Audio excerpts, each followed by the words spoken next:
our 5 o'clock regularly scheduled city council meeting. Anne Marie, can we start with a roll call vote, please? Councilmember Jones. Here.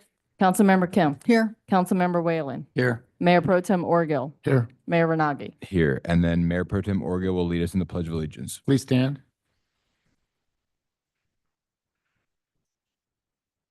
Flag of the United States of America and to the republic for which it stands, one nation, under God, indivisible, with liberty and justice for all.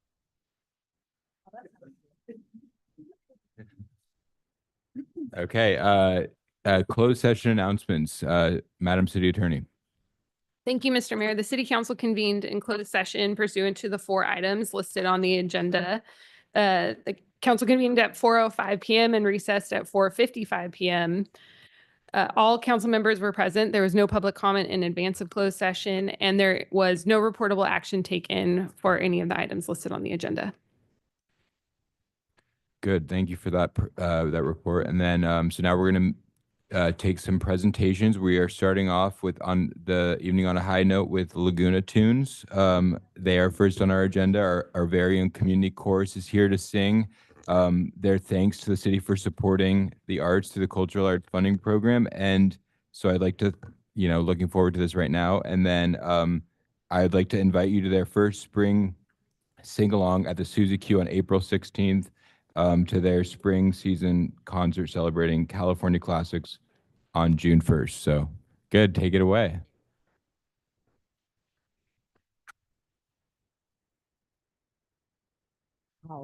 We love our town on the coast, friends in every small league. With the mayor younger than most, Mr. Renagi. Other cities here on the coast are beautiful and soundly, but the yachts Laguna can boast cost lots of money. Thank you for supporting the arts, just to be specific, Hallie, Mark, and Bob and Sue. You are terrific.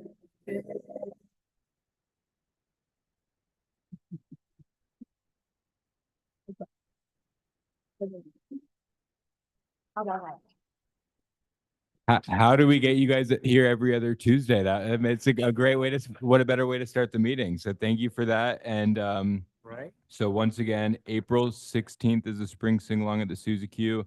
And then the spring season concerts celebrating California classics is June 1. So thank you for that great start to our meeting. Okay, so now we're going to do some years of service recognition. Come down here.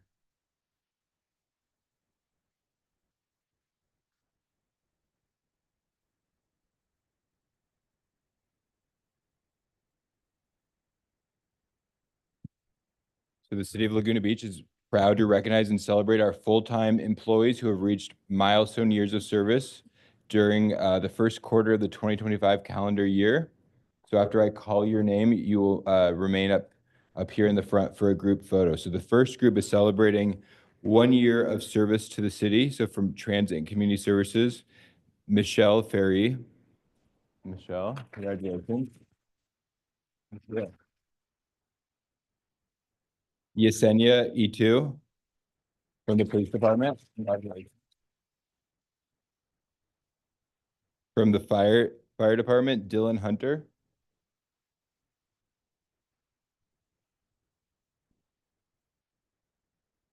From community development, Sarah Olson, who was instrumental with our RPRs. So good job, Sarah.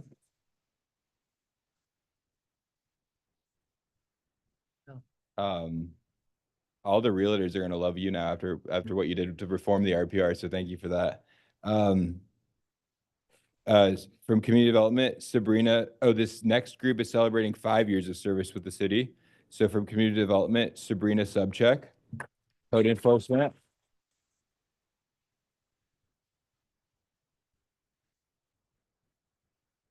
And then from Public Works and Utilities, Reza Jafari. Where's Reza?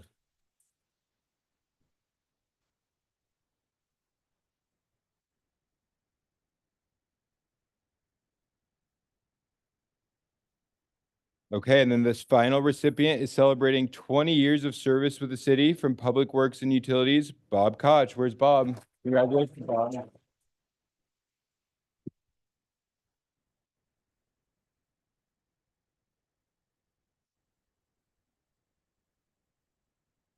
Okay, good.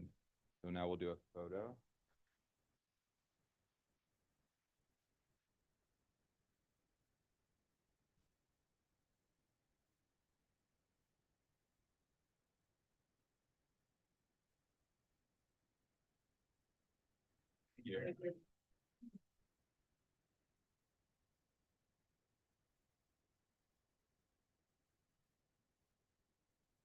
Okay, so now our final presentation of the night is celebrating a very special organization to our town. It's the 55th anniversary of the Laguna Beach Community Clinic.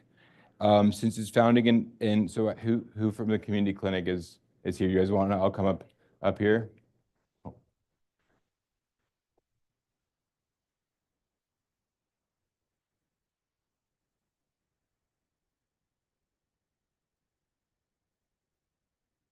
If you want to, oh yeah, wherever. Okay, so since its founding in 1970 by a dedicated group of local physicians and community leaders, the clinic has been a cornerstone of care in Laguna Beach. For over 5 decades, it has provided compassionate, high-quality healthcare to everyone, regardless of their ability to pay or their insurance status. The clinic has shown remarkable leadership through some of the toughest times, from the early days of the HIV/AIDS crisis to the challenges of the COVID-19 pandemic. And today, it continues to serve Laguna Beach residents and workers with a wide range of essential services, from urgent care to preventive medicine and complex case management.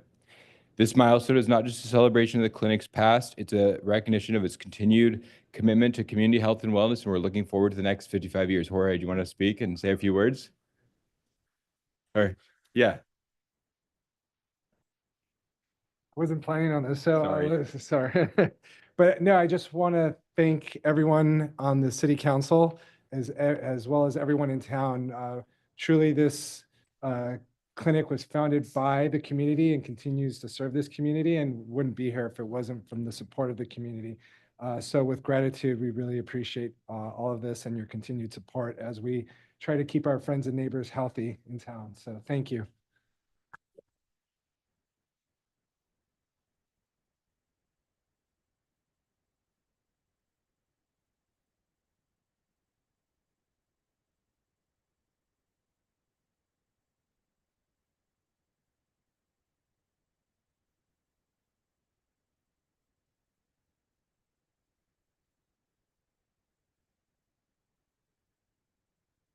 Good to see you guys. Okay.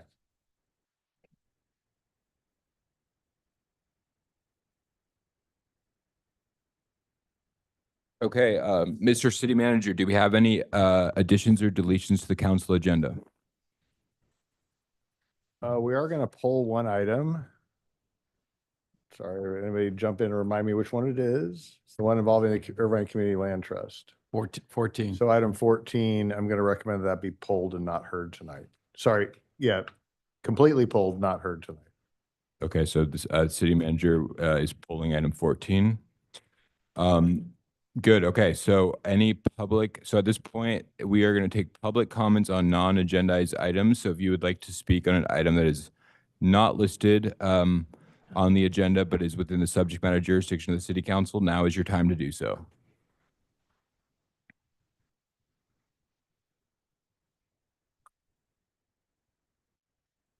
Yes, my name is Bob Borthwick. I would like to thank Councilmember Orgel for attending the event last week at the Rivian that honored our town and our Greenbelt, as recognized by the Department of the Interior in Washington, D.C.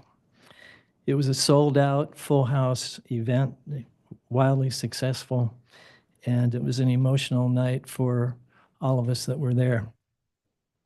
So for those who missed it, the program was professionally videotaped and should be available online once that process is cleared. So thank you very much. Thanks, Mark.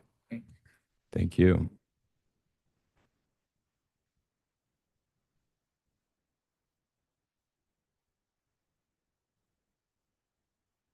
Good evening.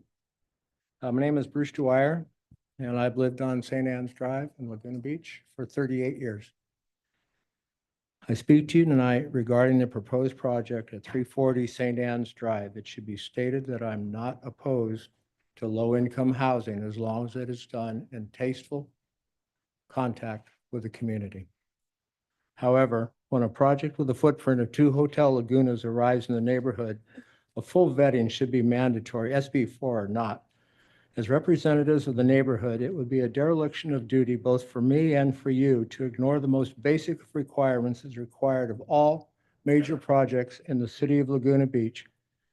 Provide complete staking as shown on sheet SP1 of the building plan submitted on March 10th of this year.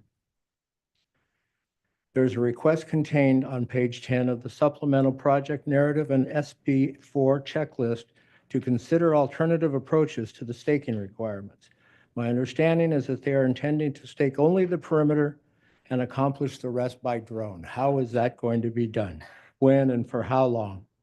This request was ostensibly made so as not to disturb the day-to-day operations of the on-site Montessori school.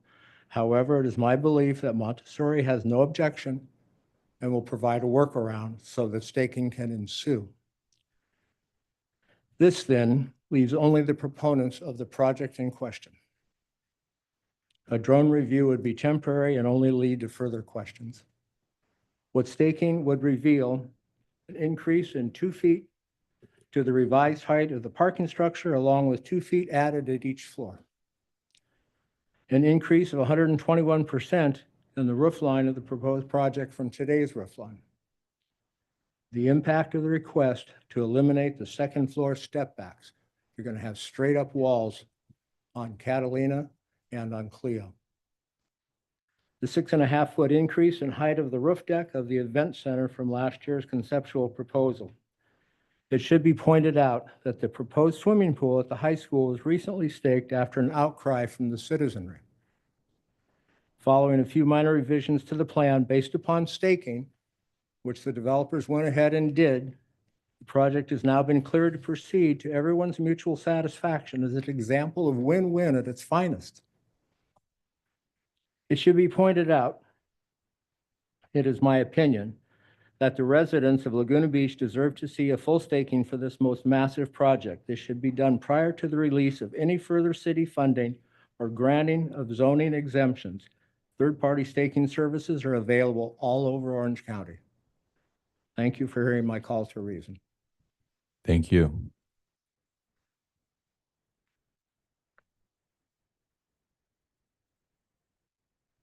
Good evening, Council. I have a PowerPoint show that I would like to put up.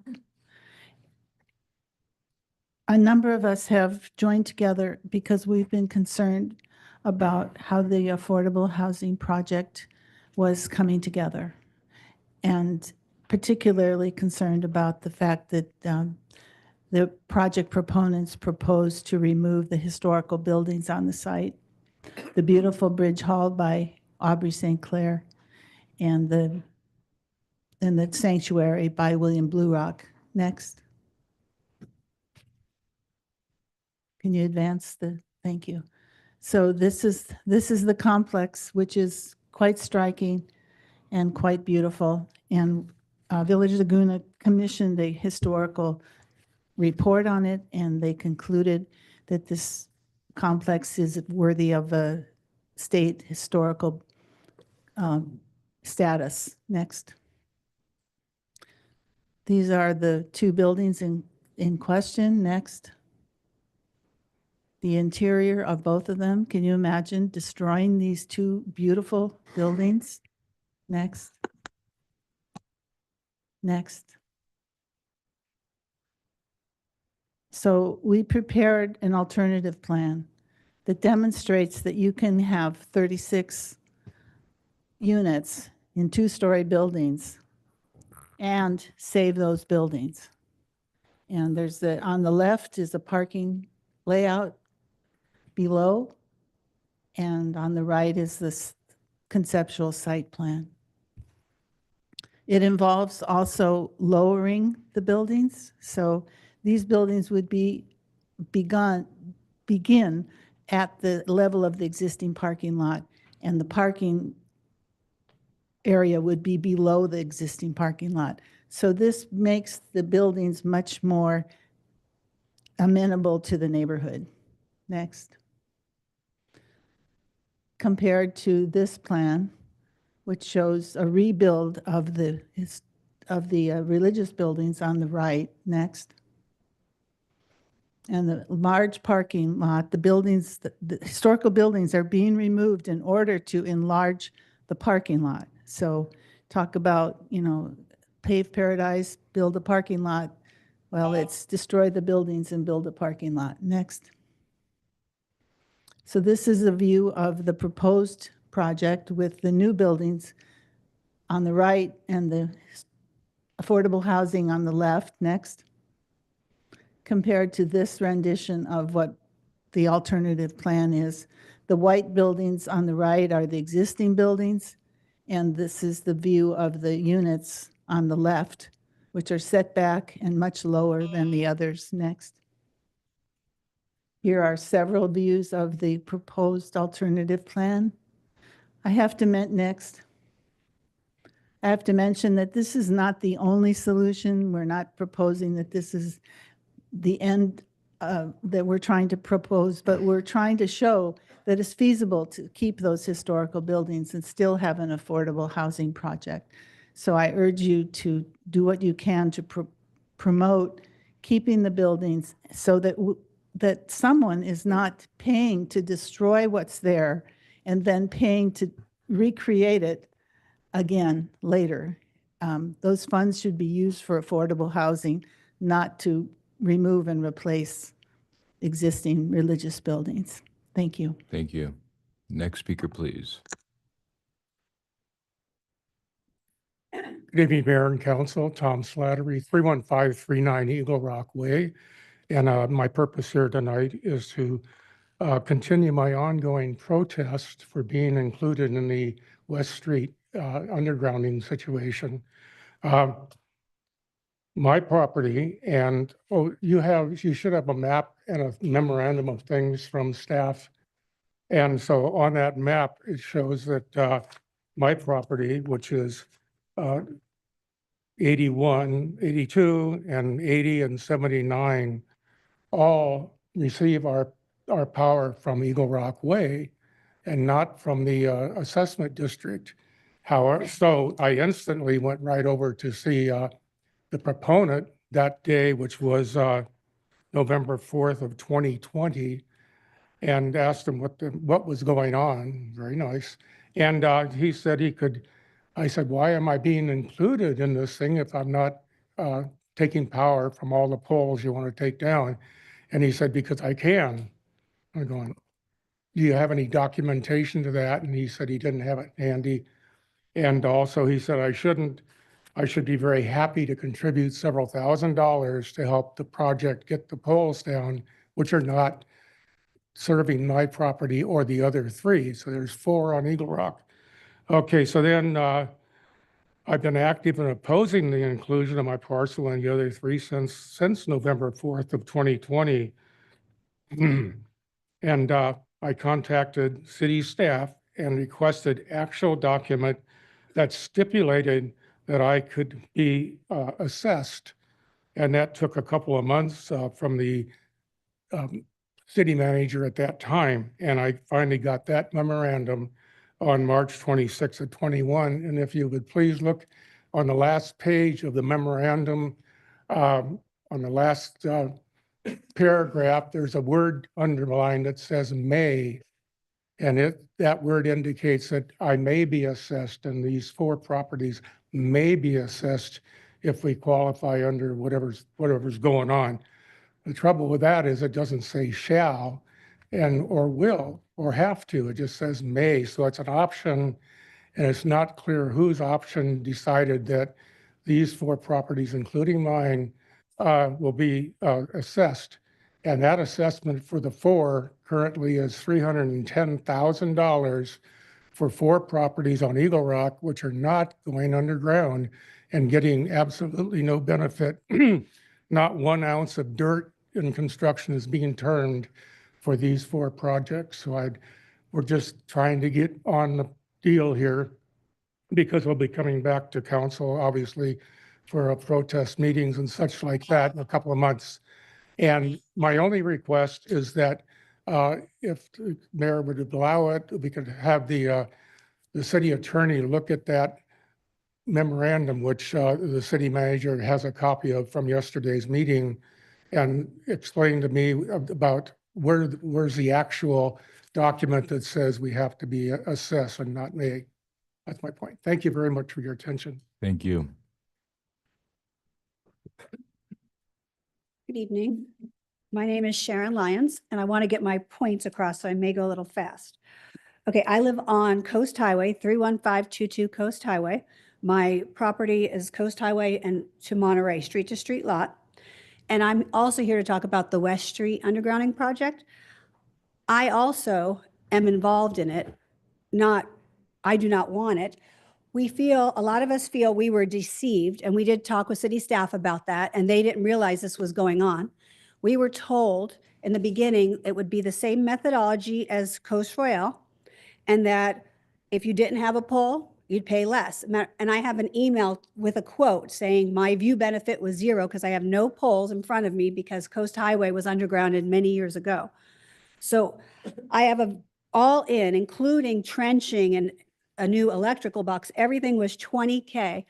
That was all in. And now it's gone somewhere $70 to $80K for the same property. So the methodology has changed. Let's see. And the cost to the city's contributing 20%. It was $7 million, about $7 million for 100 houses. So the whole city, everyone in North Laguna, top of the world, they'll all be paying for this. And then there's an extra $180,000 for the park, because if the council would vote to go forward with it, the whole city would be paying another, on top of the 20% of the $7 million, they would also be paying $180,000 for the park. And then when I was going over this, because I feel like this report is flawed, so some of the things I found was that it says that the city also will be on the hook for repaving if needed in this report. And then it says, based on the conditions, it's our conclusion that the improvement specially benefits assessed properties in the assessment district. So that isn't true for all properties. So that's a flaw there. And then I was told by the engineer that he's never worked here in Laguna before, but he said view is subjective. And I brought it to the meeting. If it's subjective, why do we have design review? Why do we have view preservation? Laguna is all about the view. And he's saying the view does not matter. Now, the person who started this, he happens to have, I think he told me his cost would be about 140 because he has 5 or 6 poles in his ocean view. And now he will be paying the same as me, and I have 0 poles because now it's going to be based on the potential of your property. The vacant lots will be assessed as if they have a 2-story house or however many. So it doesn't matter. This whole thing is, to me, is flawed. And it says the city may construct additional pavement rehabilitations as needed for the project. So that would mean, I'm assuming the city would be paying for that also. I have a few other things to say, but my time is almost up. So I guess I'll be back in about 2 weeks. But like I said, the project was presented in a very underhanded way. I said no, I was not interested. He came back, told my husband, oh, Sharon said that you would be, you would write the check. I didn't say that. I said we weren't interested. So he came back when I wasn't home. There was another older woman. She said she told him she was not interested, but he kept texting her and calling her and going over to her house. And she said, just to get him to go away, I wrote the check for $500. And she says she regrets it now because she and her husband are in their 80s and they're retired. So we're so big on affordable housing, and we want to pass all these properties on to our kids. How will our kids be able to afford it with this big, huge assessment going from $20,000 to $80,000? And a lot of this will be passed on to renters. A lot of these properties are rental properties. And if you have a rental property, you're going to pass it on to the renters, which is going to make the rent even higher than it already is. Thank you. Thank you. Appreciate it. Good evening. My name is Julia Cox Kruger. I've lived here in Laguna Beach for about 20 years. I reside now with my mom, who's also a member of the Neighborhood Congregational Church, and that's what I'm here to discuss. I work as a physical therapy assistant here in Laguna Oak Street Physical Therapy. I know you've been hearing a lot from some people who are not in support of the affordable housing that is to be built in replacement of the Congregational Church, but this housing is desperately needed, and it's imperative that you, as our city leaders, work collaboratively with those who are helping to make more affordable housing possible in Laguna. Many in my generation who work jobs in Laguna Beach are finding that they can't afford to rent here or be able to live near their jobs that are here in town. And I have friends who are paying more than $2,200 a month for studio spaces here in Laguna or small apartments. And I've spoken with them, and they're all in agreement and in support of this new project. The affordable housing proposed by the Neighborhood Congregational Church would provide younger workers like myself the opportunity for a long-term future living in Laguna. I think that it would bring a lot of diversity, which is important for the city of Laguna Beach. And having new housing that is beautiful and houses that people would work in Laguna Beach is desperately needed now more than ever. If lower wage workers can live near their jobs, it will help reduce pollution from commuters, and help our community have a workforce that can support the many things this community needs. And I think that our teachers, our city employees, our retail, restaurants, and service workers that support all the tourist destinations. So thank you for your time. Thank you. Good evening, council. My name is Karen Louise, and I live at 31494 West Street, and I'm here to talk about the West Street District.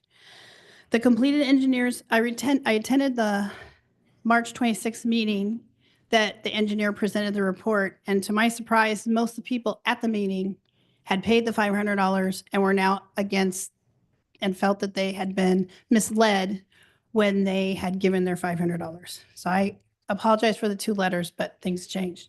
The completed engineer's report was funded by resources that, while legally separate from the city, have raised significant concerns among the community. The critical issue at stake is the choice of methodology used in the analysis. The district proponents initially assured neighbors that the methodology would be based on proximity and the visual impact of the poles. However, it has come to light that a different methodology was actually employed. In the light of this discrepancy, the neighbors rightfully request a thorough reevaluation based on the original methodology that was promised. As the governing body, you, the city council, has the ability to respond to the needs of its constituents. Addressing these concerns about misrepresentation is not only reasonable, but a necessary step toward restoring trust and finding a fair compromise. My house is underground. I do not receive any power from the poles. I'm not getting any credit for that because the engineer says the equipment, and by the way, the vault is located on my driveway. I drive over it every day. And the engineer said, I don't get any credit for the fact that I don't receive any power from any of the poles because the equipment is different when my house was built in 1984 than the equipment they're using today. While there are properties up on Paseo del Sur that are paying half of what we're paying because their equipment is the same. So there's a lot of discrepancies, and we feel like it needs a second look, and I ask you to help us do that. And thank you for contributing, but we need to get this straightened out before it moves further. Thank you so much. Thank you. Good evening. My name is Richard Plavitich, and I support reasonable housing at 340 St. Anne's. However, the related and NCC project is the largest structure proposed for Laguna Beach since the Montage went in over 20 years ago, and it's proposed to go in a residential neighborhood. This community needs to see this project fully staked immediately, and like the 4th of July, not done with a quick drone show. It needs to happen before the 60-day study period is up, before any city funds are allocated, and before any zoning exemptions are granted. If Related and NCC were so confident that this project was neighborhood compatible, this would have been already done. The community deserves to see what's at stake. Thank you. So, thank you for you know, what you have to do. I I wouldn't be in your shoes. Thank you. I've been up before talking about those beautiful buildings, those historic buildings. I grew up in 1963, my parents came here, Ann and Don Pokinghorn, and they are members of the Congregational Church, Neighborhood Congregational Church. They don't ever remember and are opposed to destroying those buildings, those historic buildings. But they don't attend, they're 87 and 88, and it's become a morph of what it was. So they have very good memories of it. A man came earlier and said, there's a space for affordable housing. There's 2 empty parking lots. Wonderful, do it, please, we're for it. And the girl is the age of my children who pay $4,000 to the Irvine Company each month, the girl that spoke. So, and Nathan Meyer was in your class. And congratulations on mayorship, yeah. So I understand that. No, we want affordable housing in that empty space, but we also want to have reasonable community input of the history that will be obliterated. The concern of the church is that'll cost money to keep that compared to new. It's in pretty good condition. Can we support the church in some way, adaptive use and you know, some compromise? And also, if it's government funding, or it's, you know, it's there as an ask for funding for this, shouldn't it go to all affordable housing and not to a new spiritual center at the loss of those structures? I don't know the way that's done. There's not a lot of information about that. Or shouldn't it all go to affordable housing and not a new spiritual center if we're about affordable housing? So there's so many questions about the new building, the destruction of the old building, and there's a lot of community concern and congregation concern as well. Thank you. Thank you. Hi, I'm going to change the vibe a little bit, a little more of a gratitude vibe here. My name's Margot Shapiro, and I'm here from Laguna Dance, and wanted to come and thank you all for the Cultural Arts Grant. It's very important to us, and it enables us to continue our mission, which is the primary professional dance organization in Laguna Beach. And this year we're celebrating, as you know, 20 years of extraordinary dance performances and educational programs in the community. We present dance companies, esteemed dance artists, innovative choreography from across the nation, locally and internationally, to perform on our stages right here and around town. With our education initiatives, we interact with the community through collaborative presentations with live music and the visual arts, and we offer youth scholarships and mentorship opportunities. We love to bring audiences here. They come to Laguna and they dine and they stay, and we're just thankful to be included in this grant and wanted to tell you so. Thank you. Thank you. Hi, Council. This is a public announcement. On Thursday, property taxes are due, and so I wanted to make sure the public knew that there's a lot of different ways to pay them by check. You can pay them online by credit card, but it's also free to pay it online if you use an e-check. So you can go to the Orange County Treasurer Tax Collector's website and pay your property taxes. Thank you. Thank you.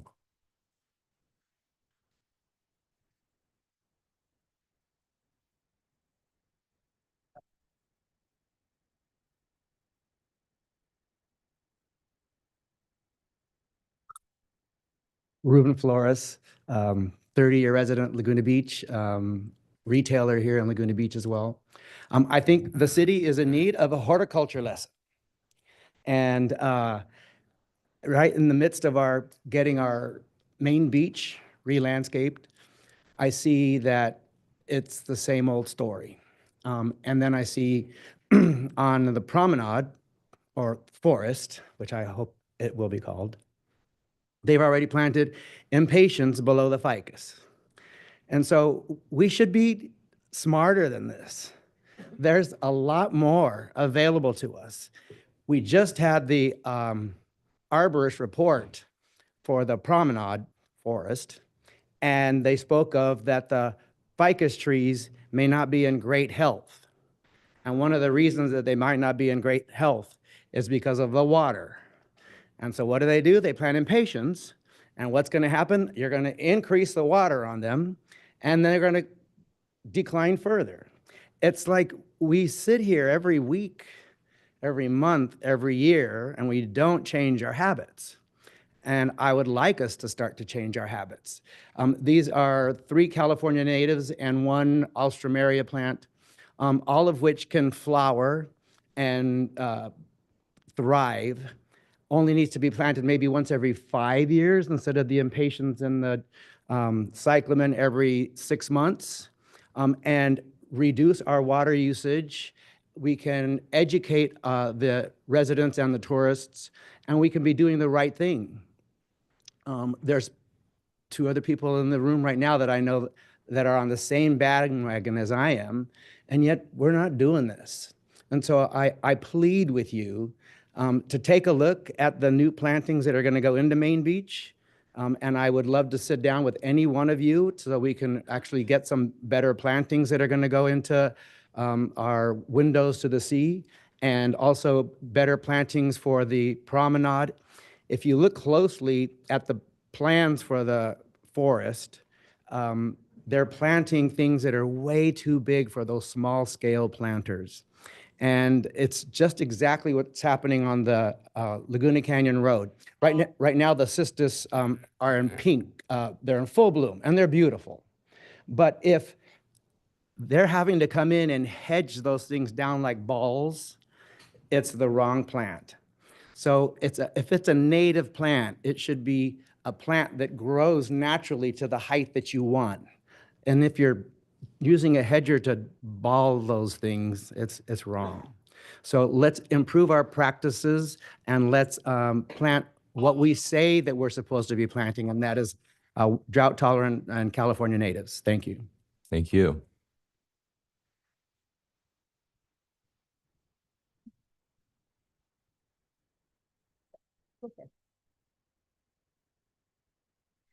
My name is Sharon McNair. My address is 31631 Santa Rosa, Laguna Beach.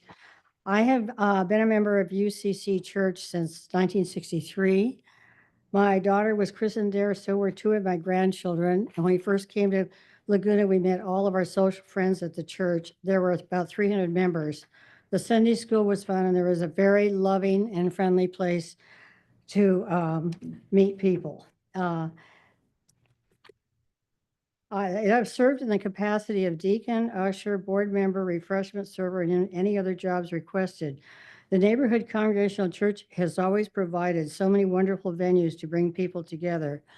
The Thanksgiving meals, meeting hall for the Garden Club, AA, Village Laguna, many weddings and funerals. 3 years ago, I had a celebration of life service for my part, and the church was full.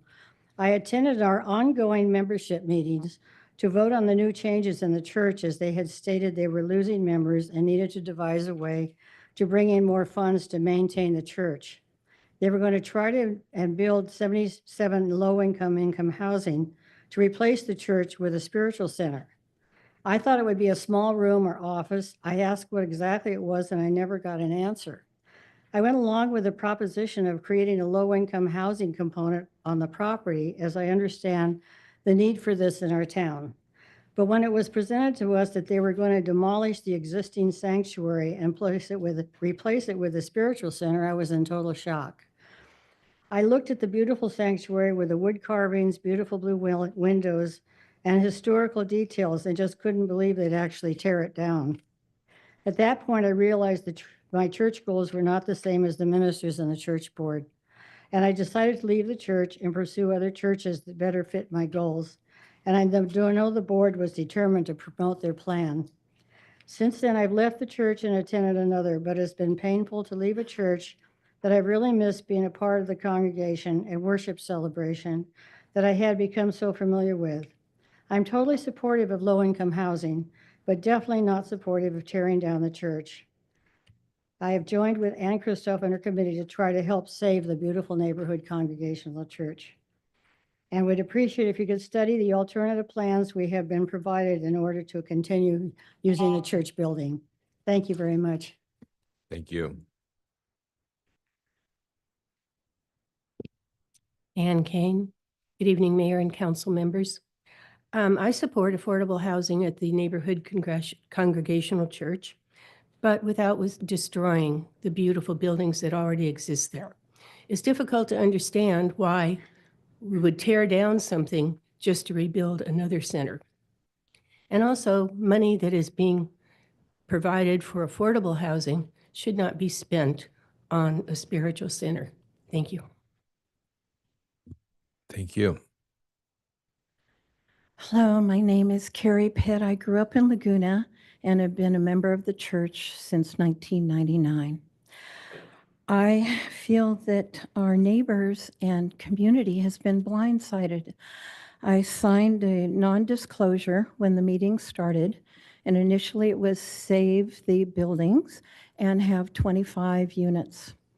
Along the way, it became destroy the property and add amongst multitude of units.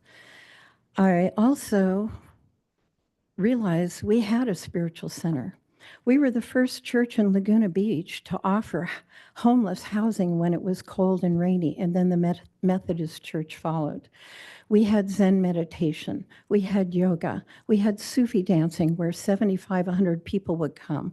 We had Al-Anon meetings every Monday where 100 people would come. We had AA meetings. We had the Laguna Beach Garden Society come and have their meetings there. I can't even remember all the things that we've had. I was a deacon, and I was part of Healing Touch Spiritual Ministry, where we did 2 hours every Monday and had miraculous healings with spiritual meditation, etc. We had Diksha meditation on Wednesday nights. I could go on and on. Halloween, we had Harry Potter. We had the yearly bargain festival, and it was a thriving community. And one by one, they got eliminated, and to the point of where we had financial crunch.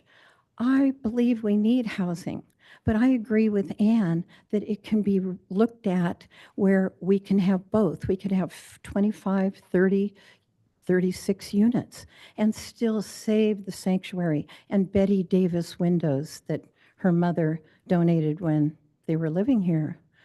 So I don't want to take any more time, but we had a spiritual center, and I don't want to take the time to read off everything, but the community was blindsided. One last thing, the Catholic Church, when they were looking at the cell tower, they brought in all the neighbors and all the community to talk about it, and openly, and we didn't. And that kind of hurt my heart. So I actually have pulled myself away also, like Sharon and many other members, where my stomach doesn't feel good anymore, that we blindsided the whole community and the neighbors. Thank you. Thank you. Next speaker, please. Good evening, everyone. My name is Kathy Yurka. I just wanted to say that it was always clear to me that the NCC property was an excellent candidate for rehabilitation and adaptive reuse for affordable housing, and it's great to see that confirmed through the renderings that you've seen that were prepared by an architect who specializes in historic preservation work. I believe you have a letter from Alan Hess with Preserve Orange County, who's also an historic architect and a member of the State Historical Resources Commission. I just hope that you will use your influence to try to ensure that affordable housing is built on the site and that historic buildings remain. Thank you. Thank you. Good evening, Council. I'm here also to ask you to stand up for our community, to have reasonable development. We all want to see affordable housing, but we don't want to see it cannibalize our iconic centers. I believe that the Neighborhood Congregational Church has been a manufactured this communication with the community with the intent to develop the property. And it was a vital, important part of our town. And the architecture is unique. It's what people come to Laguna for, the Aubrey Sinclair Center there, the church itself looks like an upside down ship. They're very beautiful and very unique. And that is what makes our town so important. And so it actually creates that community glue. And to erase it to achieve just a few more units, I feel is very poor governance. I hope that you will stand up to get behind a plan that provides affordable housing and preserves these really important community centers. Thank you. Thank you. Next speaker, please. Good evening. My name is Susan Cross. I'm the president of the board at Neighborhood Congregational Church. And with me is Maya Dunn, the vice president of the board. We're here to, again, correct some of the misinformation that's been presented. And I'd like to start, though, by thanking Carrie Pitt for her review of all the wonderful things that the church has provided for the community in the past. In fact, last Sunday, we spent a good part of our service reviewing that exact same thing. And that was the beginning of a series of Sunday presentations that's going to happen throughout April and May in order to let people know what this spiritual center we're hoping to achieve in the future is all about. So we invite everyone to come. It's not just for members. Anyone who's interested in what we're doing should come on Sunday and enjoy these beautiful buildings, which we also have a lot of love for. However, these buildings are old and getting more and more expensive to maintain all the time. As much as we have fabulous memories connected to them, we can't afford to maintain them. So I would like to point out that they are not on the Registry of Historical Buildings. We are making efforts to preserve the parts of them that can make their memory live on and help people preserve the memories that they have. But memories don't pay the bills. Memories don't keep the lights on. As far as our process goes, we've been 3 years of intense work getting advice from experts about how this project can be feasible. The people who are saying we can still preserve the buildings, we can have fewer units, they haven't done the homework that we've done. Maya, what would you like to add? Yeah, I just want to add that if people want to understand more about the development, they can go to a website that we have that we set up for the community. And we've had several community meetings, as I think you're aware. So the website is www.nccproject.org. And also our application is on the city website. So I would also add that we've been really transparent with our process. It's been a 3-year process with unanimous votes from all of our members on key votes that we've had for leasing the property. I should also note that there is no public funds that will be requested for use for the spiritual center, only for the affordable housing. Thank you. And one last thing, they're very good people who can disagree and who can remember things differently. However, every decision that was made about our property and about our use of funds has had a vote by the congregation. We had a quorum when we voted to proceed with all new construction. We had a quorum and the vote was unanimously in favor. Thank you. Thank you. Are there any other speakers on non-agenda items? Okay, we will bring it back to staff and council. So, Mr. City Manager, do you have a report? I do have a few things to report, Mr. Mayor. First, for everyone's knowledge, there's a couple of town halls ahead that you may be interested in joining us with. One is on visitor stewardship in summer 2025. That's the theme. It's Thursday, April 17th. So not this Thursday, but next Thursday. It's from 5:30 to 7. It's here in the council chambers. Please be aware, we'll be talking about a stewardship survey for the community, so keep an eye out for that. Secondly, there's a facilities master plan town hall also planned on a Thursday, April 24th. This is at the Suzy Q between 5 and 8 p.m. You don't have to attend for all 3 hours. You can come for one or two or all three, and they'll be broken up in terms of what's discussed when. Remember, the facilities master plan is a look at all of our facilities, their state of repair or disrepair, and then the conversation about the construction needed to bring them to a state of good repair or to create new ones entirely. These will also be in the community newsletter. Remember to sign up by texting 92651 to 888-777.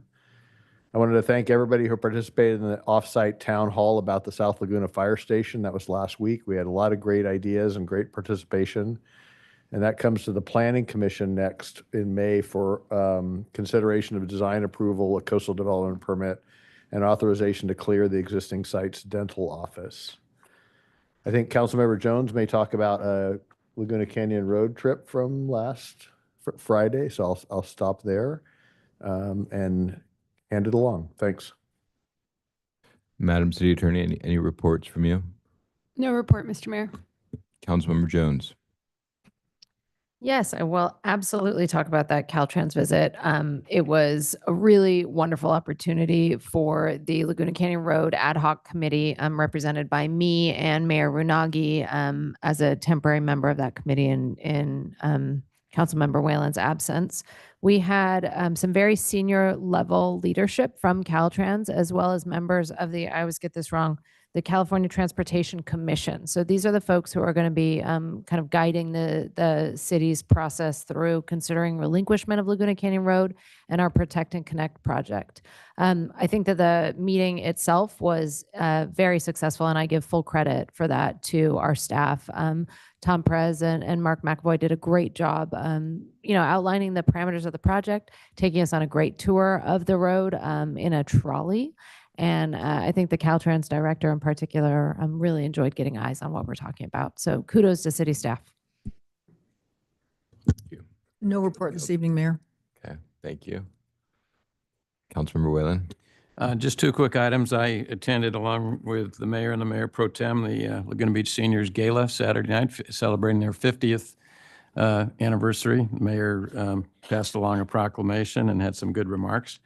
And then last night we had our Emergency Disaster Preparedness Committee meeting, which we have monthly.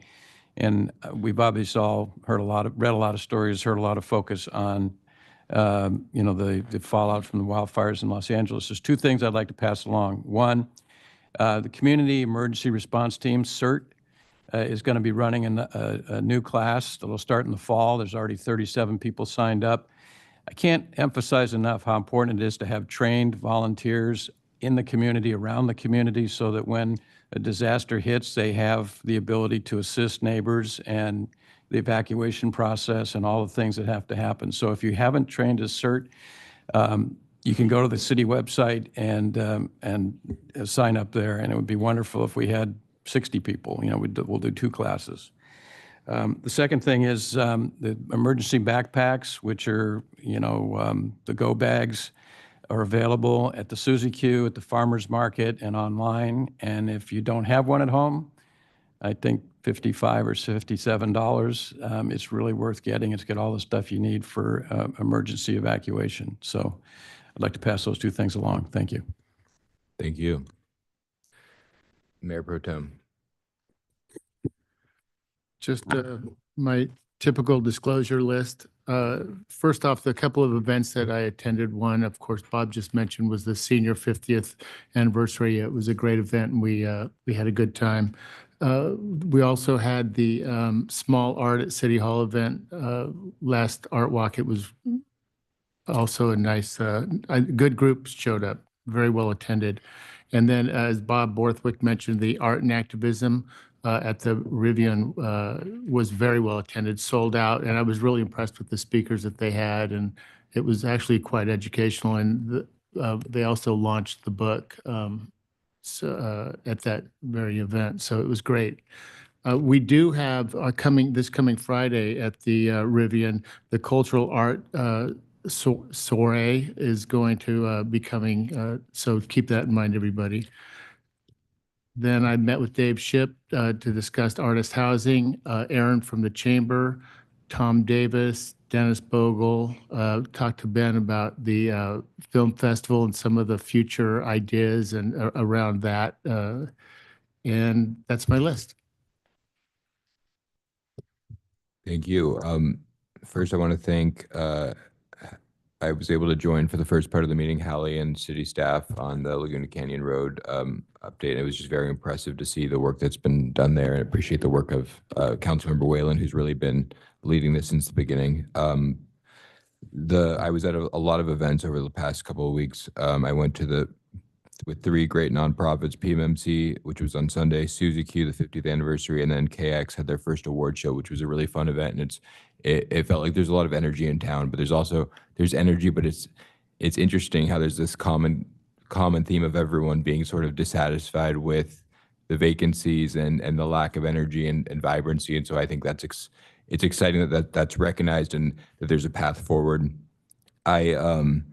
I was able to attend the Sawdust ribbon cutting. They had a great 3-day event this weekend, and then we, for the first time in recent years, we held our committee training and swearing in, and so the city attorney and city manager did a really good job of describing the role of the committees and outlining the relevant laws and rules that govern them. One of the things that came up from that was that there's several committee members raised it both publicly and to me privately about the issue of where we have one committee, the design review board, that has term limits, but all the other committees don't. So there's sort of an inconsistency there. So that's something that I might bring forward as an agenda item as it relates to our city committees. And then yesterday I had a very productive meeting with Mayor Agrin of Irvine, and it was a productive meeting, but also just an interesting meeting. We talked about the history of collaboration between the city of Laguna Beach and Irvine, and I see Councilmember Eisman here, who's been a big part of that in protecting, our open space and battling the El Toro Airport, which is critical for all of our quality of life. So that collaboration is something that I hope to continue. There were some discussions about potentially integrating, having our transit systems integrating at certain times in the summer so that we can be strategic in how we, leverage that resource. And then also we talked about, South Orange County homelessness. And so it was a very productive meeting, and it's always good for us to be collaborating with our regional partners. And so he also challenged me to the Wyland Mayor's Water Challenge. And I accepted it, but I didn't know the methodology. But when I got home, I realized that it's based on a percentage, because if it was quantity, we might be in trouble against Irvine, but based on a percentage. And I looked today and we're still in #1. So I'd encourage everyone to do the Mayor's Challenge for water conservation. And that's my report. So at this point, we will consider our consent calendar. Are there any items that council members want to pull? And then we'll go to the public.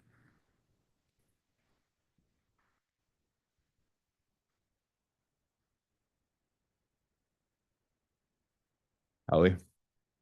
Sue? Nope. Bob? 8 and 9. 8 and 9. Okay, Mark? None. None. Okay. Do any members of the public want to pull an item from the consent calendar? No, you can just say 16. Okay, we're going to pull 11.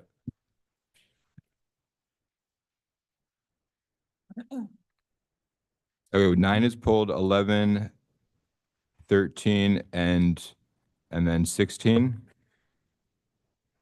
17 is on the regular agenda. Okay, so we are, if there's not any other items, I'll take a motion. Move approval of balance of this consent calendar. Second. Okay, all in favor? Aye. Aye. So now we will consider item number 8. Initial consideration for 2 open space property donations. Councilmember Whalen pulled this. Would you like a staff report? No, I don't need a staff report. I really just wanted to raise the issue that perhaps staff could look further. The recommendation is to not proceed with the Bortz parcel, which is up off Llewellyn.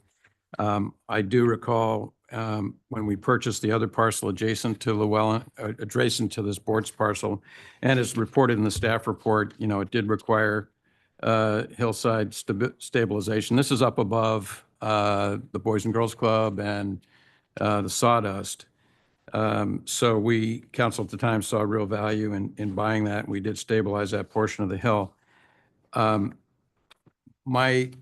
guess the issue that I want to make sure has been evaluated and looked at is the general plan land use designation is residential hillside protection, RHP.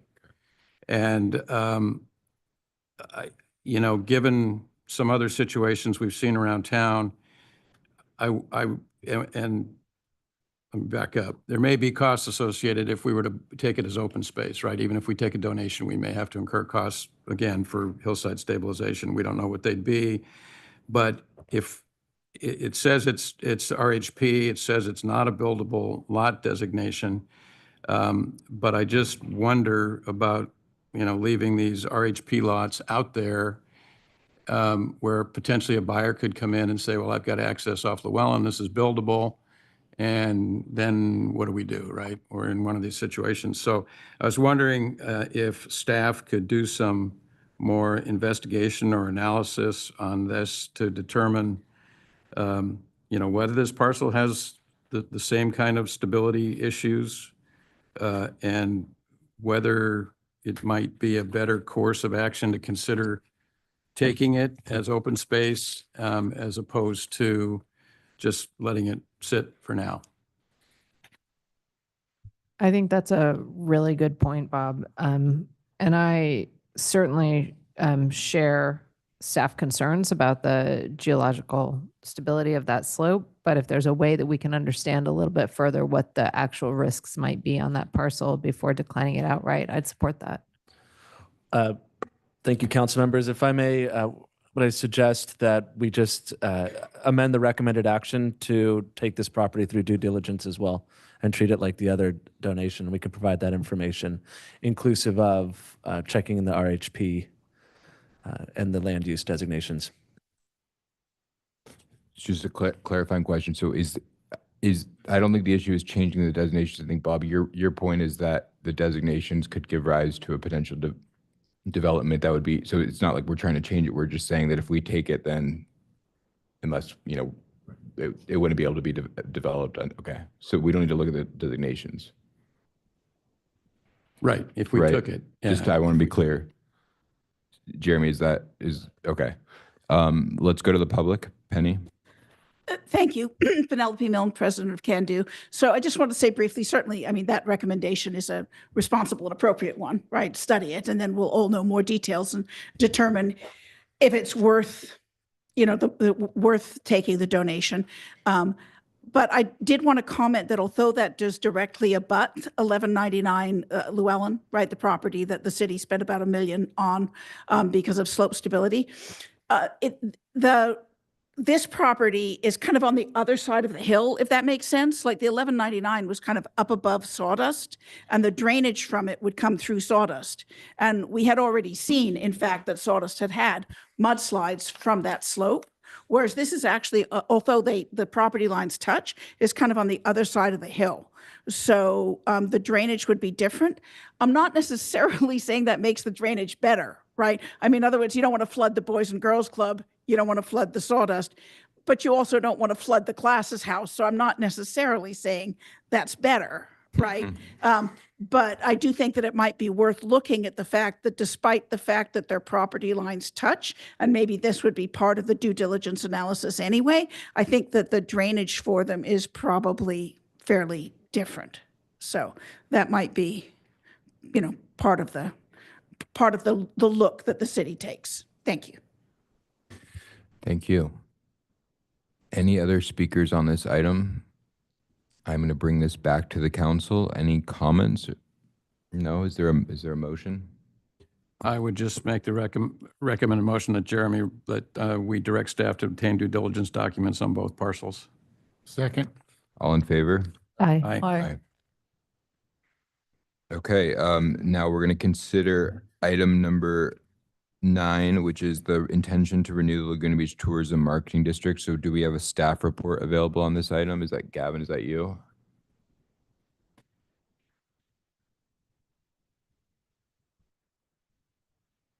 As Gavin's setting up, I just remind the folks at home and in the audience, this is intention to renew to set another public hearing.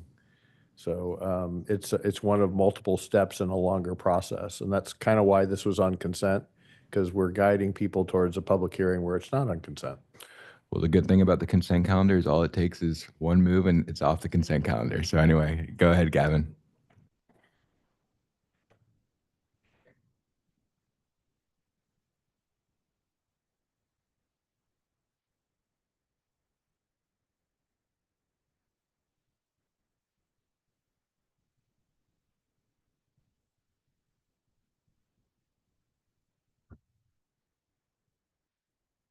So this is the dramatic pause, but Gavin Curran, Assistant City Manager.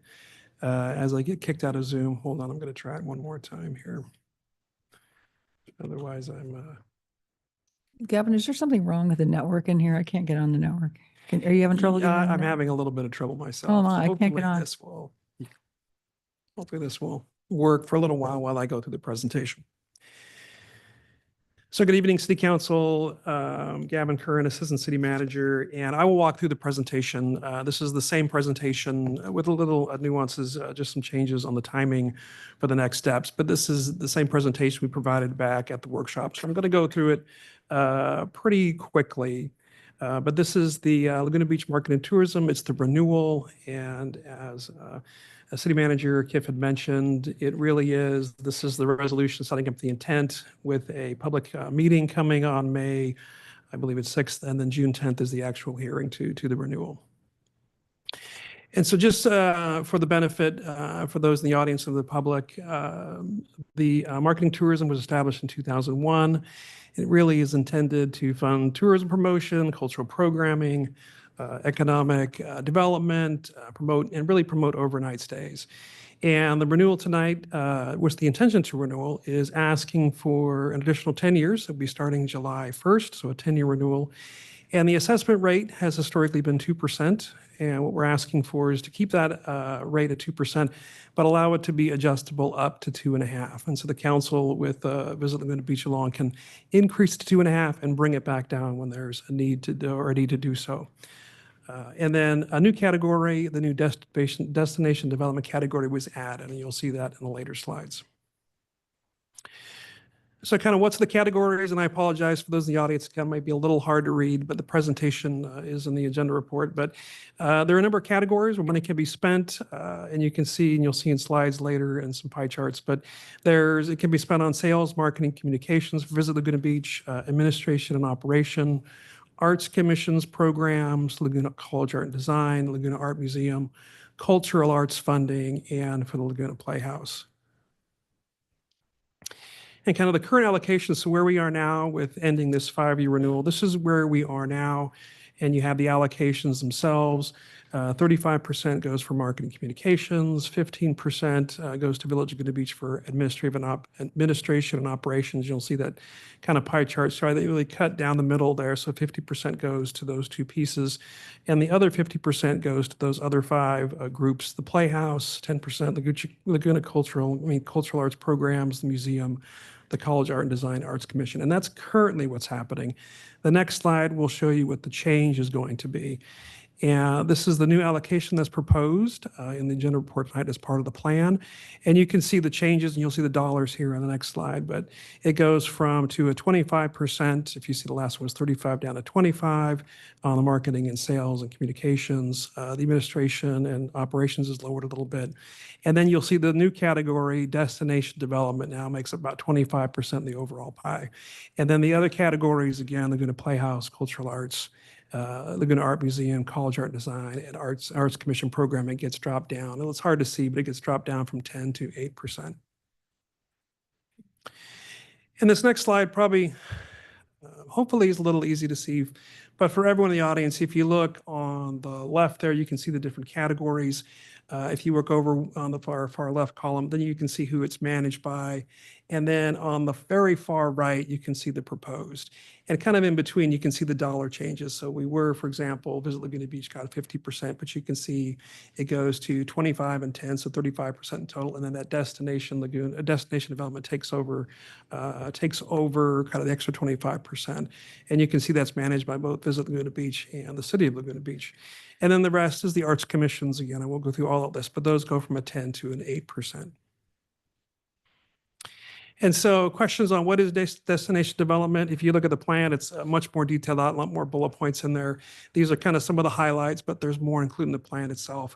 But really, it's intended to enhance tourism, beautification projects, cultural activities, wayfinding, integrated signage, support arts, artist housing, creative spaces, cultural tourism, sustainability, really to keep with Laguna's identity. Programs to offset tourism, environmental impacts, enhance embed spaces and tourism spaces. And also is included in that, and you'll see in the plan, is the contribution of $500,000 to the city, which which kind of is controlled within this destination development. But the city gets the donation and then spends the money on the various categories that's kind of talked about in destination development. And so the next steps here for the council is today you're just passing the intent, the resolution of intention to form the tourism marketing district. We'll be back in front of the council again on May 6th, and that's really a public meeting to get input from the public. And then you'll have the formal public hearing, and this is where we notice it to all those impacted by the marketing and tourism 2% allocation. It's their opportunity to come to the council and in a formal public hearing if they have any objections to the renewal. And I will note in the agenda report itself, it noted that a number of hotels had already signed on to petitions. And with that list is about 75 to 80% of the total TOT revenue, or actually would be the total, I'm sorry, not TOT, but the assessment revenue that we collected. So you've already met the 50% threshold from those impacted by the assessment itself. And I'm here, I've got Karen Phillipson here as well, with Gina Reed as well, same group as we had last time, to answer any questions the council may have. Any questions from council? Yeah, thank you, Gavin. I appreciate that. I've got a couple, and I realize this tonight is really just setting the public hearing, but I wanted to clarify. The management plan is attached here to the agenda management district plan. Will we have opportunities, if we so desired, to make changes to that plan subsequent to this evening? Or do we need to discuss changes now before it goes to public hearing? I'm going to have Gina Reed from Civitas help me answer that question. Hi, good evening. You do have the ability to make changes to the plan up until the final hearing. So at that June meeting, you will be adopting the final plan and passing the resolution. So if there are specific changes, now is the time. We can come back with a red line version that shows, the changes, but nothing will be adopted till the final hearing.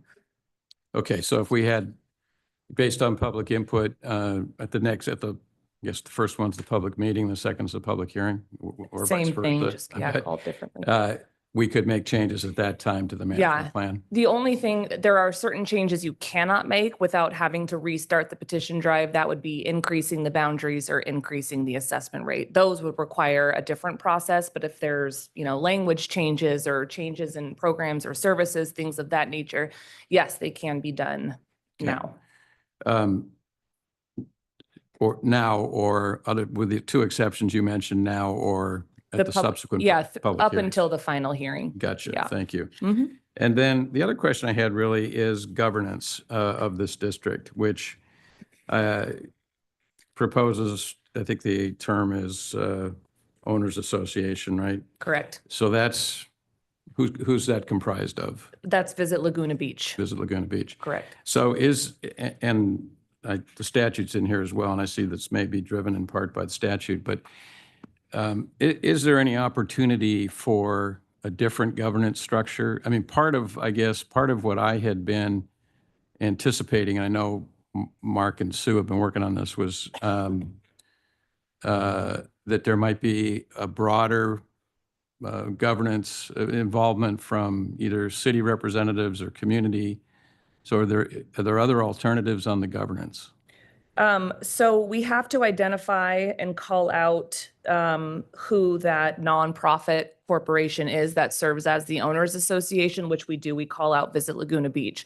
However, we can be flexible on the criteria of the board of Laguna Beach. And you can make those types of changes in Visit Laguna Beach's bylaws. So if Visit Laguna Beach wanted to add, and Karen, I'm not sure if you know the makeup of the board now, but if you wanted to add seats for a city rep or, non-hotelier or whoever, you could do that within Visit Laguna Beach's bylaws.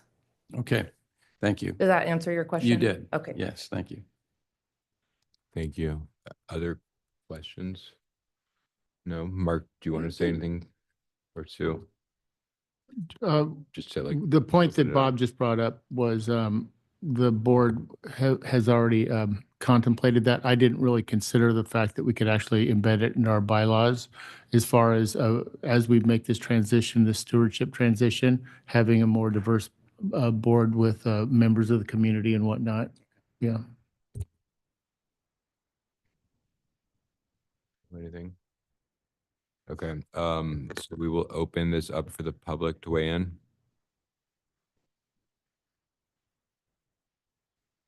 Good evening, Mayor and council members. My name is Donna Ballard, and I'm Chair of the Arts Commission.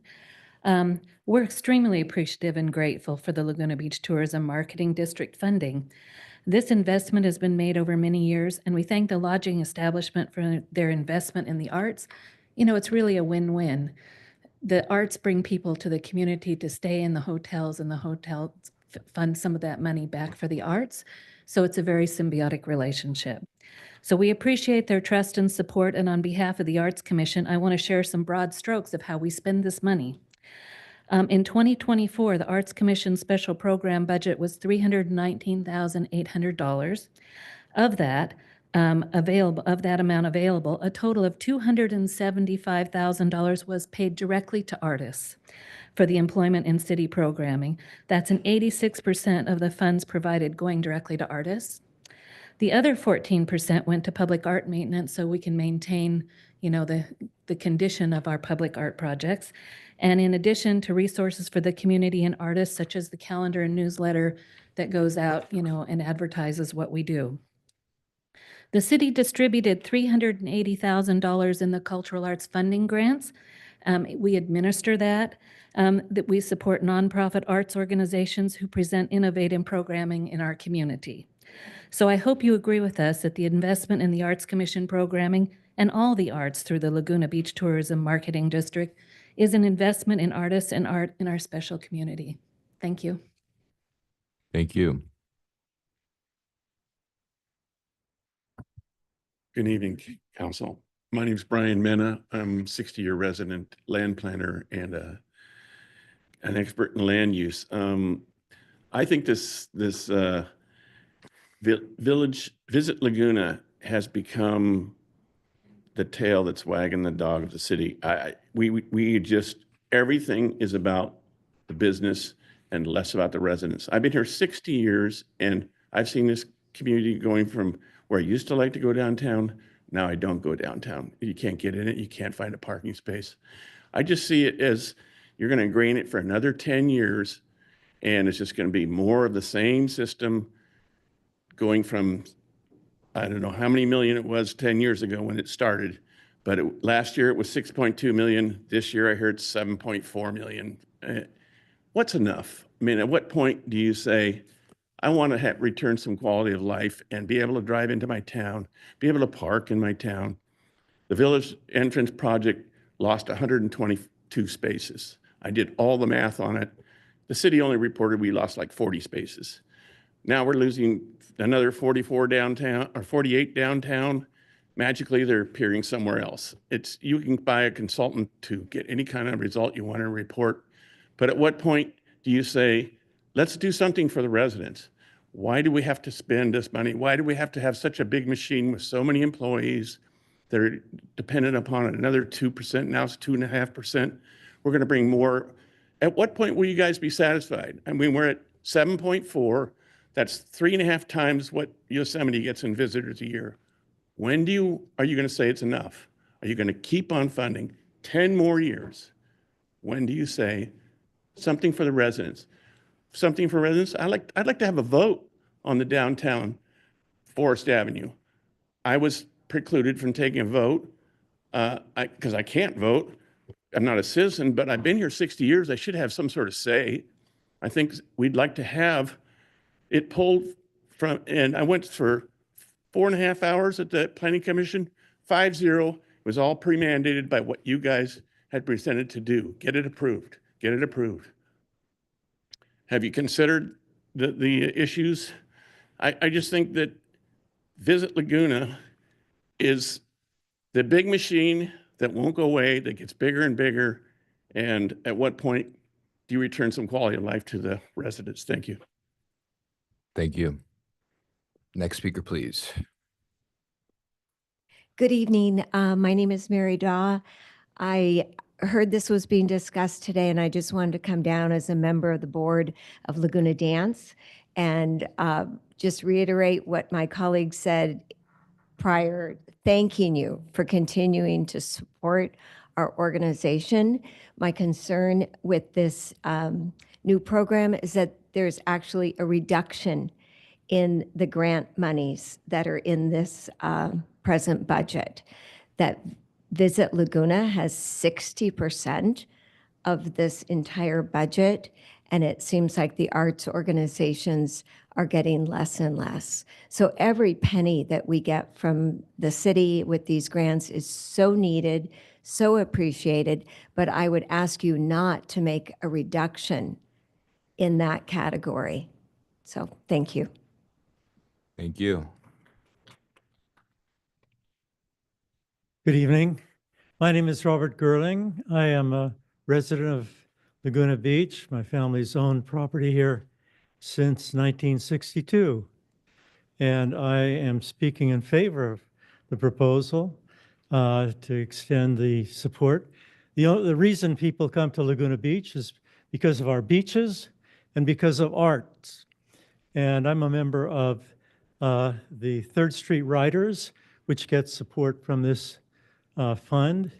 And one of the things that we're planning is a project which will bring artists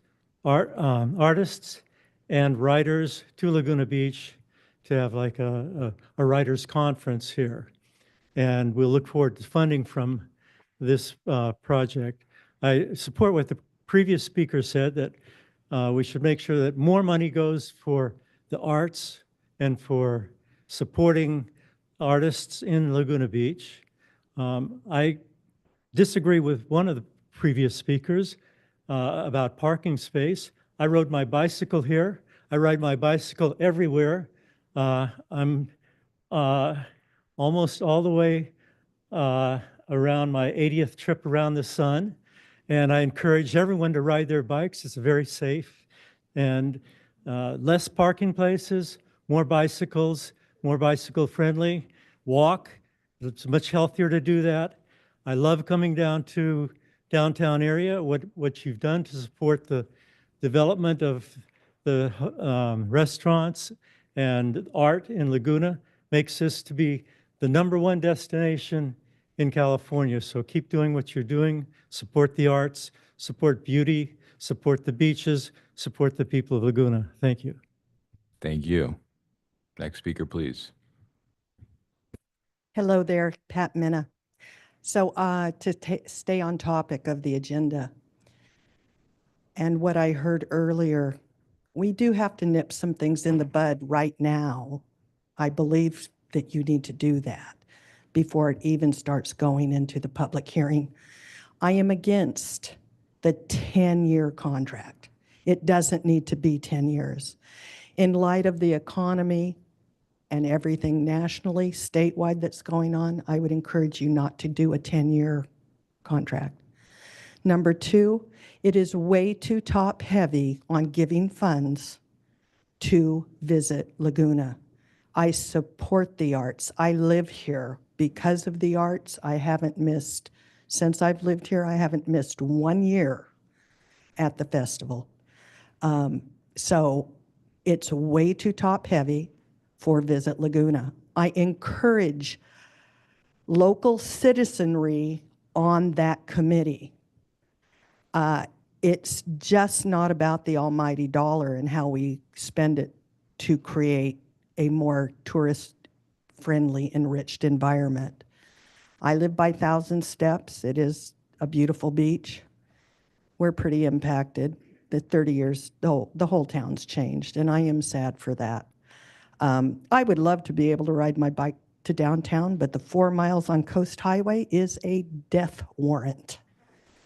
And I used to be an avid cyclist. So that's what I'm talking about here is it's too top-heavy in the funds that go to Visit Laguna.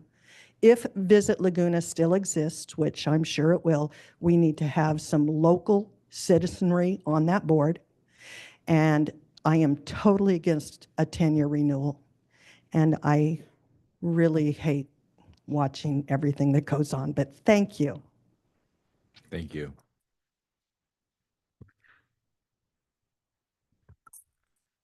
My name's Aaron Peluso, a longtime resident here in Laguna Beach. I agree. I think the 10-year contract would be a huge mistake. Rewinding back to 2020, we signed the first ever 5-year contract. It used to be renewed annually. Signed a 5-year contract, and things went off the rails pretty quick. And we got off track of the mission, I believe, through a lot of advocacy from the public and from City Council, and frankly, Visit Laguna. I think we're on a better track now. But the only way that we can make sure that that continues is to have annual check-ins and be able to have council steer and have the ability to not renew in the case that things are not going as planned. 10 years is a long time. 5 years was too long. 10 years is way too long. Currently, we have the same leadership structure for Visit Laguna. It sounds like there are, maybe that could change, and I would be in favor of that. But we have the same people, basically the same structure, not the same people, but the same structure is controlling it as controlled it the last 5 years when things were not so good. The contract currently allows the hoteliers or the hotel owners to cancel at any time, not at any time, once a year. The city cannot cancel, so the city is locked in. The only way that the city will be able to control or steer is by having that ability to cancel and that annual review. I'm in favor of watching what Visit Laguna is doing and seeing how it's going next year and not in 2036. Thank you. Thank you. Good evening, Council. My name is Ben Warner. I'm the founder of the Coast Film and Music Festival and a 35-year resident here in Laguna Beach.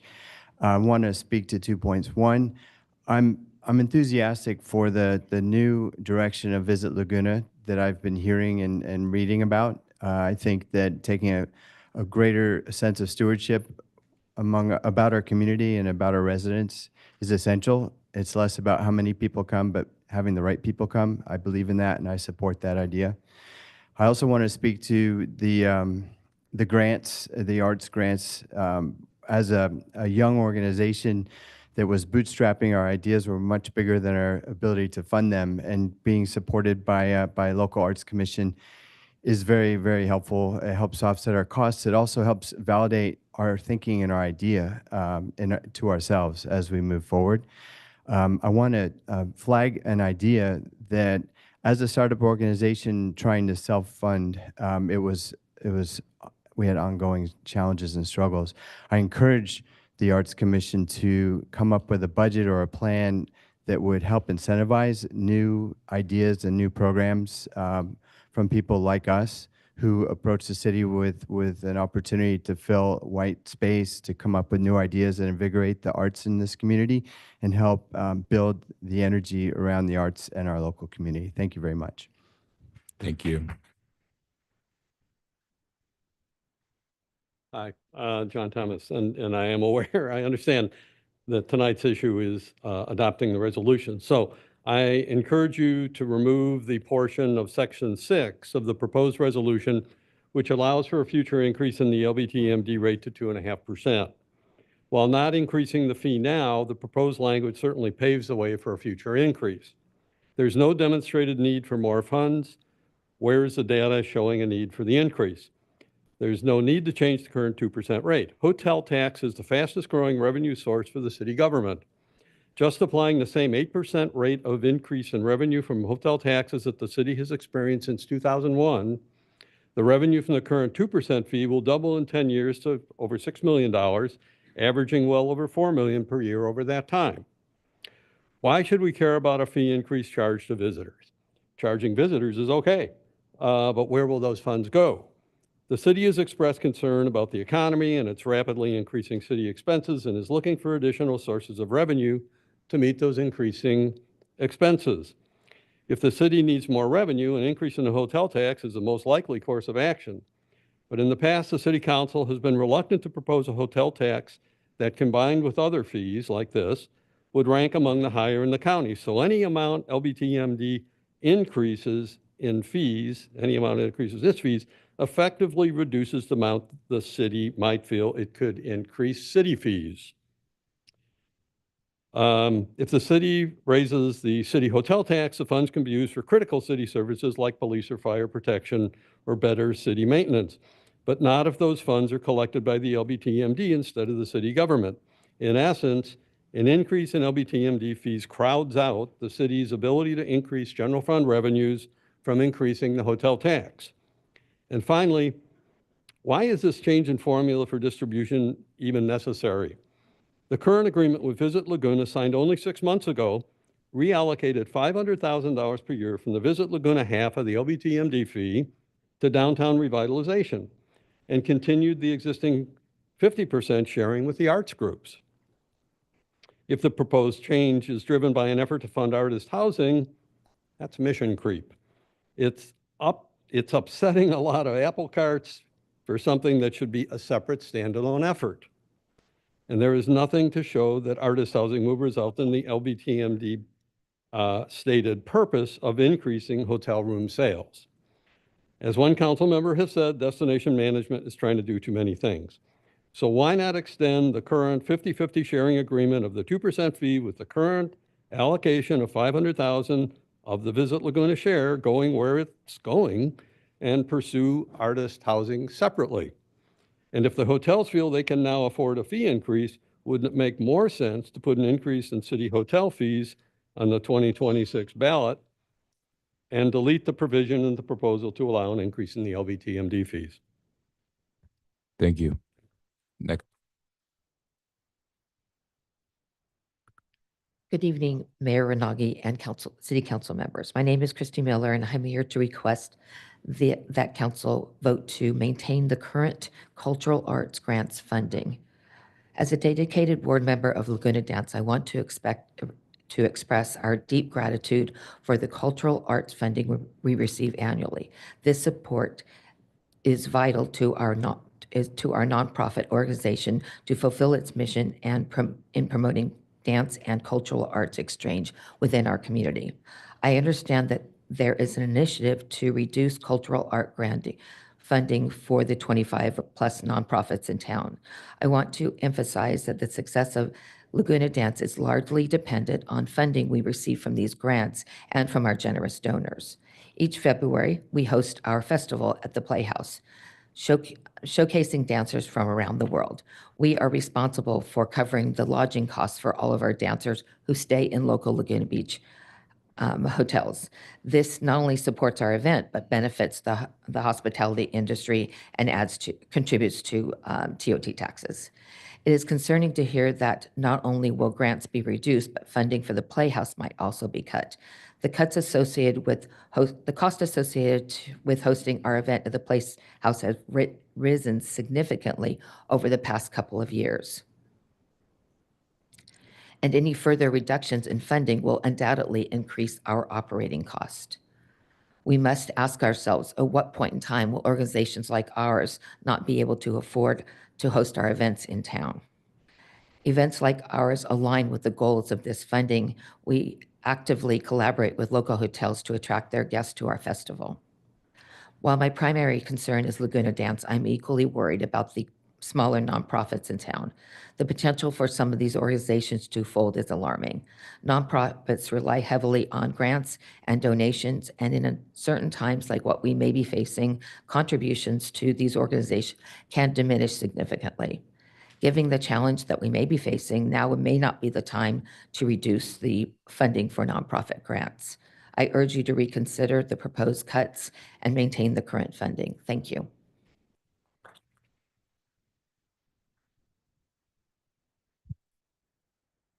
Good evening, Mark Christie, managing partner of the ranch, lifetime resident. You know, these taxes are part of a transparent pricing strategy that's now a state mandate, and it puts us at a bit of an imposition in terms of pricing relative to other cities. And it shows on your websites, et cetera. Having said all that, we're the artist colony. I mean, that's why we're here. That's what brought us here. It's integral to this town, and it is so essential that we support this. I can't believe we're having this discussion, to be honest. None of these people are paying these taxes. It's affecting me personally, and I'm happy to do it. It kind of blows my mind. So let's keep this going. And let's keep it going for 10 years. We shouldn't have to be back here the same argument every few years. The arts and Laguna are synonymous. Let's support the arts. Let's do this and keep the faith. Thank you. Thank you. Good evening, John Zegowitz. I'm a almost 20-year resident of Laguna Beach. I just want to say, I really appreciate a lot of the sentiment that we're hearing, especially after the last couple of years. You can understand why there's a lot of anxiety over this. I've worked with Visit Laguna Beach for years now. About 6 or 7 years ago, it was the first time when helped reposition them as a California original, and that was a really great opportunity for us to get to know, dig deep, and get to know what Laguna Beach is all about and what the history and the culture and the vibe of Laguna Beach is and what brings it all together and makes it such a great place. Most recently, I developed the Radical Origin series, which did the same thing. It really brought some of the historical significance, the historical texture of Laguna Beach to life and presented it in a beautiful way.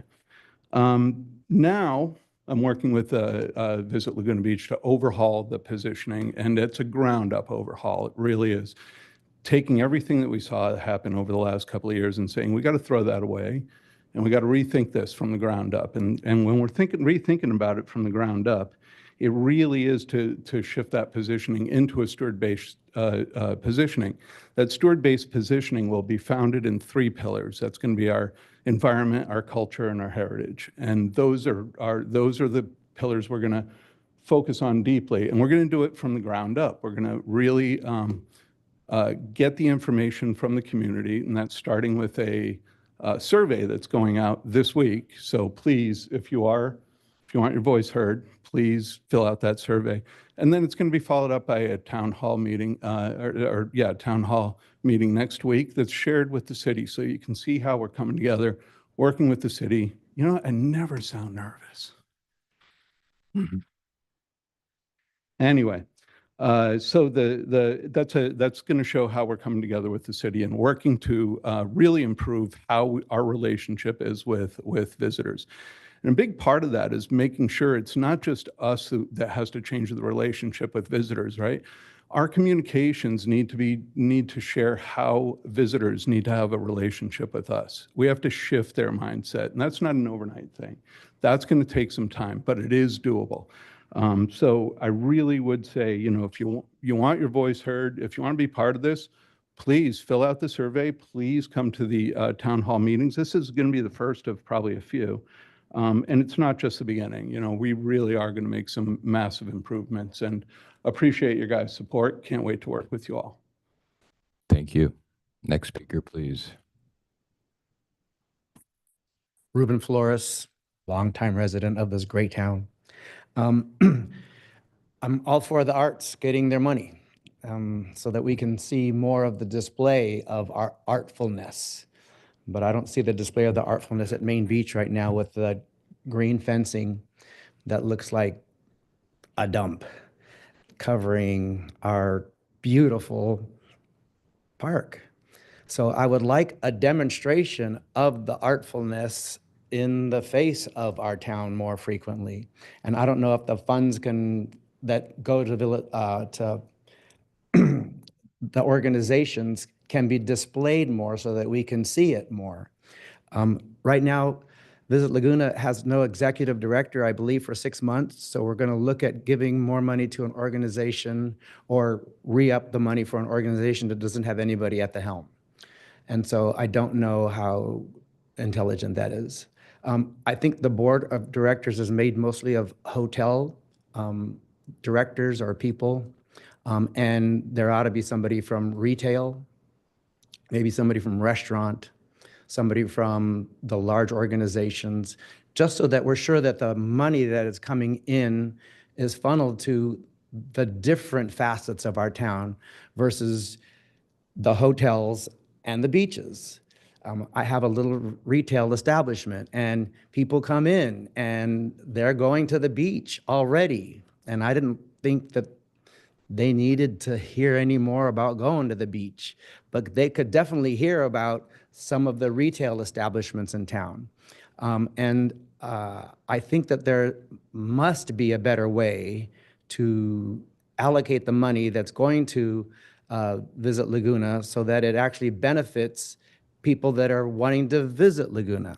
I think we're wanting to change the profile of who our visitor is.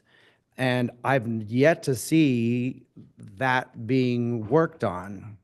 I see more and more about the ads for the hotels, but not necessarily how we're changing that profile of the ads so that who's coming here is already geared towards coming to our retail and coming to our restaurants versus just coming to the hotels and the beaches. And I applaud the use of funds for the arts, and I think we can all use more and more of that. So thank you. Thank you.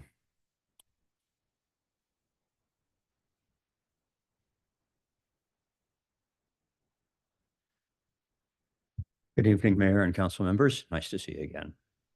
My name is Wayne Baglin, Laguna resident. You cannot build destination development on a weakened foundation. Can't happen. Laguna Art Museum, Laguna Playhouse, Laguna College of Art and Design, the Arts Commission, and dozens of nonprofits in the arts will not be stronger and more able to increase the number of tourists in Laguna lodging establishments after having 20% of their funding reduced. $60,000 is a big hit. Retention of historic 50-50 split is essential to sustain the arts in Laguna Beach. On March 25, 2025, a couple of weeks ago, Mayor Renagi signed a proclamation recognizing April 15, 2025 as World Arts Day. Laguna's legacy and today's reputation is that of an arts colony. The proclamation reads, quote, "Whereas our beautiful city is internationally recognized as a location rich with art and culture, building a new initiative on the backs of existing nonprofit organizations will not sustain this reputation."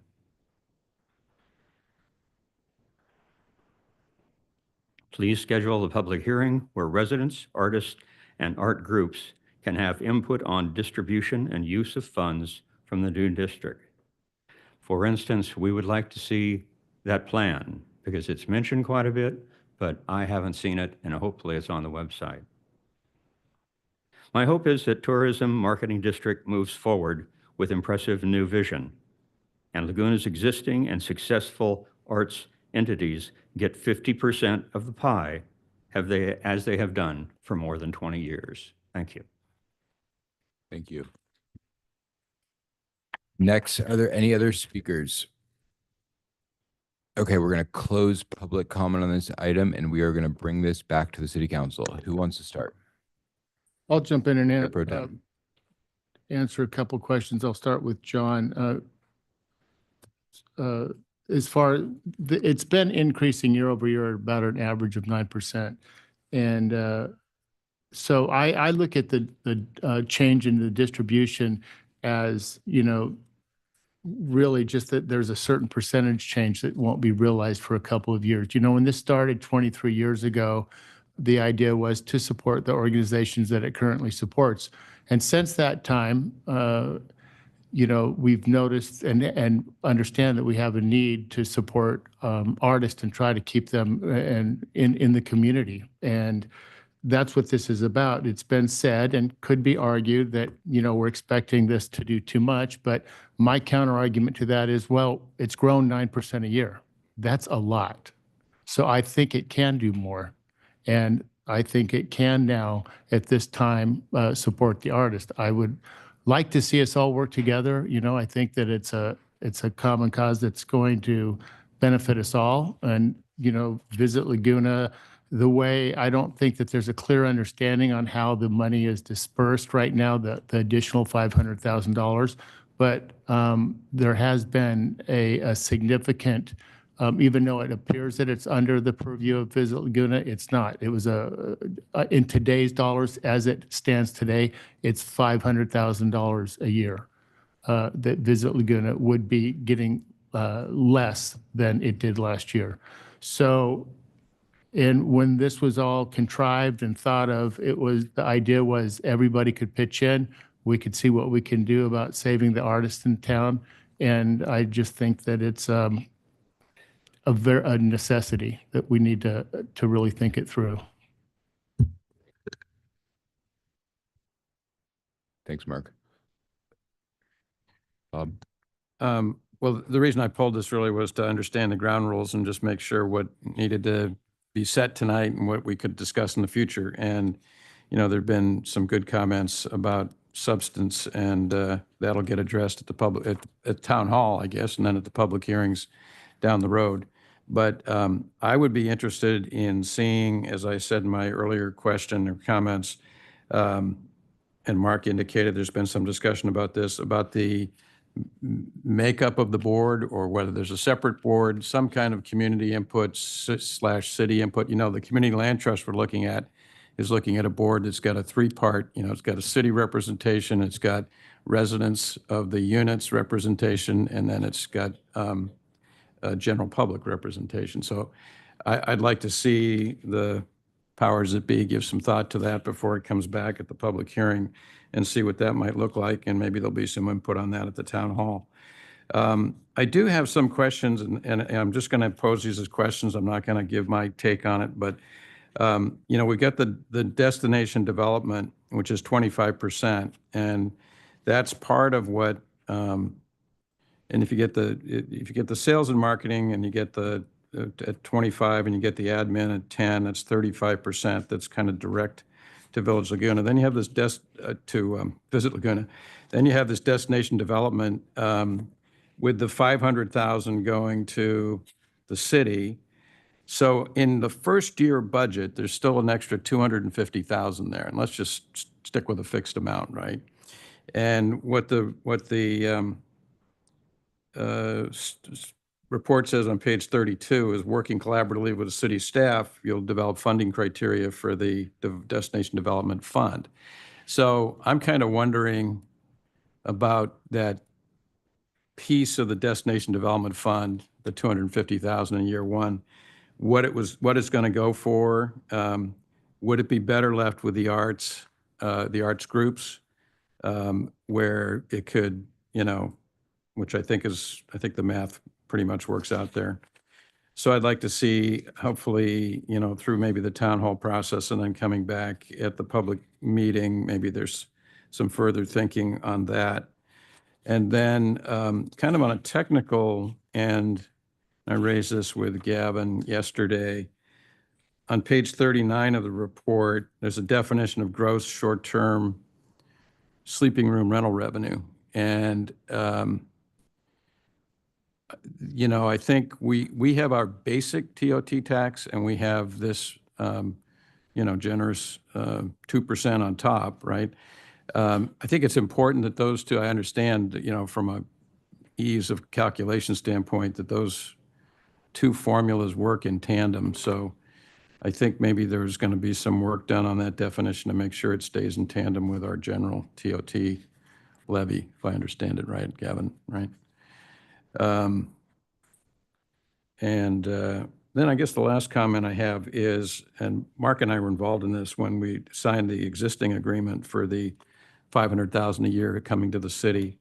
And I guess I would like, now that I'm looking at it again, it's the Downtown Improvement Special Revenue Fund. And, you know, we have hotels throughout the city, and we have obviously areas that would benefit from these kind of revenues. Our largest hotel is the Montage, which is close to Aliso Beach. Would it make sense to broaden the use of that fund? I'd like to see that thought about before it comes back to us. And those are my comments, but I look forward to moving this to a public meeting. Yeah, I'm just gonna, the purpose of this is set for a future meeting, but I'm just gonna make a couple comments based on some of the public's comments. So, you know, Mark and I have been working as a subcommittee we started as visitor impacts last year because we had, you know, as everyone knows, we had an extraordinary number of visitors, particularly day trippers last time. And, you know, I've been on the council since 2018, and I've seen two moves to work on this. One is we have this neighborhood and environmental protection plan, which we got an increase in revenue from the Coastal Commission for parking on Coast Highway. We took that $1 million and we put that into, you know, impacts. So we put it towards trash pickup. We do it 3 times a day. We have a trail ambassador program that we worked with Hallie when she was the executive director of Laguna Canyon Foundation. We had the park ranger program. And then we had in 2016, if you recall, we had Measure LL, which is another 2%, which is also paid by the tourists for public safety positions, for beach cleanup, pressure washing the sidewalks, and utility undergrounding. And so then we came to, you know, this broader discussion about, you know, what we would like to see in terms of the visitors coming and how they treat our town. And so Mark and John and Karen came up with the 3 pillars. And you have to start somewhere. Otherwise, we're just going to keep getting the same things over and over and over. And I don't think, you know, in year 1, when we put this in, that people are going to see us and respect us for our culture, our heritage, and our environment. But the more we talk about it and the more we are clever about how we represent our city, and John's helping us with that in some very creative ways, that's a very good way to try to get better focus on how we want our town treated when people come here. And Visit Laguna, you know, the hotels are not our enemies. The hotels fund a huge part of our capital improvement programs, which we turn around and invest in our city. And, you know, it's paid by visitors. So the visitors are given the money, and we're using some of it for our own benefit, quite a bit, as a matter of fact. So anyway, I just really applaud the work that Mike and Karen and John have done, because this is very creative, and I think it's going to be supported by, you know, all the different organizations throughout the city. And I do agree, when we talked about this, we want to get kind of a mix of people on the board or advisory board or something like that. We talked about that because we have some really talented people that I think would be, you know, insightful, thoughtful. We talked about some videos we're going to be producing for the public. So I'm very positive about all this. I think it's a really good move, and I think the quality of the work's been really good. Thank you. Hallie. I appreciate a lot of what members of the public shared tonight. And I think some of my main concerns are, I think that this destination development idea is a really important one. And I very much appreciate the shift from Visit Laguna to one of stewardship and connecting people with, you know, these incredible resources that we have as a community. I want to ask that we have a little bit of time to talk about at the public hearing how we codify that. How do we know if we're doing a good job? How do we know if we're being successful in shifting Visit Laguna's focus from one of bringing, you know, tourists into this community to one of promoting responsible visitorship and responsible stewardship of our town. I think your point, Councilmember Whalen, is a very good one. Who is making these decisions? That makes me a little bit nervous. I'd like some city representatives on that committee so that we, or on the board, I guess it would be of Visit Laguna, just so we have some authority over where these dollars are actually going. I appreciate that this is a long contract, and I appreciate that we can't do things overnight. So I understand the desire to have the contract be a little bit longer. I want to make sure that we, as the city, have a little bit of flexibility and a little bit of control over being able to shift things if we need to, if things aren't going the right way. Those are my comments. Yeah, so I think that first of all, I just want to thank Mark and Karen and the whole group that have been involved in what's been going on with Visit Laguna. Today we could basically decide we're going to defund this group, and we would still have issues during the summer months. We would still have, because the visitors are going to come because we have the beach, and there have been moments where I think Visit Laguna's advertising has been too targeted towards day trippers, but at the end of the day, that's actually not really what they're statutorily required to do. That's outside. There's no incentive for them to do that. That doesn't help them in terms of what their goal is, which is to get people in the off-season times. So, every month we get an email with the hotel occupancy. And so I'm always looking at that because our goal should always be, how do we maximize our hotel occupancy during the off-season? Because during the summer months, it's around 80% plus. And when people stay at our hotels during the off season, that is good for residents. It makes people are going to go to restaurants, which keeps our local businesses in business, which is good for residents. It funds our infrastructure. I mean, our TOTs is critical for that. So we could, by basically saying, we're done with Visit Laguna, it might sound like a great thing, and it sounds like a great, we're sticking to the visitors and standing up to the residents, but at the end of the day, all we'd be doing is defunding our infrastructure, and that just doesn't make any sense.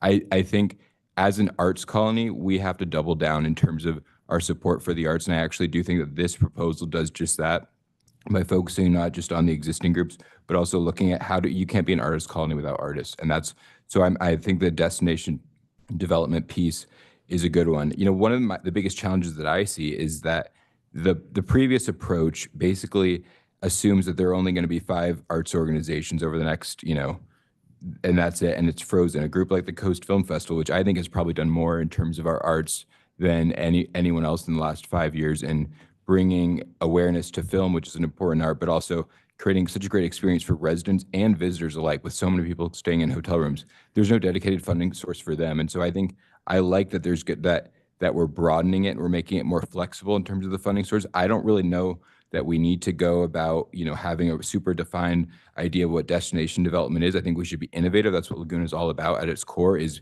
being open to change and innovation. That's why we're this great. If we were just always like, oh, let's keep things the same and do the status quo, we wouldn't be Laguna Beach. That would be like, inland. But Laguna Beach our identity is based on being willing to be different than everyone else. And so I love that and appreciate Mark and the group for bringing this forward. I think Ruben's point is a good one too, about, the board should have, because if you really want to bring people to stay at our hotels, you need to have world-class restaurants, you have to have world-class retail. So bring, groups like that onto the board, bringing residents, people. So I don't know what the right composition of the board is. To Hallie's question that she raised and point, I think it's such a good one about what does success look like? And I think one approach of how we could do that, one of the problems that I have with the approach that we get these annual reports, and they're really not super detailed in terms of, we're going to spend tens of millions of dollars into our arts over the next 10 years. When you think about that, that's a huge opportunity if it's spent the right way. If it's just spent on maintaining existing services, it's not going to go as far. So in terms of a 2-year, I like the idea of a 2-year look back. Perhaps we could have a joint, committee where I like how it was sort of like what happened with LL before, where, maybe Visit Laguna appoints some people and the city appoints some residents, and they, do a 60-day deep dive on the funds over the last 2 years and provide a recommendation to both boards about, okay, how are these funds spent? Is this a good use of funds? How, recommendations for improvements.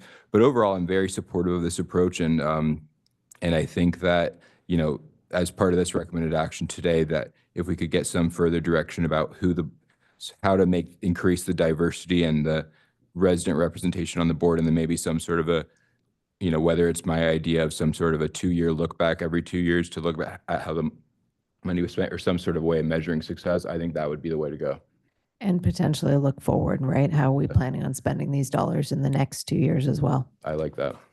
Hallie, are you referring to the dollars that go to the arts? I think you're talking about the dollars that, including. I'm talking the about dollars- everything. Yeah, you're talking about everything, and you're talking about the dollars that are under the control of the city. Is that correct? I'm talking specifically only because this is the piece that I'm most interested in this destination development component in that percentage, which obviously is going to Visit Laguna. It's obviously going to Visit Laguna? Yes, as outlined in this chart. And I understand that the dollars are not living with Visit Laguna. They're managed by Visit Laguna for projects that the board of Visit Laguna is going to decide on. And if we have a little bit more city and community representation on who's deciding where those dollars go, that's what I'm talking about. Yeah, another thing that's happening right now, we are in the process of, we've commissioned a study. I can't remember the legislation that we have to comply with. What is it? Well, Prop 218. Yeah. Prop 218 that we have to comply with. And the study that we're doing will actually help us in dictating how that money is spent because we do have the law to comply with. So maybe we'll have some of that information by then as well. Because what I'm describing is legally what we're required to do under Prop 26, right? Every year when we have to certify that this is actually achieving, a specific benefit to those who are paying it. Yeah. Okay, any other comments from council? So what, in terms of direction, do you feel like you have clear direction or what do? Well, we're going to bring this back for the public meeting. The question is, do we bring back any modifications at the public meeting? So what were the Or- proposed modifications that you might consider? And let's see Well, if one there's of them would some- be a discussion about governance and what individual, although that's more of a Visit Laguna Beach issue. We can't tell the Visit Laguna Beach who's on their board. That can be part of the management Well, plan. I think that could be a part of the discussion. I think it should be. Yeah. Would this be like an advisory committee or would it be, it's not really literally the Visit Laguna Beach? Well, there are a couple of components. One that Hallie's talking, and then there's a bit of what Alex is referring to beyond what Hallie's referring to as far as how the arts spend their money. But then there's, so there's Visit Laguna, how they spend their money. And I think it'd be worth having a conversation in a little bit more detail on, the transition that we're making and how we pulled back and the difference between social media and all that good stuff. And then Hallie's concern over the destination development money. I think that we could explain that and come up with an idea on how that would be the various opportunities to have, maybe a subcommittee involved with that. So if we had Keep it broad. Mark and Sue work on that between now and the public meeting, does that mess up any of the requirements for what you need to bring forward when? In other words, this is timely enough to bring forward modifications. June 10th to bring to So the council second a one. final, June Okay. 10th is where you will adopt a final plan. So there could be recommendations brought back in time for staff to amend the staff report for the May meeting. Yeah. So could I Over your just, concern. so I think the council, we could take back, I think, all the suggestions that the council had, come back at the next meeting with responses to those. Good. The council can still make changes to the plan at that time, once we have answers to a lot of the questions and great comments you had tonight. We just don't have answers for all those, but we'll bring them all back, and then you can still make changes. Like Gina said, you make changes the next meeting, and you can make changes at the final adoption all the way up to that point. But at that last meeting in June, that's when it's set in stone. But we can bring all the comments and And respond. Gavin, would you bring back those comments within the management plan? Yeah, we'll Okay. come back with. I So think a we red got line. enough- Yeah, we'll come back. I Okay, think we great. have enough direction to come back with the red line. We can keep talking, keep discussing. At the May meeting, there is no action by council. May meeting is just to take public testimony. We can keep talking about the changes and then, Okay. come back in June where you adopt a final resolution and a final plan. So just to restate, the preparatory material for the May meeting will be a red line based on comments today. Yeah. But people, but the council can make, and the public can make further comments at the May meeting to revise that. It has to be set in stone by June. Correct. Okay. Yeah, my That sound right? only suggestion on that, I agree with all that, would be, and you two are the kind of the subcommittee, right? That the revisions to the red line include whatever you think is appropriate after the town hall meeting. You're going to get further input at the town hall meeting. Okay. Which, Good point. Okay, any other, I don't think there's any other. I think we're clear. Okay, Yeah, thank I you. don't think we're far. It seems like it's pretty Right. simple what we're trying to get to. I don't think that there's any, No. yeah. Okay, any other comments on this item? What kind of motion, Mark, do you want to make a motion? Well, Let Would you me like try some to help? help here. Well, I It- think we have the you recommended should, Recommended actions that Dave yeah, with outlined. further direction for staff to work on the issues that have been outlined and come back. With the ad hoc committee. With of the help Yeah, of Mark and Sue. Yeah, with ad hoc committee. Okay, I'll make that motion. Yeah, I'll second. All in favor? Aye. Dave, who's going to be our staff person we're going to work with? It'll probably be Gavin. Okay. Yeah. Okay, so now do we need a break, council? You want to do a break? Okay, let's do it's 7:06. Why don't we come back at 7:15?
to session. So we are going to consider item 11, which is adoption of an ordinance adding chapter 11.7 Slow Streets Program to Title 11. Council, do we want a staff report on this? This is the second, is this the I second don't. reading of the ordinance? So I don't need a either. staff report. Does anyone else want one? So you guys can just stay here, I guess, and then. Louis' face looks crushed. What was that? Yeah. No, okay. So unless there's questions from council, let's open up I guess, a public hearing on this item. So I'm going to open the public hearing and take public comment at this time.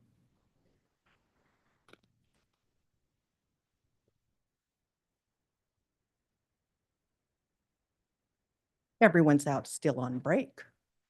11 is the one about Forest. Okay, so I took the deep dive today and just was looking at the agenda in minutes. And here's an observation I have. Of all the letters that were sent in the emails, there were 40 pages on the staff report opposing the small street or slow street or whatever it is. There were only 10 pages of positive. This is an interesting observation. The positive comments to go forward were all like one paragraph. Wow, I like the promenade. Wow, I like the idea. One paragraph. When you dissect all of the letters of emails that you received opposing it, oh my God, look at the names of those authors. Our town is rich with talent, professional talent. And those letters were not just, don't do it because of one little paragraph. They were thoughtful, factual, and you guys need to deal with that. I am totally against the promenade. It needs to be brought into a vote citywide. I don't know why we haven't gone this far. It's been steamrolled with COVID. But I'm going to tell you a story. 2018, right before the election, the city village entrance got approved, and all of a sudden it was on a fast track. And, you know, whatever the focus was on the public. Fast forward, I got involved over the Marine building being taken away in some parking spaces. And that's when my husband, the professional land planner, worldwide renowned, got involved. And there was a sneaky move about that village entrance. What happened was when it was approved, the city immediately went and filed the appeal with the coastal, started the time clock ticking. So when this Marine building started, that's when the sneaky move was discovered. Fast forward, the Marine building change to the plan was pulled out because it was going to open up the public oversight again. Why is there no CEQA on this slow, small, short street? It's not going to be a street. It's going to be a paved mess. You need to give oversight to the public. It hasn't been done properly.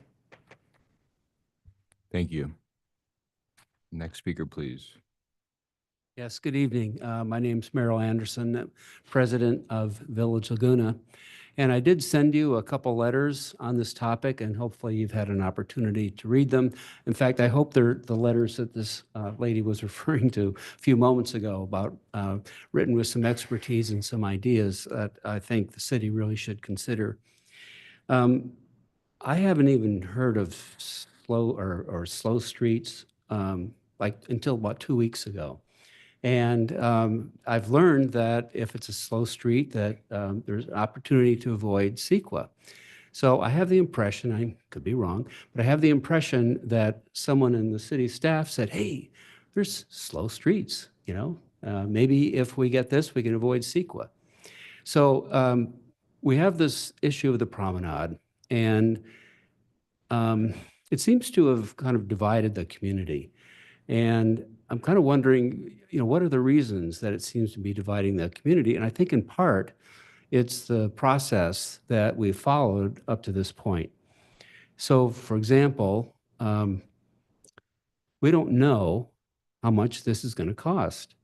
And so when people say we like it or we don't like it, I think if it costs $3 million, it's a different answer than if it costs $30 million or even $10 million.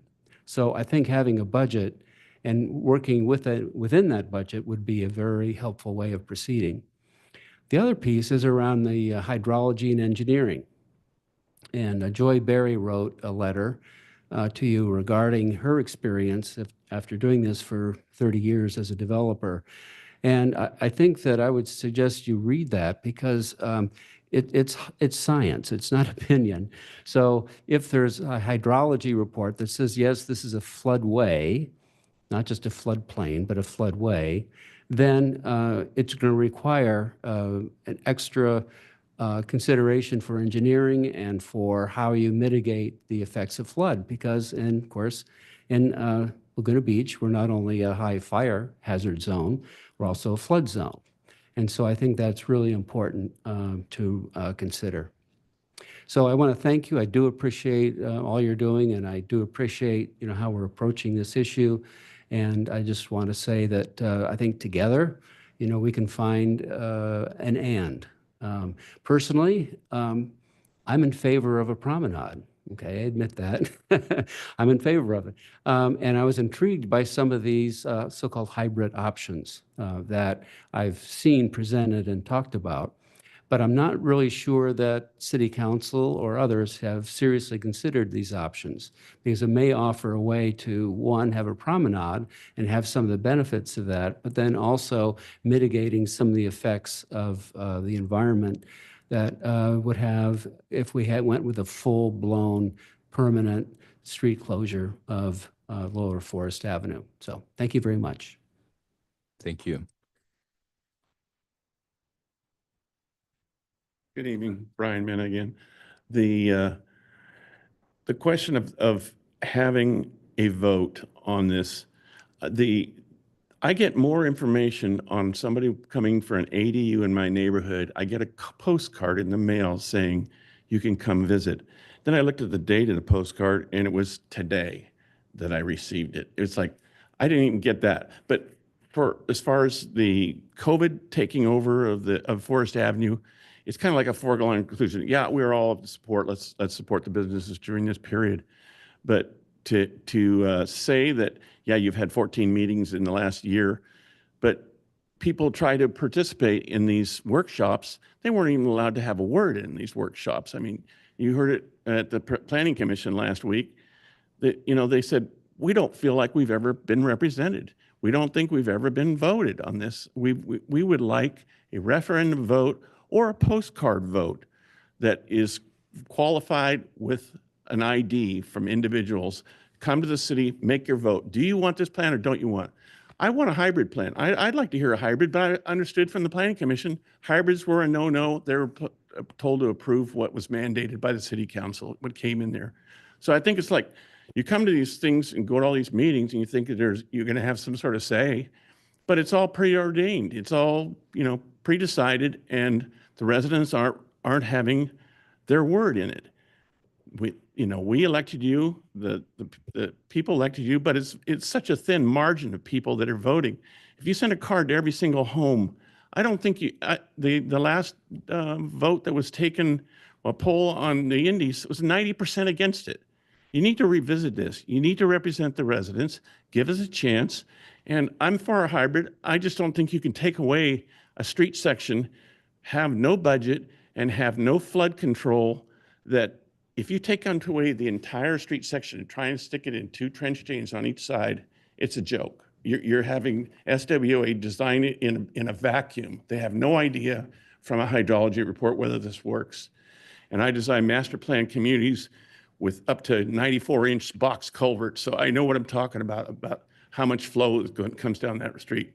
I've worked on some of the businesses that have been flooded. It not only goes over the curb and gutter, it goes up into the units, and there's boards in front of every unit there down in the downtown area.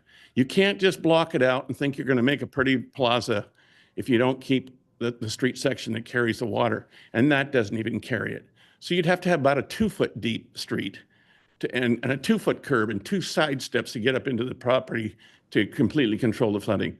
So anytime you alter it, you're going to be taking on the liability. I think you need to consider the residents, give us a vote, let us revisit this, and then we decide. I'll be on board if all the votes, it comes in the favor of it again, but so far it's just been railroaded down the road and we don't have a say. Thank you.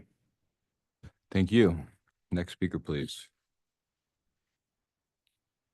Hi, my name is Erin Slattery with the Laguna Beach Chamber of Commerce, and the Laguna Beach Chamber of Commerce supports the Promenade on Forest project. The next step towards seeing this project become a reality is to establish the Slow Streets program. The Laguna Beach Chamber envisions a vibrant town center where residents can enjoy year-round events along with unique dining and shopping opportunities. The outdoor space will provide additional chances for residents to visit local restaurants and enjoy outdoor meals while taking in the views and browsing shops. It aims to create a community hub for both residents and visitors. We encourage the City Council to keep the Promenade on Forest project moving forward. We believe that any challenges can be overcome and that we can address multiple issues simultaneously. Thank you. Thank you.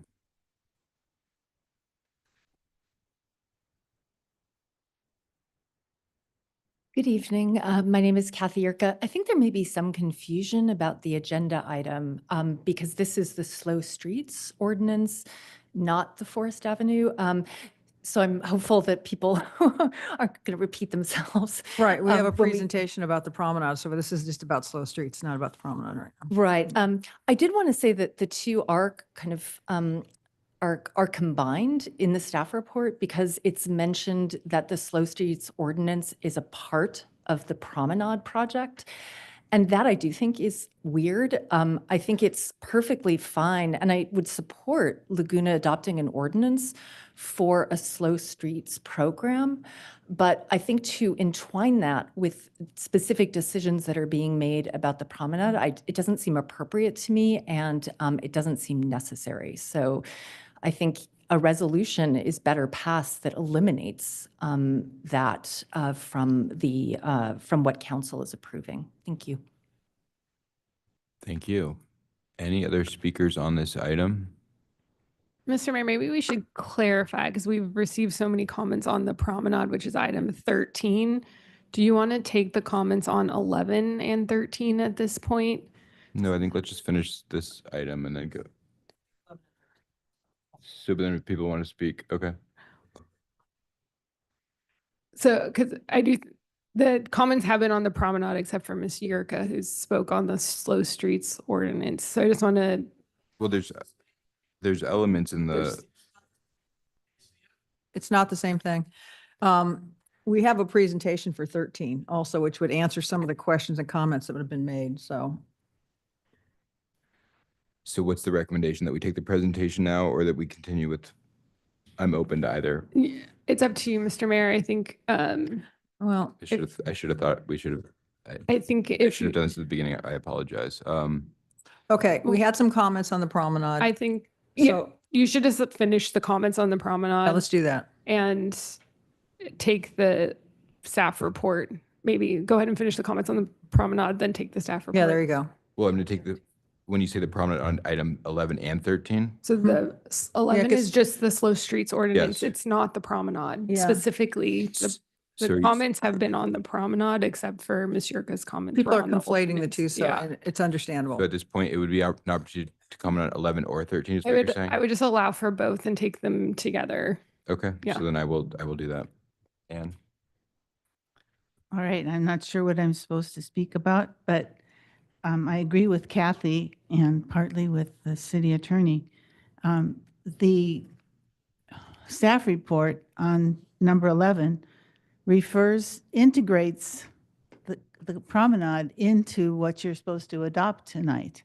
And our recommendation in the letter that we sent in was that you take any references to the promenade out of the action in number 11, because that is not, I mean, it seems to us you should adopt the Slow Streets program, which could apply to any street in Laguna Beach, and not put references to one specific street in there.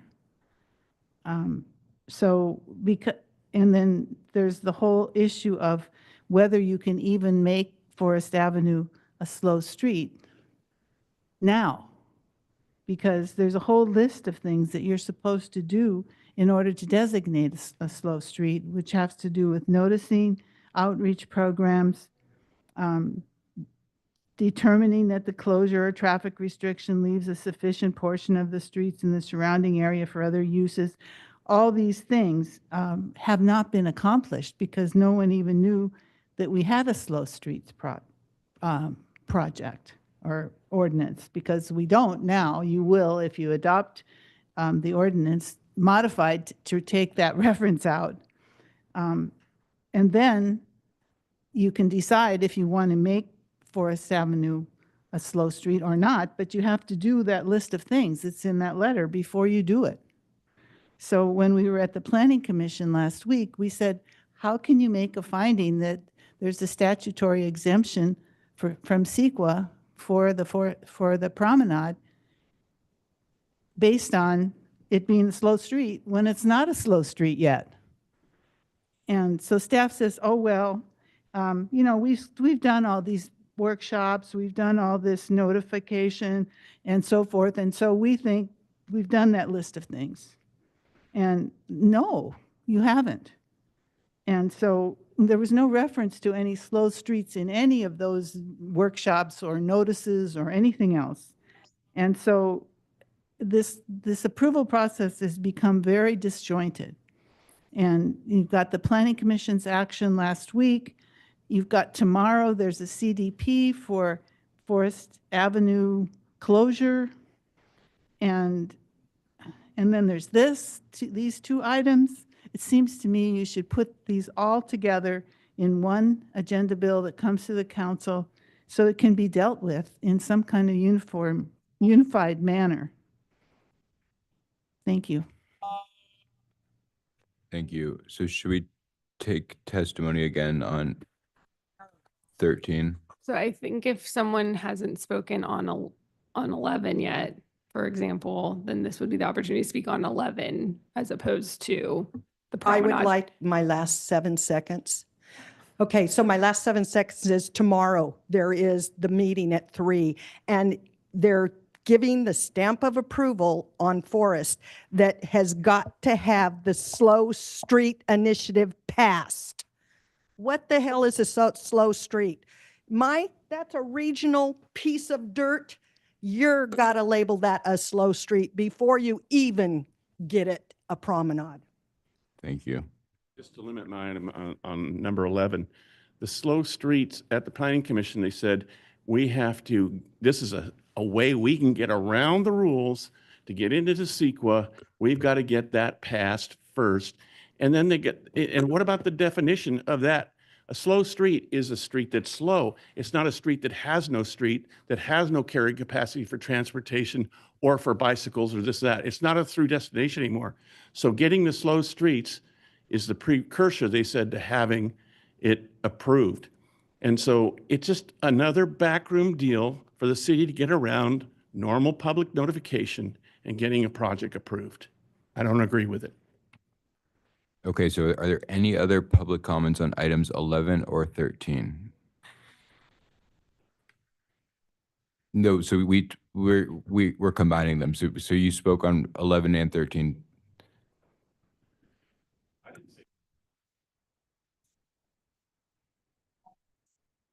So we're doing 13 too? We're doing 13 too. We're doing it all in one. So I apologize for any confusion. just to be, the 11 is the adoption of an ordinance that allows for a slow street program. It is not specifically about the promenade at all. It's just the creation of a program. 13 is the proposal to adopt the resolution that is implemented through the Slow Streets program, and that is specifically related to the promenade. And so the Slow Streets program, the ordinance, is 11. The resolution that proposing to make Lower Forest a slow street is number 13. So the comments related to the promenade are related to number 13 specifically. And I'll just note that the resolution is only effective upon the effectiveness of the Slow Street ordinance and the issuance of the CDP that would be at the hearing tomorrow. So Megan, what if we just, so if there's, does anyone else have a comment on item 11? Let's keep this simple. Let's close public hearing on item 11, bring it back to council, and let's take that item, because I think we're making it more confusing. So let's hear from, so yeah, hold on. Okay. Let's go, so item 11, let's bring it back to council. Does anyone have any comments on item 11? No. Can I get a motion? Move the recommended action. Do you want to second that, Mark? I'll second that. No, question. I do have Go a ahead. question. So section 3 of the ordinance does reference the Promenade on Forest project and the incorporates CEQA it all, exemption. and the CEQA exemption. Yeah. So I don't, if this is creating a slow streets program, I don't understand that. Section 3 is specifically about CEQA. So the definition of the project for CEQA purposes, and in order to avoid piecemealing, is including the slow streets ordinance as well as the design review and the promenade and the slow street closure, because we needed to, the first action that the first commitment on an issue related to the project triggers CEQA. And so in order to be broad enough to make sure that the whole project was included and avoid a piecemealing issue, the slow streets ordinance is included as part of the project definition. But that's the reference, is just that the project is defined to include many different decisions. But for purposes of CEQA, we are contemplating the promenade as part of, that's what's For purposes of CEQA, to make the findings for the statutory exemption. to make the findings for the statutory exemption, the definition of the project is the slow Includes. streets ordinance, the resolution, design review, the CDPs, and the construction. Okay. It's specifically intended to be broad in order to avoid a piecemealing issue.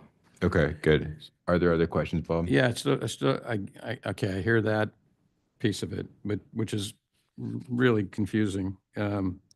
But if we didn't have the promenade on Forest even in our vision, right? And we were adopting a slow streets ordinance because, as Ann says, and I think she's right, you can have a slow street anywhere in town. None of this CEQA language would be applicable to the ordinance generally. If I want to have a slow street in South Laguna somewhere, the entire section 3 is tied to the project. So, I mean, what would you ordinarily do if you were just adopting a slow streets ordinance? I mean, I suppose there's another exemption, right? That would apply. So do we need to add anything that's broader than the project for the ordinance to be valid? I want to close a section of Glenary. I just want to make sure we have an ordinance that, works generally. Yeah. I think that we determined that the ordinance did fit within 21080.25. And it's specifically the statutory exemption is that it applies, the statutory exemption applies to, well, pedestrian and bicycle facilities and improved safety, access, or mobility, including new facilities within the public right of way. So I think that the ordinance fits within that because it creates the ability to do that. But I think to your point, if you'd like to add, well, I really do think that it fits within that definition.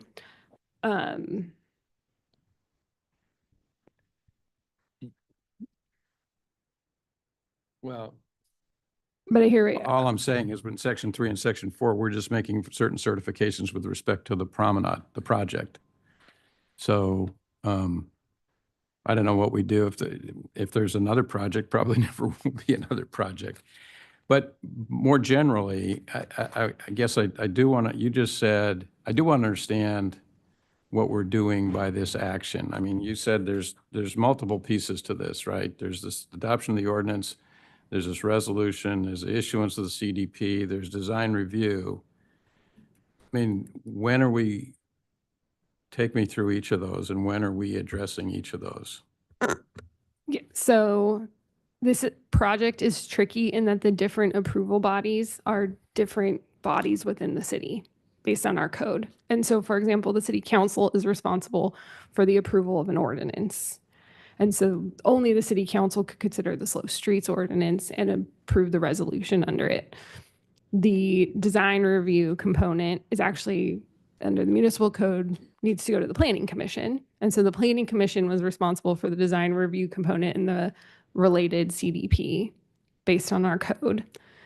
The CDP for the resolution for the slow street closure of Lower Forest required, based on the code, could be an administrative decision by the community development director. And the reason it's not attached to your proposed approval of the resolution tonight is that we wanted to keep intact the appealability, because if we had just given the CDP to council to approve without a lower action, then we would have eliminated the ability for an appeal in the city. And then finally, the approval of the construction documents and the approval of the bid is ultimately a decision of the city council. So the sequencing on this project is tricky because it had so many different components and pieces, different decision makers involved. But because of the project being, to avoid piecemealing because of that issue, that it went to so many different bodies, we had to have a broad definition of a project, which is why the first action that was taken had to have the CEQA adoption, and so the first action taken was the first reading of the slow streets ordinance. Which preceded the design review? Is that what you're saying? The slow streets ordinance is consent item number 11 before you. No, but the project went to planning commission. The design review component of the project for CEQA purposes went to planning commission, as well as the CDP for that design review. That was last week's meeting. Right. And so the council had done the first reading of the slow streets ordinance at the meeting before that, That's what I'm saying. The first reading of the slow streets ordinance, which was the first action related to the project. Yeah. Was on March 25th. Which preceded the design review. Exactly. Which is okay. And then so the CEQA finding for the project is just the one we're making. Correct. Well, correct. You're making it again tonight through your adoption of the ordinance, and you made it at your meeting on March 25th. Okay. And then the, well, I can wait. I'll wait till 13 then. I still,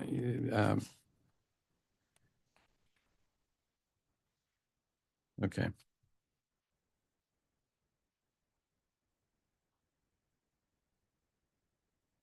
I'm good. You're good. Any other questions from council? Okay, is there does anyone have a motion? Okay, so who made the motion and who did? You made the motion. I seconded it. That sounds like me. Okay, all in favor? Aye. Aye. Okay, so now we're gonna take item 13 and so I think we have a staff report. So let's hear that staff report.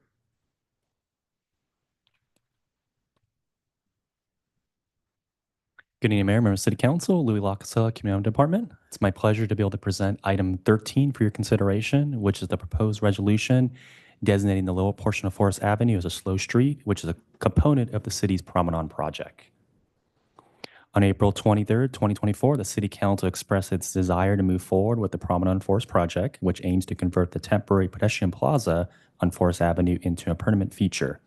At the joint City Council and Planning Commission meeting on February 4th, 2025, the Council reaffirmed this direction and updated the project scope to include the implementation of the slow streets designation as a key component for the project.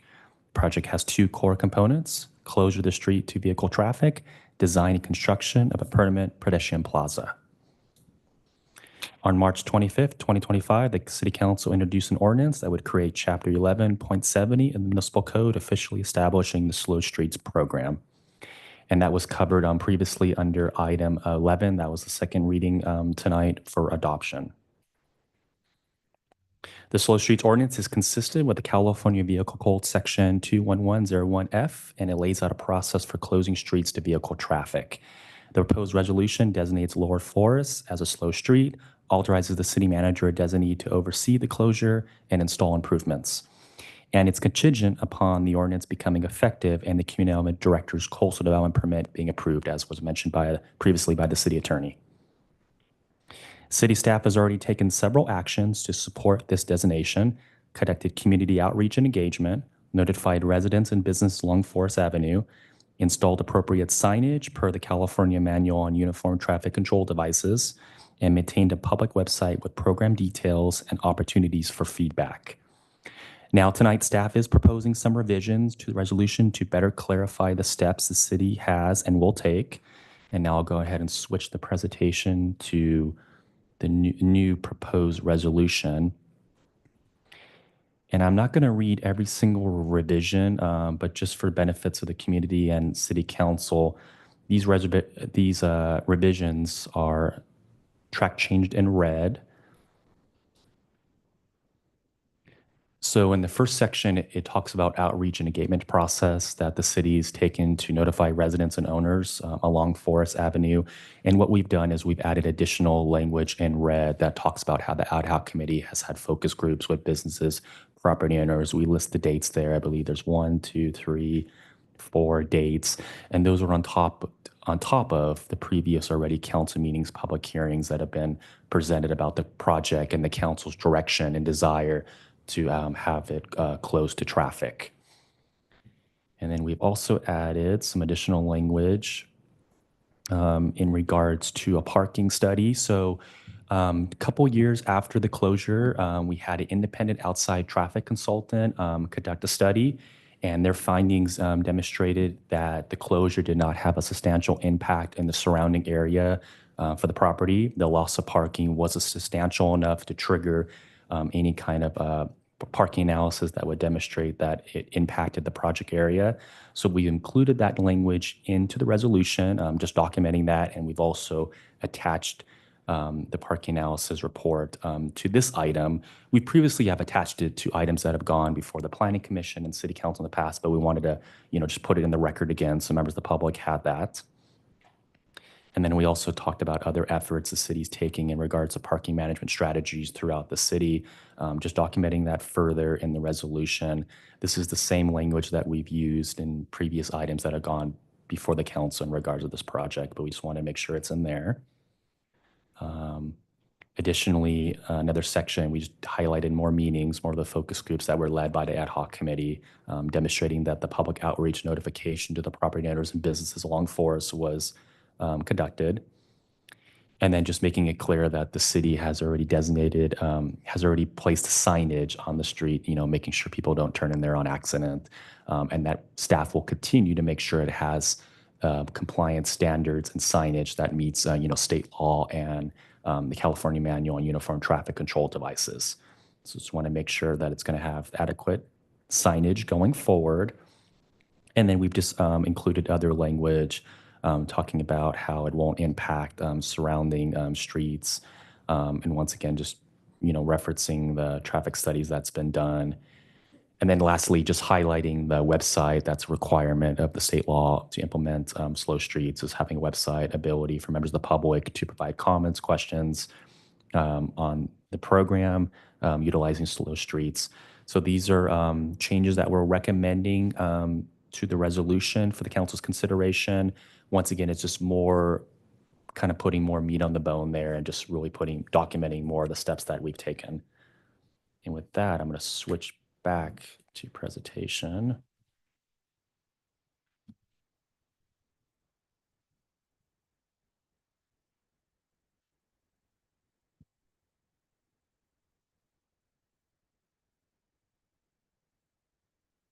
Okay, and then as mentioned by the city attorney, because this project lies within a coastal zone, a coastal development permit is required, and the CDP for the street closure will be considered by the community director tomorrow, April 9th at 3 o'clock. So there'll be another meeting on the promenade on slow streets tomorrow to consider that CDP.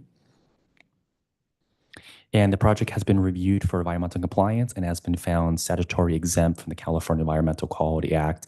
Only additional comments that I can add in addition to the city attorney's comments is was not just a determination made by the city attorney's office and staff. We also had an outside independent CEQA consultant that does this for a living. They generated the report. They made their recommendations in consultation and was reviewed by then the city attorney's office and staff. So members of the public just want to make sure we highlight that, and that report is attached to this report. That outside CEQA consultant also conducted their due diligence for this project. And so we did want to take the opportunity to address public comments. I know we did receive a good amount of public comments for this item, and we do appreciate the public's interest and concerns about any project that's brought above the city council. So in regards to floodplain compliance, the project area falls within a special flood hazard zone, which the city council and many members of the public already know. To comply with FEMA and local floodplain regulations, a qualified engineer will be retained to prepare a hydrology study. And as mentioned at the Planning Commission meeting last week, this was a condition that was added on to the project number 14, which requires a floodplain development building permit. That's a municipal code requirement, not a permit that needs to be done. And a hydraulic study does not need to be accomplished or completed before design review for conceptual design. It's something that needs to be completed that goes along with the floodplain development building permit, which is obtained during construction. So the city followed, the city followed its municipal code for this project. And once again, the design consultant staff will work with the hydraulics consultant during the process of construction to attain the floodplain development permitting. Now, we also did receive a number of questions in regards to the Downtown Pacific Plan compliance for this project. So there are no general plan or Downtown Pacific plans that prohibit a street closure. As the city council knows, they will put language where they prohibit like timeshares or other kind of, things they don't want to allow in the city, but the code is silent on it. There's nothing that prohibits a street closure in the Downtown Pacific Plan or in any general plan policy. Now, in fact, when we do look at the Downtown Pacific Plan, it does emphasize preserving and enhancing the pedestrian-oriented character of the downtown.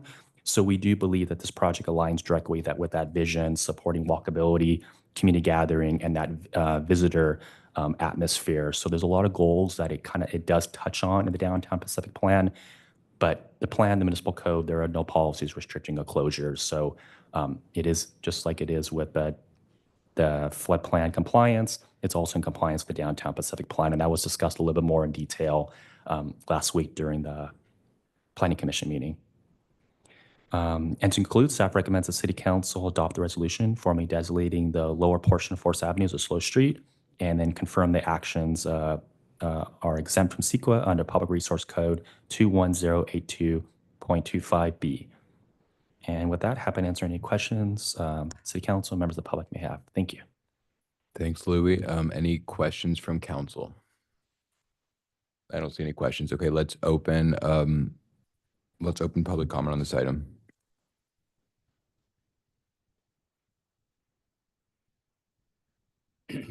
Bill Hoffman, longtime resident. Thank you, Council, for all your hard work. I support designating Lower Forest as a slow street. It's perfect. It's a natural funnel where people walk in. It's really too narrow. When we had two diagonal parking places, it really wasn't very attractive. From a philosophical point of view, and as a tour guide, I think we need more slow streets in our lives. You drive around Orange County, everything is dominated with cars. If we have one small street, Lower Forest, where people can relax and families can have a good time, the rest of the town is dominated by cars. So the slow street designation will move Forest Avenue to the promenade to its design. Our downtown is beautiful. I did a tour today, a walking tour, and as people entered the promenade, they just kind of smiled. It's very relaxing. It's the only place you can really relax. Some people have said the beach is such a place, and it is, but you're open to the elements. But Forest Avenue is like an outdoor room. There's a continuous row of buildings on both sides. And with the beautiful eucalyptus trees, you're sort of enclosed in this beautiful space. And the design by SWA is very, very understated. The materials are very appropriate. So I think it's a very, very good design. I'd like to see some symbols of Laguna's history in that design. Also, Laguna is a creative town. We were founded on art. We have these amazing festivals. People come to this town and they expect to see something special. The town is beautiful, but when they come to Forest, it could be even more beautiful. I know we've already come up with a creative plan. We can make it even greater. So, so many residents like, even though the asphalt is kind of a bummer and I don't like looking at the curbs, it's still a very comfortable place. With the design, it's going to be absolutely beautiful. So thank you, Council. Thank you.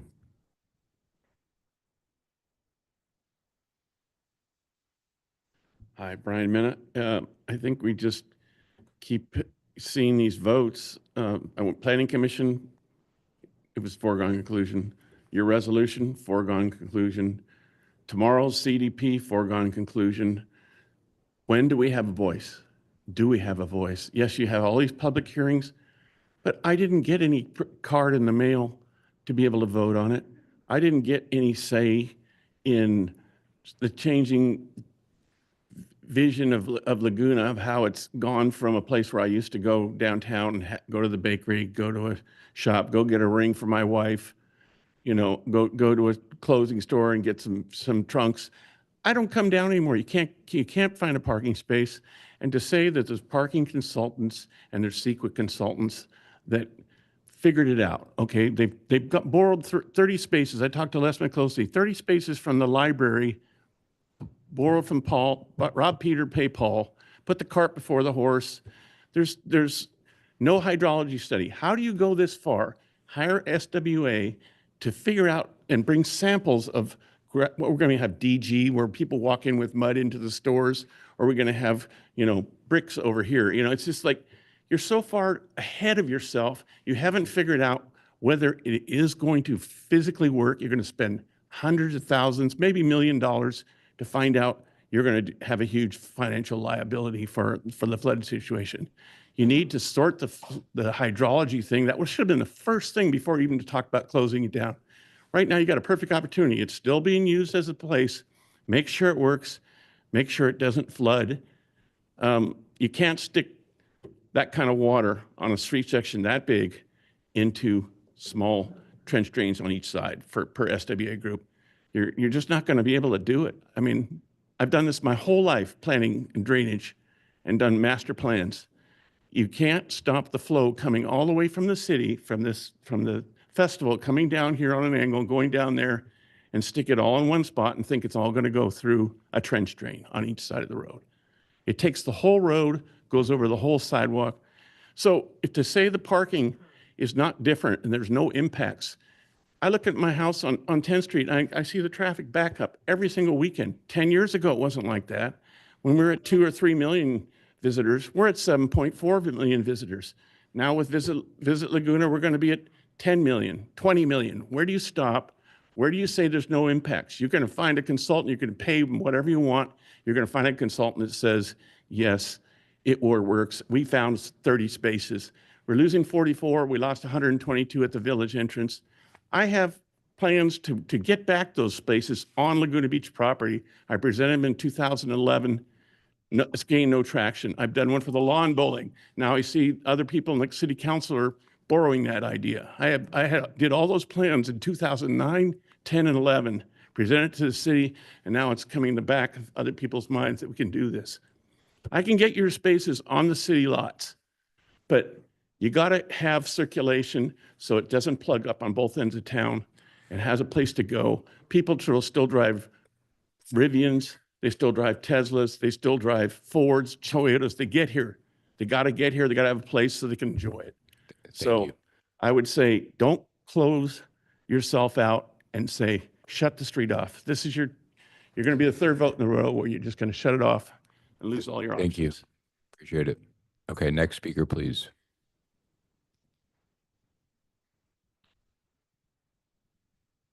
Bob Borthwick. The idea that the loss of parking is not important is it's kind of startling to me. I can't wrap my arms around that. When the project first came out to RFP back in, I think it was 2000, the end of the COVID period, I thought, I want to find out for myself from the merchants what they think about closing the street. And before I would throw my hat into the ring to design it or even be a resident that would be funding the promenade.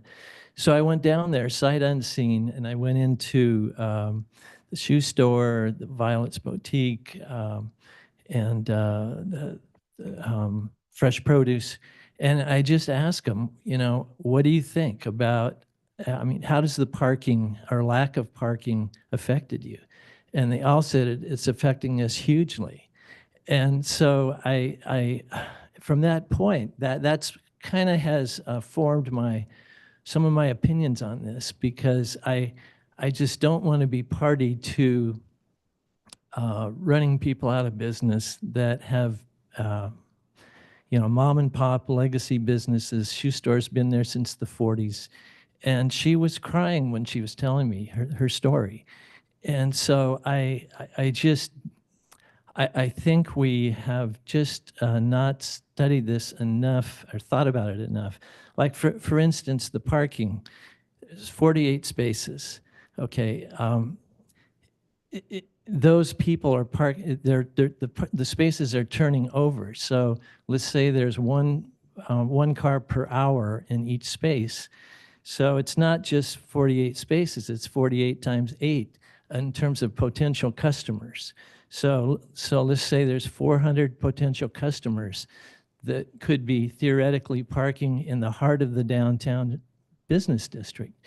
And so when I talk to these people, they say, just a few sales per day could help us make or break our livelihood. And so when you have the potential for 400 spaces and that goes to zero, that's a big deal. So anyway, I get emotional about this stuff, and I apologize, but I just think that I have been trying to get a hybrid idea looked at or thought about, because I've talked to some of the merchants and they would live with that. But, we were not allowed to consider a hybrid when I was on the architects committee. So it's frustrating, and I think that's why a lot of people are frustrated in town. So thank you. Thank you. Next speaker, please.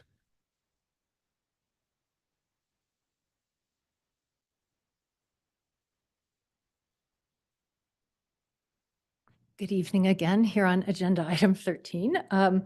The people can disagree about the design of the promenade. I will always be an advocate for the process. And I think this process is out of the city's control. And I think that was evidenced a little bit by the conversation that we had, that you guys had over number 11. And I appreciate the questions that you asked, Bob. First of all, the council discussed the slow streets on March 25th. It was referred to in subsequent staff reports, including the presentation we just saw, as an approval, and that a notice of exemption had been filed within 5 days after that approval. It was not an approval. It was reading an ordinance. You are approving it tonight. I have never heard of a notice of exemption being filed in advance of an actual final decision about a project. The Planning Commission reviewed the design and approved the Promenade project with a categorical exemption from CEQA based on the fact that Forest Avenue had been declared a slow street. it was not declared a slow street. It may be declared so tonight. That is a procedural problem. Staff recently, in an email that I think was sent to hundreds of residents in Laguna, announced that the design of the Promenade project would be coming back to council eventually. It's not. Planning Commission approved it. Charitably, these are errors. But they reveal real problems with the way that this is being rushed through and organized. Tomorrow, as you know, the Director of Community Development is set to approve a coastal development permit at something called the Administrative Director of Community Development meeting, a thing that did not exist until March 5th. The Director of Community Development can only approve a CDP for a project that requires no other permits. As we just heard from the city attorney, and as we saw in the presentation, there are many other permits that are required for this project. There are construction permits that are going to be part of it. And the goal was to avoid that there will be an opportunity to appeal. We would appeal to City Council. Does that mean we get the opportunity to pay $2,000 to appeal it? Why are you not making that decision tonight? Why aren't you vetting the findings of staff regarding whether or not it meets the criteria for a coastal development permit? That floodway is a major, major issue. Under FEMA, if so much as a teaspoon of water gets displaced from forests into the surrounding areas, you can't build it. The idea that a hydrology report is, I just don't understand why, with this being so controversial, that the city is proceeding in this kind of crazy way. I think it's a mistake. Thank you. Thank you. Next speaker, please.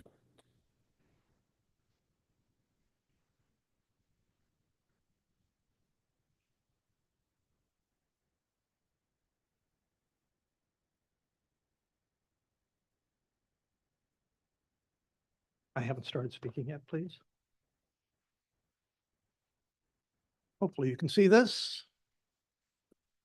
Stop mauling Laguna. Keep our charm. Call for a public vote on the promenade. We need it.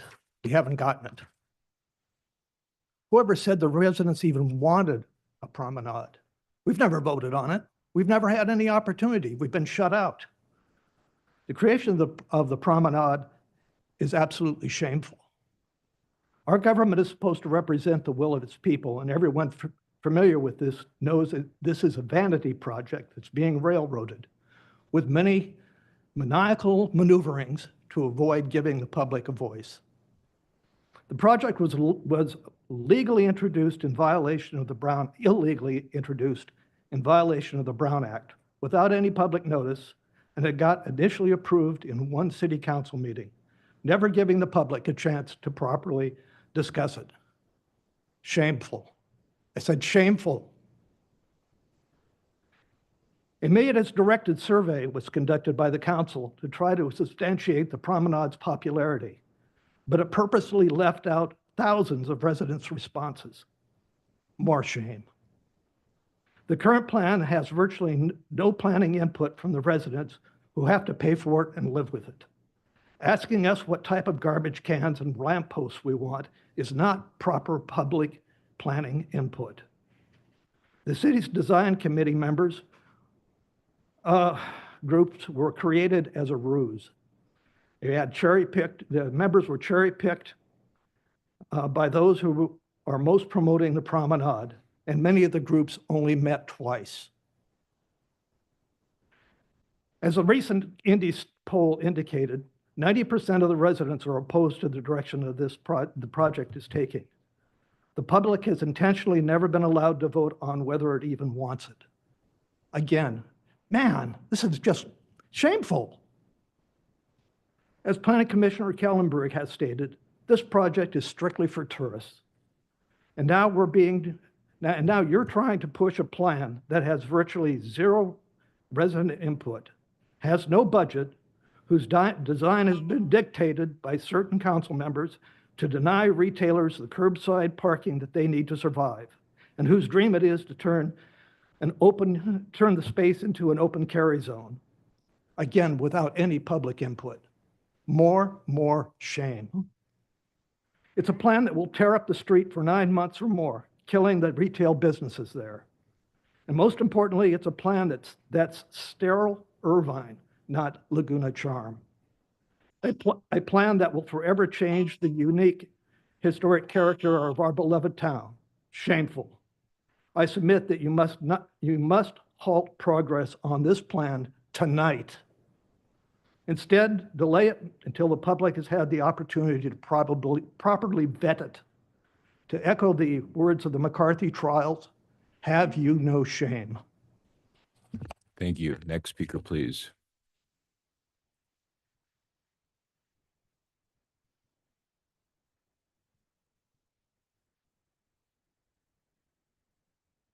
Wonderful comments from many residents about our concerns. I'd just like to dispute some of the things that staff has said about complying with the list of items that are required before you make a street a slow street. They cited various meetings that have happened over the last couple of years regarding how the promenade was going to come about. Never was slow street mentioned in any of those meetings or any of those notices. So to say that you have completed this list, I think is false. And you should not adopt this as a slow street tonight. Secondly, as a city that is an environmental leader for years, for 40 or 50 years, we have been the environmental leader in a county that was not very interested in environmental issues. To take that tradition and that esteemed position and manipulate the process so that you don't have to do an environmental study on something that is so important, that it has so many issues related to it, is not right. You can get this exemption from the state and not do it, but the environmental issues remain not dealt with. The alternatives that we've been talking about still need to be explored, and those would be part of an EIR. And so I urge you to just abandon this slow street process. If that's the only reason you're doing it is to be exempted from doing an environmental study, that's not a good reason. That's like, I don't know how to compare it, but it's a very false thing for an environmental leader in our county to do, because you want to be sure that you are addressing everything properly and not getting out of things just because you can. The hydrology study should be done. As a designer, I would want all that basic information up front before I designed anything. So that means soils, that means borings, that means understanding how the flood flows and what are the FEMA requirements before you put pen to pencil, pen to paper. And so this is another example of why things have gone awry. The fact that we were not allowed to look at options, the fact that in the workshops we were not allowed to testify, we were not allowed to let other people in the workshop know what anybody else thought, because all we could do is write notes on paper for the consultant instead of sharing information with each other and understanding what other people in the room thought. It's just another type of manipulation to try to make this process go in some particular direction. And the price will be paid for that. There will be appeals, there will be hassles, there will be legal action, there will be all these things that should not have to happen. Just like on the Aliso parking lot, we should not have to fight over that issue. You know, the residents said, leave it alone. But no, you have to do it otherwise so that we can fight over that too. We should not be fighting. We should be working together on a good solution. Thank you. Next speaker, please.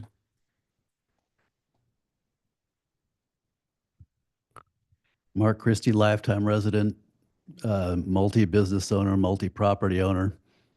I agree with a lot of what Ann just said. We shouldn't be fighting. I mean, we live in a very polarized world, and it breaks my heart. So I want to first and foremost applaud everyone who's spoken tonight, because all they're trying to do is what we're trying to do, what you're trying to do. We're just trying to leave this campsite, Laguna, cleaner than we found it. We love this place. You guys aren't getting paid much. You're here for hours. They're getting paid nothing. I'm getting paid nothing. We're all trying to pull the rope in the same direction. We disagree on some things. And we disagree on this, you know, some of them, and I disagree on this. I'm going to run through these things. Flooding, hydrology. I've owned 2 buildings down there and a couple of businesses for 40 years. It's flooded twice. It's never, not a drop of water has ever come through the front door of any of my businesses. Yeah, we're in a flood zone. I get that. We're also in a liquefaction zone if it's an earthquake. Hybrid study, you could do it, but if you're going to do this, do it right. And a hybrid will never be right. It's never been done hybrid anywhere in the country and been successful. If you're going to do it, go for greatness, make it amazing. Laguna's amazing, make this amazing. People calling for a vote. We voted on Main Beach Park twice. It was voted down twice. And now everyone looks at Main Beach Park and says how amazing it is. And it is amazing. This is going to be that amazing. This will be that place. This isn't for the tourists. This is a place for the locals to go and congregate. They go to the ranch now on the patio, and it's fantastic. It warms my heart.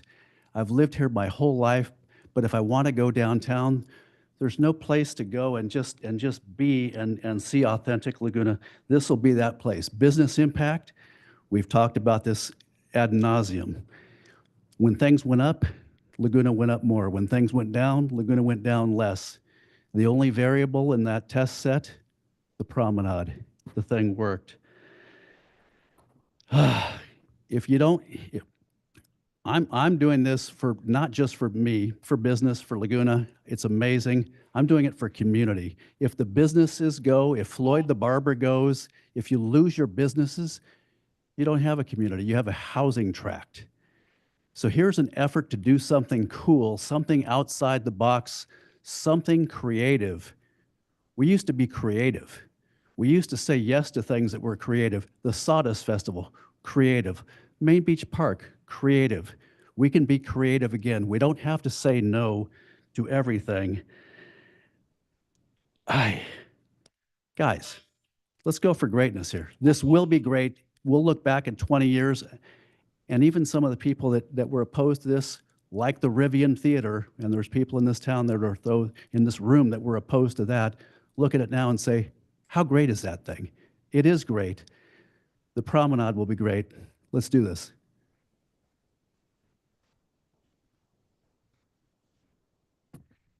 Hi, I'd like to just correct the record. This is the agenda item that had the positive letters of 40 pages and the opposing of 40 pages and the positive of 10 in the emails. And again, the 1 paragraphs, yeah, I like it, do it. Here's what I'm really struggling with. You let the horse out of the corral. Let's see all of these colloquialisms I can recite here. You put the cart before the horse. You guys are on record now that you're trying to skirt truly legal maneuvering. By adopting this slow street business, now this justifies the means to go forward, to put the real seal on the deal for Forest Avenue. And that's what's not right. 3 of you council members, Mayor Renagi, Orgill, and Jones, have not been a party on the dais of this decision. Bob and Sue have. You have a very important decision at this point. I encourage you to stop, back that truck up, and put it on record for the right reasons. If the city votes and that's what's going to happen with Forest, so be it. I feel so cheated.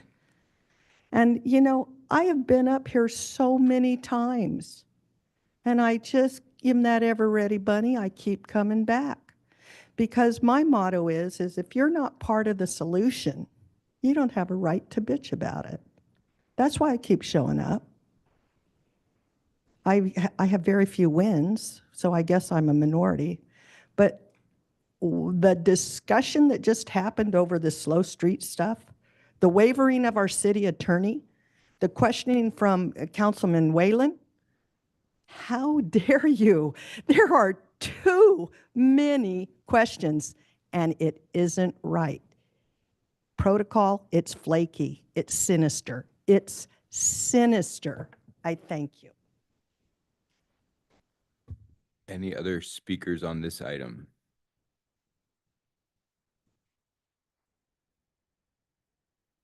I think I'm at the right item now. The Laguna Beach Chamber of Commerce supports the Promenade on Forest project, and we want the Slow Streets program to happen. We encourage the City Council to keep the Promenade on Forest project moving forward, and we believe that challenges can be overcome and we can address multiple issues simultaneously. And I am also a lifetime resident of Laguna Beach, and I'm looking forward to a community center. Thank you. Any other final speakers on this item? Okay, we are going to close public comment and bring this back to the City Council. Who wants to start? Sue, Mark, Bob, who wants to start? Well, I'll start. Okay, Bob. You know, and where I am on this is, I agree with a number of the comments that were made, and in particular, the process. I think the action that we took to adopt a slow streets program is fine. We've got a slow streets program. Now we're asked to whether we want to take the next step to adopt a resolution to close forest or designate forest as a slow street. And I do think it's been a disjointed process. The ordinance won't be effective for 30 days. I don't know why we're adopting this ordinance tonight. But it's not the ordinance that was in, and I guess this is the reason why I'm not going to support it tonight, moving forward with it tonight.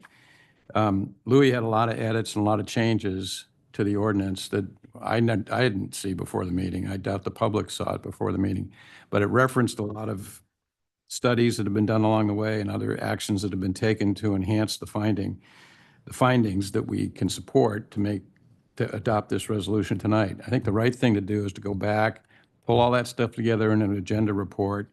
If additional noticing needs to be done, schedule this for, you know, the first council meeting after the effective date of the ordinance. I do think it's a little, it is unusual, and I'm not sure why we would be adopting a resolution before the ordinance is even effective. But more importantly, I think, given the fact that I don't think we have a good record.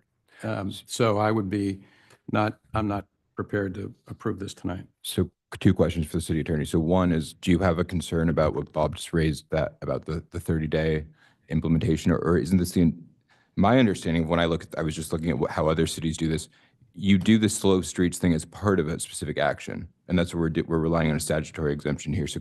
So first, can you address the point about the ordinance isn't going to effect till 30 days from the second reading? How are we able to do this now? Can you address that issue? Sure. So yes, under California law, ordinances take effect unless it's an urgency ordinance 30 days after your adoption. Tonight is your adoption. The resolution is set up that its effectiveness takes effect. It will take effect upon the completion of two things: the effectiveness of the ordinance and the effectiveness of a CDP for the lower forest closure. So if those two things don't occur, the resolution is not effective. So as our city attorney, do you have any legal concerns about the order of operations here in terms of this as a legal defensibility for the statutory exemption under CEQA? No. Okay. Because the resolution doesn't become effective until Yeah. those other things happen, it's just in terms of when it's adopted, the relevant question is, when is it that effective? And its effectiveness isn't until those two preconditions occur. And then Bob, I guess I'm trying to understand what you're saying about the resolution, because like that's frequently what we do is we create a record based on hearing public comment. We heard, email testimony, and that was incorporated into this resolution. So if you want to go over it, we can do that now, but I just don't, I'm trying to understand what your point is about the record. Well, I mean, I didn't see, I heard some of the changes. I didn't read all of them, but it referenced studies that were done previously that are now being referenced in the resolution, but weren't in the staff report, weren't available to the public to take a look at. I do wonder, I can see how you might conclude, that you took actions ahead of time that constituted notice of the Slow Streets program. But why not just give notice and come back and adopt it after the ordinance is effective, and send notice out and say we've adopted a Slow Streets program, and we're going to have a hearing on it May, whatever it is. I just don't feel this has been pulled together completely enough, and I think we could do a better. I think we could make a better record. We're going to get appealed on this anyway. The whole thing's going to go on appeal, so we may as well have the best record we can have. Okay. Yeah, I guess I think we have a strong record here. We have a clear resolution that makes, the idea that we've done this, I'm just going to step back for a second. The idea that we've done this behind closed doors, if that was our goal here, we have not done a good job. I've had more I've been a part of more agenda items on this issue, and I appreciate all the public comments. I appreciate people, even when we don't agree. That's what makes Laguna great. It's what makes it's great for us. It's good that we have these conversations, but we have had probably, I think, voted more than 6 different times on the promenade since I've been on the council, and we've had, a public process that has been significant. Mark and Sue, you guys brought, Bob mentioned how he was a part of that group to be able to provide input. The goal from the beginning has been to be collaborative. I get we're not always going to agree about the outcome, but the goal here is to have a visionary, to have a world-class visionary pedestrian plaza. I get that, and some people don't support that, and I totally get that. To the point about the environmental tradition, this is about removing cars from the street and making it a place for the community and taking it. And so what we're doing is following the legislature specifically created a statutory exemption under CEQA. And what we're doing is we're making the findings, and I think these findings were more than adequate, for that exemption. And so I'm very supportive of moving forward. I don't know why we have to. I think the problem with this town that the residents at large find that contributes to a lot of our dysfunction is we study things to death and we never take action. And I think that the promenade is something that where finally we're taking action. It's time to move forward, and that's why we have so many vacancies. We've had analysis paralysis in the city for a long time, and I think when we really look back at the history of our city, our history is one that's been defined by innovators and people willing to stop saying no to everything, but actually to say yes to things that make our city better. And I feel, based on the city attorney's input, I feel like we have a very clear record. If we want to go through the resolution again, I can make the findings under the exemption under CEQA, and I think so. I'm supportive of moving forward tonight. So. Yeah, my only reluctance is, and I support this, but my only reluctance is on the reso, because I saw the changes to the reso right before the meeting, and the reso is not in our packet. And So should we just bring it up now and go over that? Well, we had it during the presentation. Oh, Bob, what do you think about that? Well, I haven't read it. So Louis scrolled. I haven't read it. So I don't know what. Let's bring up the resolution. No,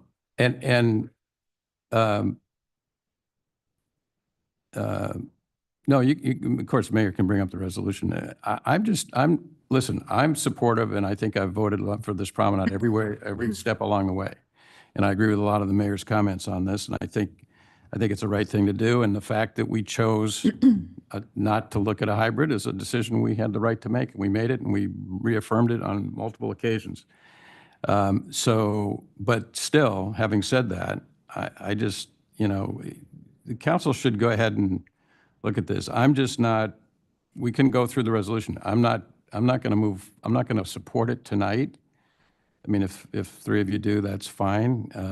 But I just don't see any downside to waiting till the ordinance is effective. This resolution won't be effective until the day after the ordinance is effective. So what are we losing? That's where I am. I'll be quiet. Mark, what are your thoughts about that? So what's the date that it'll be effective? 30 days from today, so May 8th.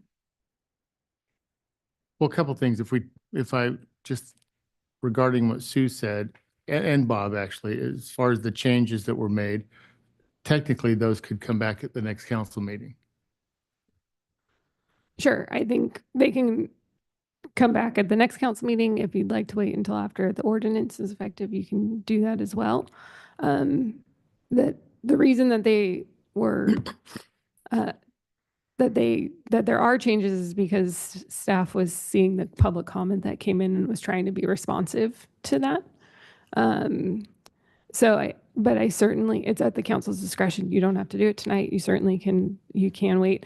I'll note that the parking study is actually it's part of the CDP staff report for tomorrow. I think it should have been attached to both. It got attached to just the CDP staff report. So it is publicly available, just wasn't clearly part of this item as part of the staff report until presented on tonight. Does waiting on what we just talked about till next council meeting affect the approval of the CDP?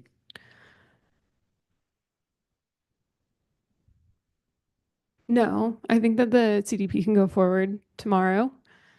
And it will be subject to the approval of the resolution.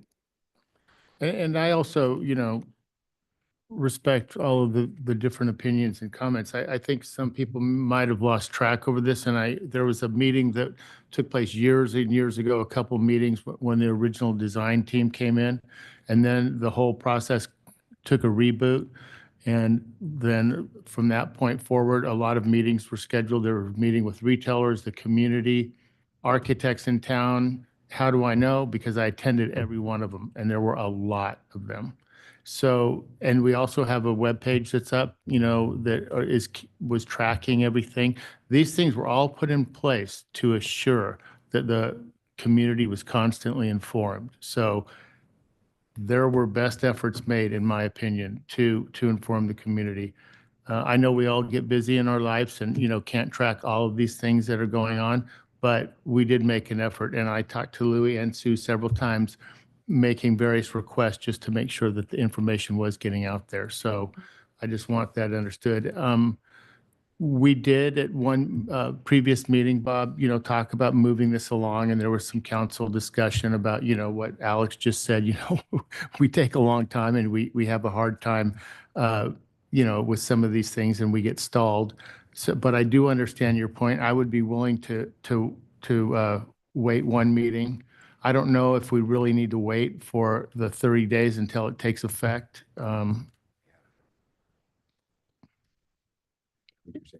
It doesn't have to, the resolution, if it comes back at the next meeting, would still have the language that it's not effective until the effectiveness of the ordinance. Yep. So if you want to do it at the next meeting, that language would be there. If you waited until our May 20th meeting, I think, then it would just say it's effective immediately, because at that point, the ordinance will have taken effect.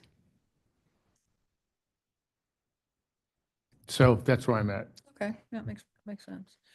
I just want to say a couple things. One is, we have a handful of people here tonight about the promenade, but we talk to a lot of people on council. There's a lot of support in town for the promenade. You may not think that because you may talk to the people that, you're familiar with. The council members, we talk to a lot of people. And there's a lot of support in the community for it. We're out in the community a lot. And so I'm not agreeing with the fact that there's not support in the community. Also, the comment that Ann made about the environment, when I think about the environment, I think about, not having smog and cars and planting more trees on forests, which is exactly what we're planning to do. So, yeah, we can wait till the next meeting. That's fine. As long as Megan's good with that. Bob's good with that. Well, I don't know what waiting till the next meeting, I'd wait till after the ordinance is effective. That's what I do from a process standpoint. I'd say if there's a consensus to either do it tonight or the next meeting, you should vote on it and do it. I think what I would do is I would put a notice out saying the council's adopted an ordinance for a slow streets program. It intends to designate Forest Ave as, Lower Forest Ave as a slow street. That hearing will be on May, whatever it is, 8th or whatever the date is. This is your notice. And then all the other findings and the enhanced staff report can get put together. That's what I would do. So I think if you're going to just go tonight or go at the next meeting, I think you should just go tonight. Because where I'm at is waiting 30 days. I support that, Bob. I'm a huge supporter of the promenade. I think that it's going to be a huge benefit to our community, not just because of what I think, but because of the people that I've talked to in this town. And I think that process is important, and I don't mind at all waiting a few extra weeks to make sure that we get it right. So I'm on the same page as Bob. There's consensus. Okay, so we'll see everyone in, is it 2 weeks or 4 weeks? You wanna Well, make a the motion? ordinance is effective on May 8th, and so it needs to be after May 8th. Well, it doesn't need to be. It's Well, that's- your legal sorry. opinion is not that it needs to be. Someone but wanna we're make a doing that Direction because is of after some- May 8th. Yeah, Yeah. got it. I'm still unclear. Someone want to make a motion as to when you want this brought back? Bob?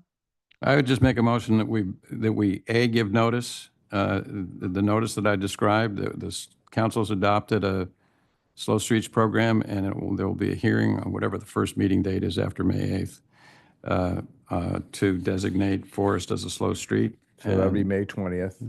May 20th then.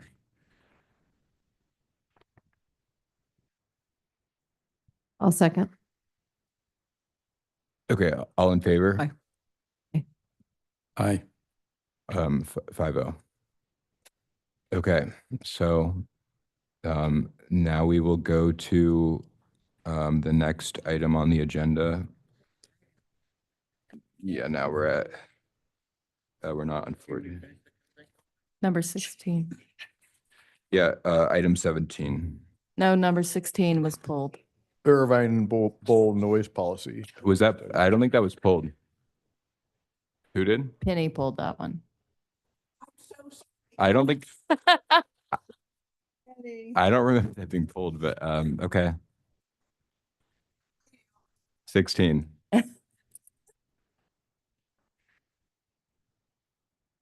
Do we need a staff report on 16? Penny, why don't you, unless there's questions from council, why don't we bring Penny in do you want to, let's open the public comment on this item. Thank you. Rarely have I felt so guilty. I mean, it's 20 to 9 and you're just finishing consent. My bad. Not that I'm responsible for all of that. Okay, so good evening, Council. Penelope Milne, President of Can Do. So I think the recommended action tonight to have Rincon do a noise policy study is great. No opposition to that. I think are finding the right balance between protecting the neighborhood, protecting the habitat areas in the wilderness park, and yet encouraging use of Irvine Bowl. That's an important balance. And I think moving forward on that, we need data, we need some information. So I think that's great. I do have a couple of points that I'd like you to consider as additional direction to the consultant. So on page 9 of the staff report, task 4, representative event ambient noise survey is listed as optional. As far as I can tell, that is probably tasks is probably the one that's most data oriented, because that's where there would actually be checking of decibel levels. So I would suggest that that not be optional, right? That we actually make that be for real, because at this point, we don't know when a noise of a certain decibel level at the Irvine Bowl, we don't know how that noise travels. We don't know what that's like when it hits Laguna Coast Wilderness Park. We don't know what that's like on the Irvine Bowl trailhead.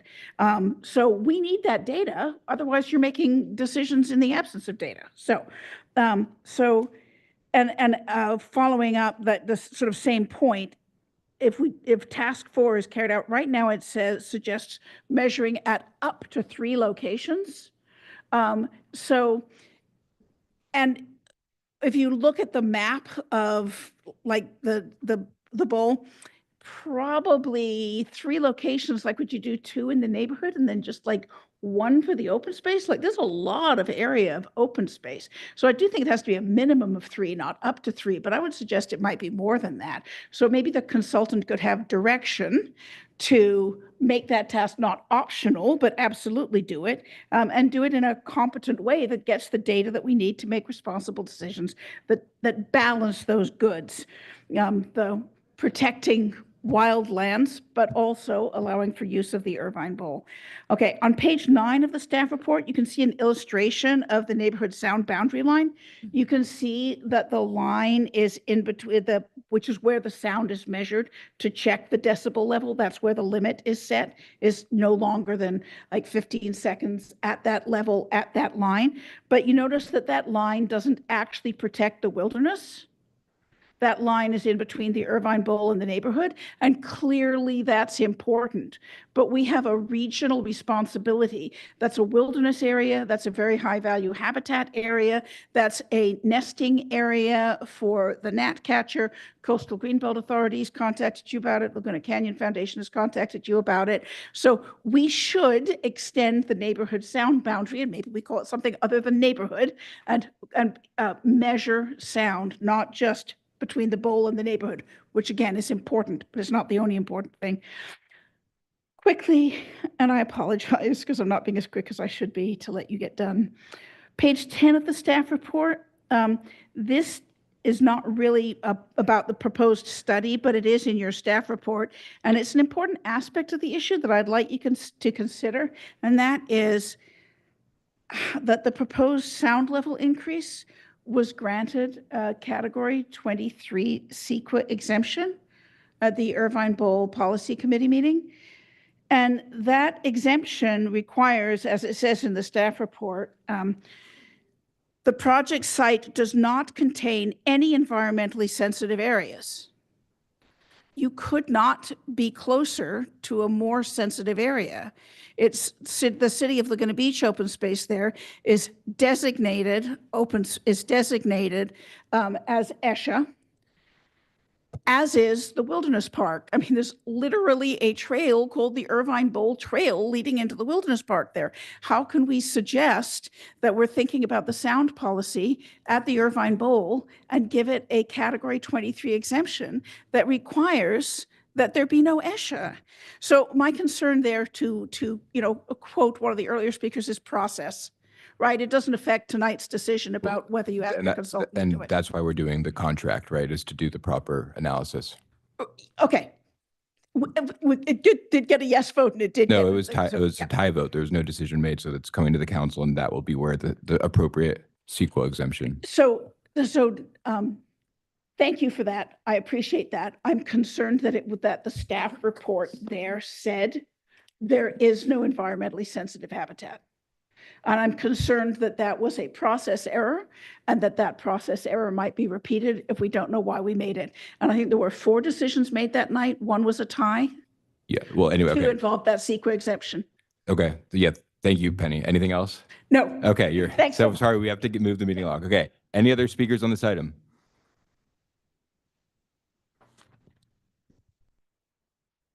Good evening. Thank you for bringing this forward tonight. I wanted to speak on behalf of the Coast Film and Music Festival. We're an applicant to use the Irvine Bowl for live music events, not just during the film festival, but hopefully for many uses throughout the year. I want to emphasize that we're residents. We have over 100 volunteers that live here in Laguna Beach. We have a large community base that really supports the idea of live music in the Irvine Bowl, and we're excited to move forward and work with the city and other members to make sure that when we do use the bowl, that it's done properly and using the right information. So I encourage this study. I also look forward to getting the results. I also want to make note that with that study, that you consider using the sound averages versus sound spikes, as told to us by the director of the Santa Barbara Bowl. And there are other use cases out there that we could also use as examples in deciding what the policies are moving forward and using the Irvine Bowl. Thank you very much. Thanks, Ben. Any other speakers on this item? No. Okay, we're going to close public comment, bring back to council. I'm just going to say very quickly, the only reason that we're here is that, I mean, for decades, we've had concerts at the Irvine Bowl. It was literally the intent of the deed when the Irvine family, deeded it to the city of Laguna Beach, who's since entered many lease agreements with the Festival of the Arts. And then in 2020, the Irvine Bowl Policy Committee voted to basically reduce it to 90 decibels, which that limit did not exist before. And so that 70 decibels, you can't really, I mean, at when you're in the lumberyard, it exceeds 70 decibels. And so now under CEQA, what we have to do is now we have to do studies. So it's not like we're changing anything. We're basically going back to what's happened for decades of our history, and then just only the last couple of years. So I think in terms of the specific details, Sue and I have been working with Sean Poschel and the Deputy City Attorney, Jane, on how we can have a regulatory regime that makes sense and that it balances the goals.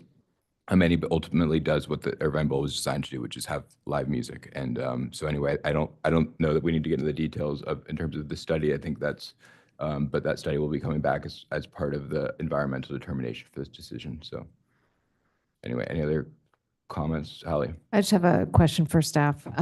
I think Penny raises some really good points, particularly around the noise, neighborhood noise boundary, and making sure that that is extended to include protecting the open space as well. Is that something that you guys can just make sure that the consultant looks at?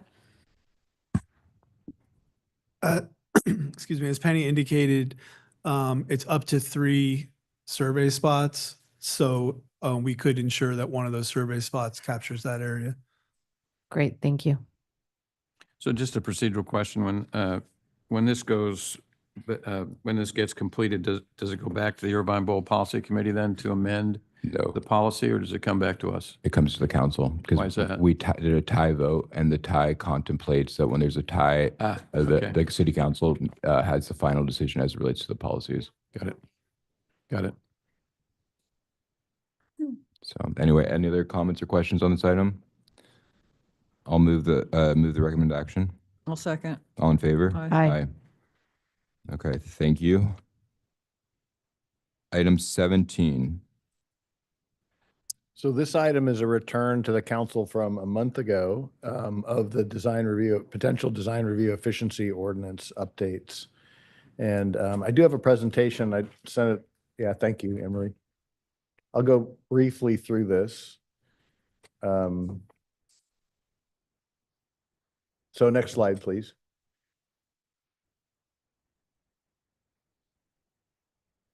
Remember, we had 3 groupings. I'm going to talk briefly about each one. Next slide, please. Just a reminder to the folks at home why we're proposing this. It involves changes in state law. It involves just the complexity of our system. I believe it's unsustainable for many reasons. It's also very costly. The general fund subsidizes the zoning plan check process to a significant extent. Next slide, please. So we talked about these buckets. One was triggers for design review. And when we met as a group with the DRB and the Planning Commission, we presented these. Staff went back and tried to incorporate a lot of the comments.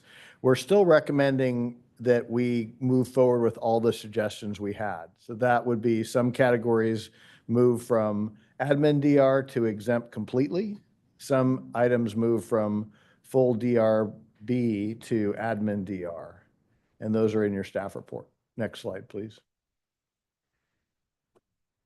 The other section we talked a bit about was design review criteria. Remember, we talked about taking the 16 down to 8. Well, staff worked on this and recommends the 16 down to 10, not 8.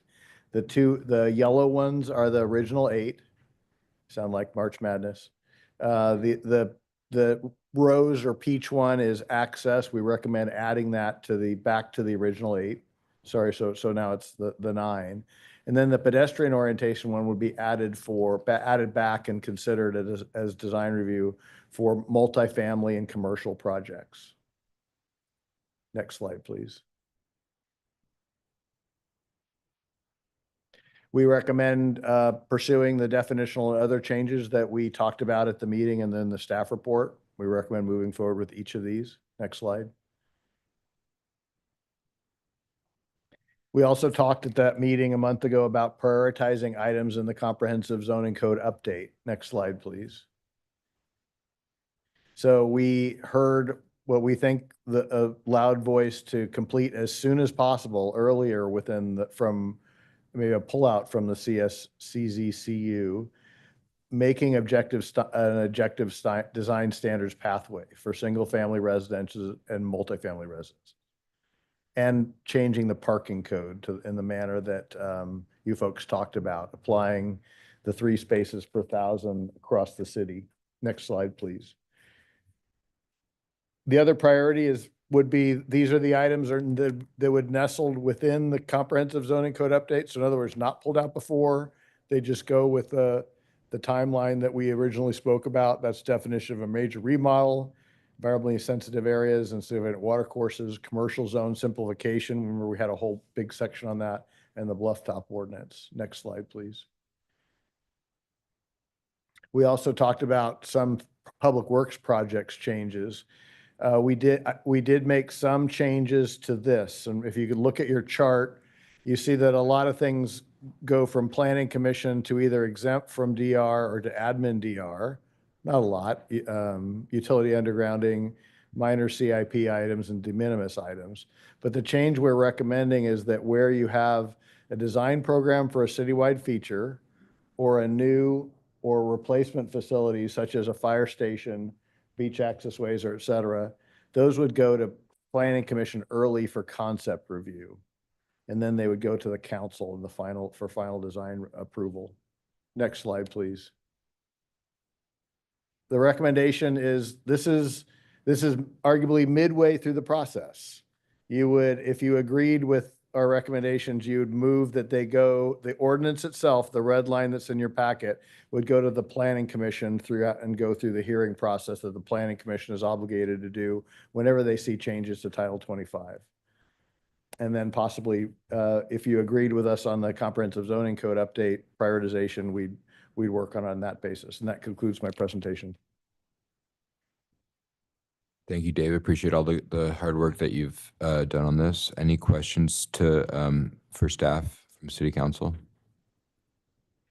No questions. So let's go to the public.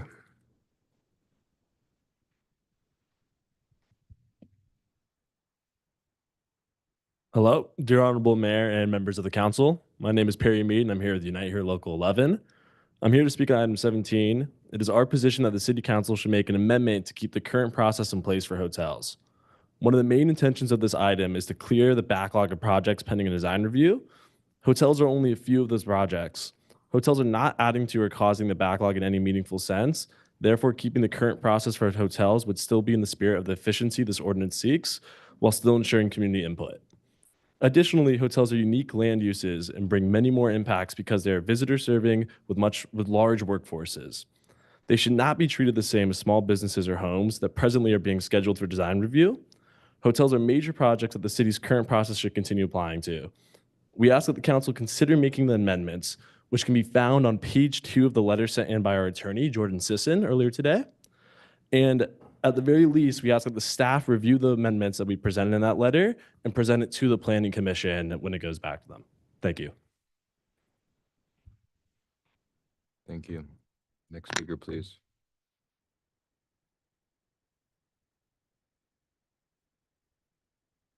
I was looking back on my letter that I wrote on March 12th about these issues, and I found that almost none of what I said was reflected in the staff report. So that was a little frustrating.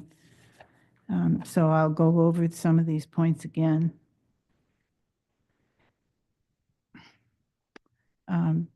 The staff continues to recommend against the provisions in there that deal with a style change. And that's a provision in the code that we worked very hard to get in there when Robert Schmid was on the council. And we had a number of houses in our neighborhood that were being transformed from cute beach cottages into some new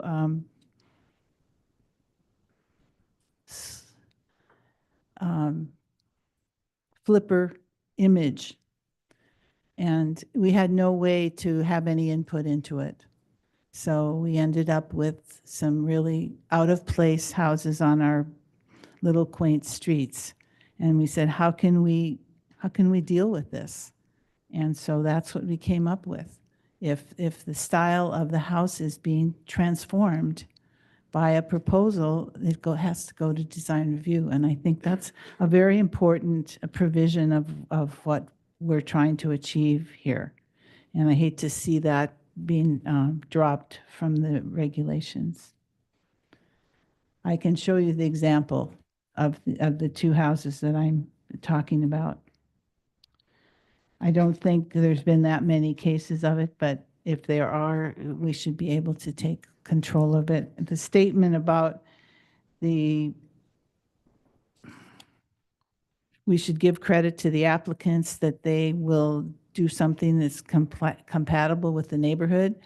We were hoping that would get dropped out of the staff report, but it's still in there. And I feel that that's an unsubstantiated optimistic statement. If that were the case, we wouldn't need design review at all.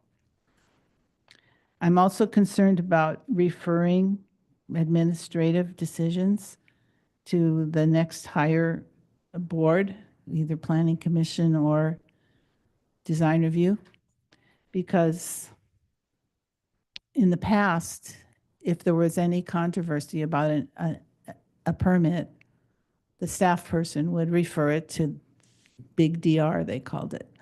And that, I think that worked very well. But now it's being worded that at the discretion of the director, it can be referred. So what is the criteria for that decision to be made? We had a case that came to the zoning administrator, a historical house, and there was controversy about it. We objected to it. And the staff person approved it anyway. And that forces the objectors to file an appeal to council for $2,000. Okay. And I don't think that's fair. So there are a number of other comments that I have in here that I haven't been able to go over, but I'm hoping that this will now go to Planning Commission. Is that the case? Thank you. Thank you, Ann. Any other speakers on this item? Okay, let's bring this back to the council. So Dave and Megan, question about the process here. So if this is set up as an urgency ordinance, or no? Is there a way to do this as an urgency ordinance? I think that, Mayor, the plan is that once we sort of understand what we're totally working with, that we're gonna go to Coastal and have a meeting with them and ask them to basically concur with our decision as to what could be included in an urgency ordinance. As you recall, Coastal is somewhat protective of the use of urgency ordinances, so it's not clear, and it may have to be broken apart into an ordinance that could be used on an urgency basis, and then the full ordinance would be adopted, and then go through the LCP process, amendment process. It seems like an ideal process would be that we do an urgency ordinance where and then if there's issues that arise during that, those could be resolved. But it seems like from a state housing law, so many other perspectives, there is a sense of urgency. The one thing that I feel like Coastal might have an issue with, because today I was looking at their website about all the appeals are involving hotels, and that's what they're involved with. So maybe that's when you talk to them, that would be like if you pull that out of it, that might allow us to do an urgency ordinance. Is that something that you've looked into, if you focus it more on the kind of objective standards related to all the laws that are coming down at us? I think they may, Mayor, I think they may be more inclined to, for objective standards potentially. And then a change in our own internal processes is probably something that they're not going to object to, because that's just a difference in the reviewer, but the CDP element of that still exists. To the extent that objective standards, if they see them as affecting local coastal resources, they may not want to allow for an urgency ordinance in those scenarios, which is why the conversation with them is critical. I think I think staff will push to include as much as possible in an urgency ordinance, though. Got it. Okay. Other comments or questions from council? I've got a number here. Bear with me. You guys are gonna hate me by the end of the night. But first of all, and maybe Matt or Anthony could respond to this one, but you know, we still have on the list, I'm on page 4 of 9, the types of projects that are exempt from DR, changes that do not constitute a major remodel. And I've got this comment several places. First of all, I don't know what the definition of major remodel is that we're applying, but generally, I think, and I've got some language I'd recommend later, but I think it's up to 49%, right? You can change no more than 50% of the, if you change 50% or more, you're a major remodel. So could you add 49 square footage equal to 49% of your current square footage without triggering a major remodel? Thanks for the question, Councilmember Whalen. The answer is it depends. So a project that may not rise to the level of a major remodel could still trigger design review based on some other component to the project, whether it's grading quantities or some other design review trigger.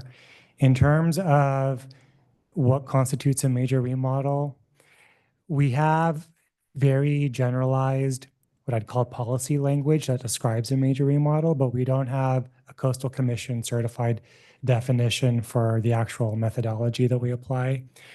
So for the time being and on an interim basis, we have a handout that's published on our website. That's city staff's best interpretation of the calculation that the Coastal Commission staff would use on Laguna Beach projects that have been appealed to the Coastal Commission. And we find that it's been working quite well for us. We haven't found that recent projects have found a substantial issue due to incorrect major remodel calculations at the local level. But in the future, we will be addressing that need for certified language in the city's zoning code that we can rely on. I guess I appreciate that. I guess my point here is, and I'm just going to leave it as a comment, and Planning Commission can think about it, but you can do a lot. You can do a lot to a structure that gets you right up to the line of a major remodel, and that could be significant. Now, I mean, you say other triggers may subject you to it, like second floor, any second floor addition, right, would go.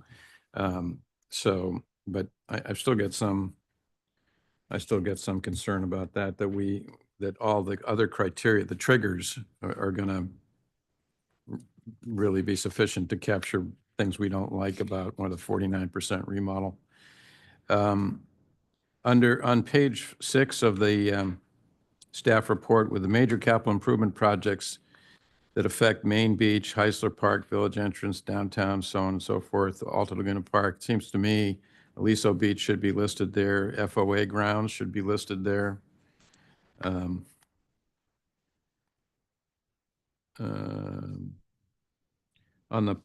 page 7 of the staff report, parking requirements. I mean, I know this is separate from the ordinance, but under the code, comprehensive code update, Dave, you mentioned the 3 per 1,000. We definitely want to do that. We also want to do the in lieu fee, parking in lieu, which I think Anthony, I'm right, is currently limited to the downtown.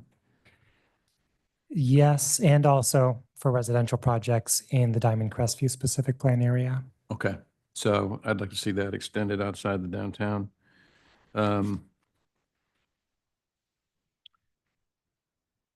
So then getting into the ordinance itself, I mean, generally, I think there's some really good things in here, but there are some things that weren't clear to me. So if we go to page 17, and I guess you've answered this, Anthony, but on subpart G on page 17, and this is development subject to design review. This whole list is, everything in here is subject to design review. We've got demolition, addition, or reinforcement or addition that constitute a major remodel. So my question there was definition. I guess we're going to live with the ambiguity for the time being. On H, the next one, and I'll note this several places, and maybe you could just look through it. First of all, we were talking about exceeding 16 feet above the adjacent ground elevation.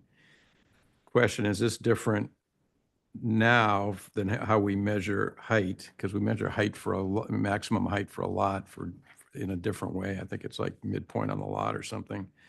But also, if you go to the next page, I'm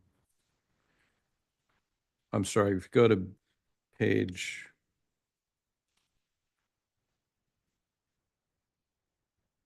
if you look at page 20, which is, and I've got a point here at the end of this long introduction. We're on the edge of our seats over here. Yeah, I can tell. Subpart G, we talk about landscaping that is less than 16 feet at maintained height when measured from the natural grade immediately adjacent to the location of the vegetation. So that's slightly different when measured from the natural grade immediately adjacent to the location as compared to adjacent ground elevation. And there's one other place I'll come across here that talks about measuring height differently. So I'm just wondering whether we want to try to measure height or use verbiage that measures height in a more uniform way. That would be the larger comment.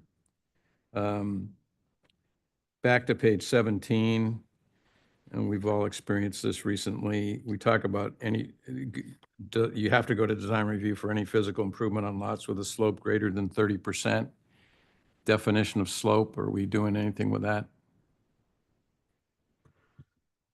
Or not? Yes, we will. I don't think in this ordinance, however. Okay.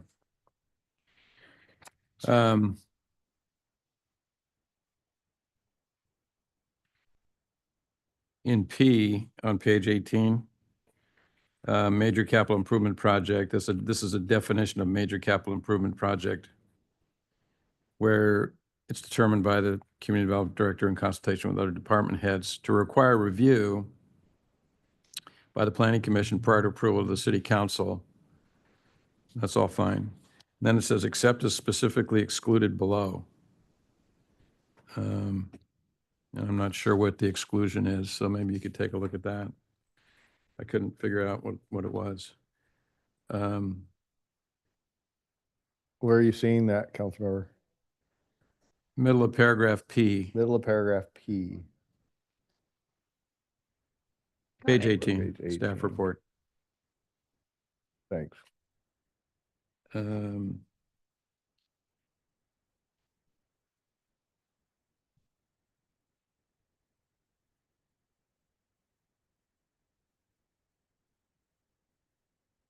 Okay, we talked about page 20, the definition. Oh, and then 21.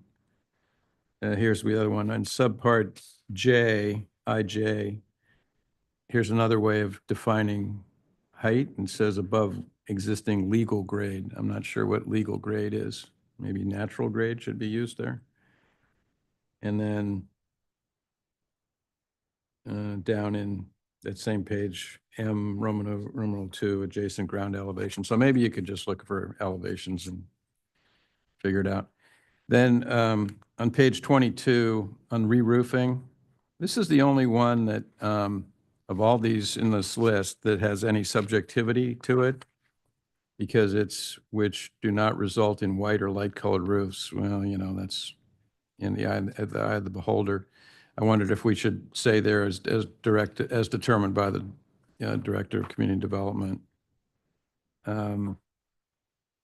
What part was that, Bob? Oh, I'm sorry, the top of page 22, P, yeah. In white. And then on the same page, 22, under W, this is de minimis capital improvement projects. And I guess the way this is set up, you've got de minimis, and then you've got the next category is minor, that comes later. Then you've got major. So de minimis is, they will have no impact to land use, environment, or the visual appearance of the community, which is fine because the next one's minimal and then the next one's major. But But then this section tries to include, which I think is a good idea, emergency projects down in Romanet 1, which I would break apart. It should be its own number. It should be Romanet 2, emergency projects. But what I would say in the lead-in, because emergency projects might have impacts, but we need to do them anyway. So I would say, you know, at the end where it says we have no impact to land use, environment, or the visual appearance of the community, or are emergency projects determined by the Director of Public Works to be necessary to preserve the health, or Director of Community Development Director, who are to preserve the health, safety, and welfare of the community. Because we want to do those no matter what. And they may well have some impacts.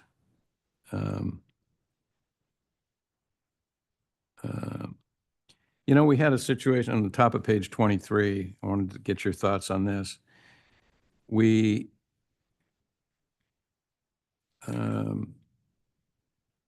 This is de minimis, and something came up later about being an admin design review for signs. You know, we had somebody that wanted to replace a sign that was the exact same size as the existing sign, but change the name of the business. I wondered if we couldn't have a de minimis capital improvement that just exempted out sign replacement where it's the same size as what's there already without going to administrative DR. We'd be all for that. For like private businesses. Yeah, this is a private business and they had to go, they're going to have, I think they're having to go to admin or maybe, I don't know. They're having to go through a process. If we were to say same size and similar materials. Yeah, or something like that, exactly. Is this the right place? I agree with that, but is this the right place? Well, it's a de minimis capital improvement project that is exempt. I think Okay. this section is exempts, right? Yeah. Matt, Anthony. Okay. Anyway.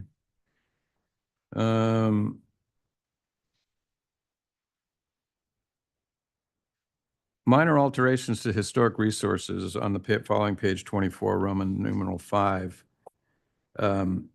talks about, you know, being reviewed. You're exempt if it's a minor alteration, and if it's and to be a minor alteration, it has to be consistent with the Secretary of Interior standards. And it references this 1995 Weeks in Grammar. You know, maybe this is too much the lawyer in me, but I'd say something like as amended from time to time, or in accordance with other applicable, you know, other standards made applicable to historic resources, because that could change over time. I appreciate your comment, Councilmember Whalen. Yeah. On page 25, Roman numeral 9, that's the roof thing again, which would be, I think, should maybe consider adding in the Director of Community Development has determined language.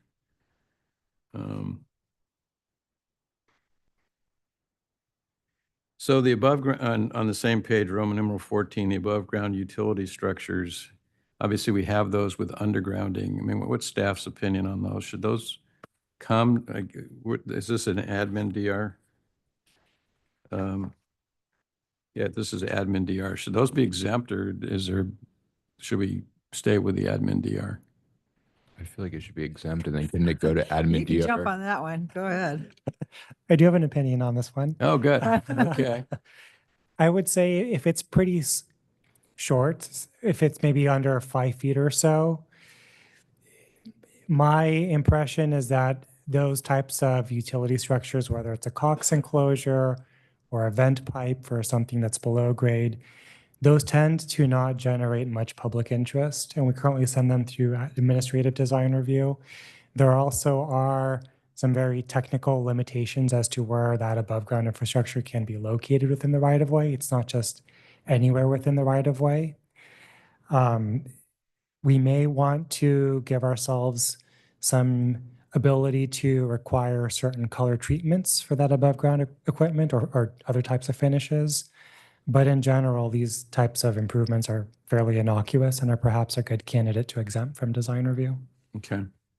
Thank you. I'd favor that.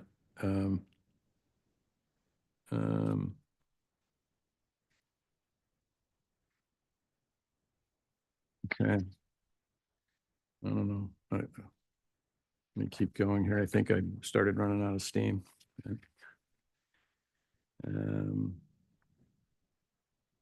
Oh, on page 22, I'm sorry, page 31 of the staff report. This is fire department review and approval. What the heck section are we in here? Oh, this is the application. I just wondered, I don't know the answer to this, but is this still the right standard? We're talking about, fire action department review and approval for new construction and alterations involving 50% or more of an existing structure, which I guess is sort of a major remodel, right? Kind of a different way of saying it. New construction or a major remodel. I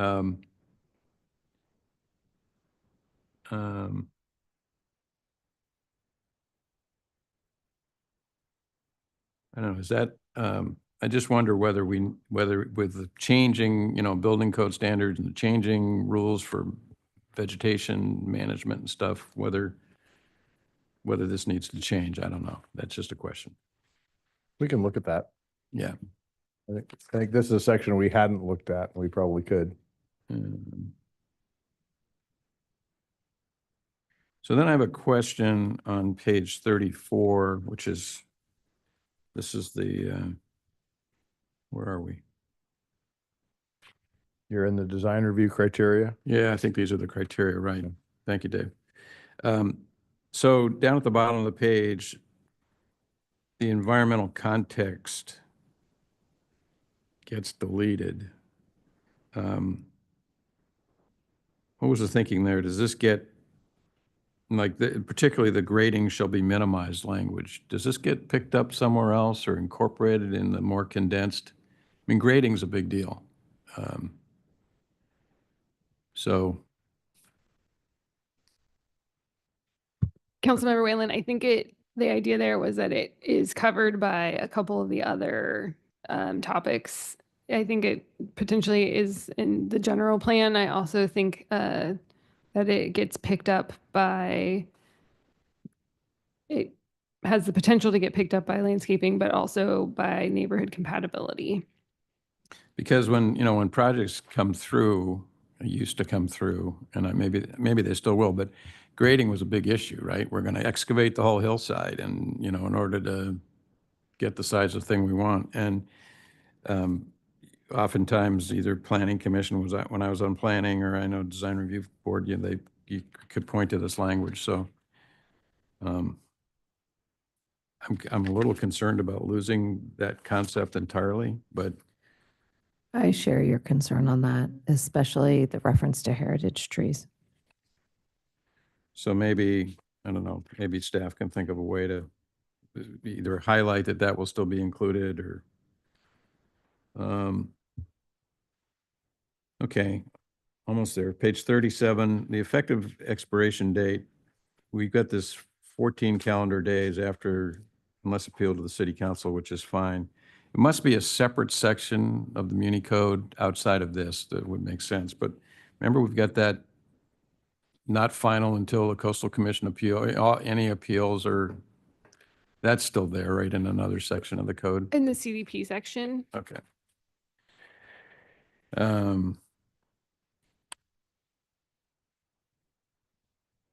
So then we get into these sections beginning on page 38 that are amending various zones. The first one is the Lagunitas zone. And then there's subsequent, but this question would be the same. So prior to any discretionary review by the city, the Lagunita Community Association shall conduct its own project review, and the association will submit a letter. We got into this situation there where this, I don't think it was here, but I think it was at Three Arch Bay, that we weren't getting the comment letter. And we were concerned about, how long do we wait? What do we do? So I'm not sure that this language here addresses that. So maybe we want to think about that. Are you thinking give it a time period? Well, I think there's some kind of processing I forget the name of the thing, state. Streamlining it. Councilmember Whalen, the Permit Streamlining Act. Permit Streamlining Act, yeah. Isn't the difference though between Lagunita and Three Arches that Lagunitas, they have CCNRs, so they're able to do their own review before it comes to us, is that the distinction?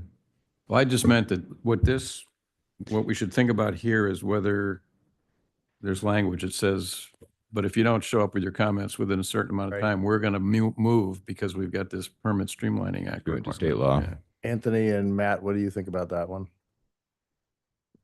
That's pretty common practice in other jurisdictions I've worked where we provide an HOA or some land use authority a window, but we move ahead otherwise. Good. The window, what, 30 days, 21 days? I think 30 is what we do in 30. 3R, so we can Okay. make it consistent, and Okay. that always helps. So then in section 11, this is the 3-arch section. There's architectural design criteria was the previous section, so it's mostly stricken. Is there, and there's, reference, we've had a lot of discussion with 3-arch Bay over the last couple of years about their process, and view preservation, which is some of the language that's stricken here, but is there another part of the Muni Code that lives on with 3-arch Bay or a separate chapter? Councilmember, I understand that the intent with this section was that most of the design criteria was redundant of the other design criteria up above in the more generally applicable section. And that I think, and Anthony probably could speak to this more, but that staff on the view preservation component, I think because it's coming through 3-arch, it wasn't really being applied. I think I would recommend we put that language back in on view preservation because I understand that that has been what 3-arch has adhered to and wants. But I think that the remainder of these are that the remainder of the stricken criteria is because they were redundant of our existing design criteria, but we can take another look and make sure that they very clearly fit within what already exists. Otherwise, we'll put them back in. Yeah, I think if we switch back I, because I think I is distinct to 3-arch, and then we keep O2. I think those are the two that but we should double check that. But otherwise, I'm for getting rid of the redundancies. But I think those are the two that are unique. Yeah, that looks 3-arch. That looks like, I agree, Alex, that looks right. Let's see.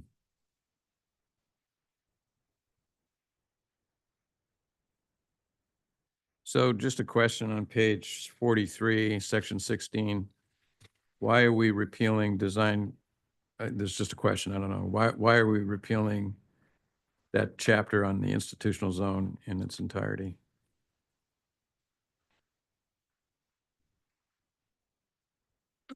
Sorry, Councilmember, what page are you on? 43 of the staff report, section 16 of the, yeah. I mean, it may be okay. I just don't know why Wasn't that already there? it's hereby repealed. I don't think that's a change. Oh, that's not a change. It was repealed. Well, no, section 16 of the ordinance, we're repealing it now. Let me see. Wouldn't it be in blue? No, because the big sections are what you're doing. Got it. So that section of the institutional zone seems to be covered by the generally applicable design review criteria. It addresses height, scale, mass, and bulk of buildings. There's also a provision related to noise that perhaps arguably isn't a design standard, but is otherwise addressed by the city's regulations. There's another piece on landscaping, and then traffic and parking. So I think in order to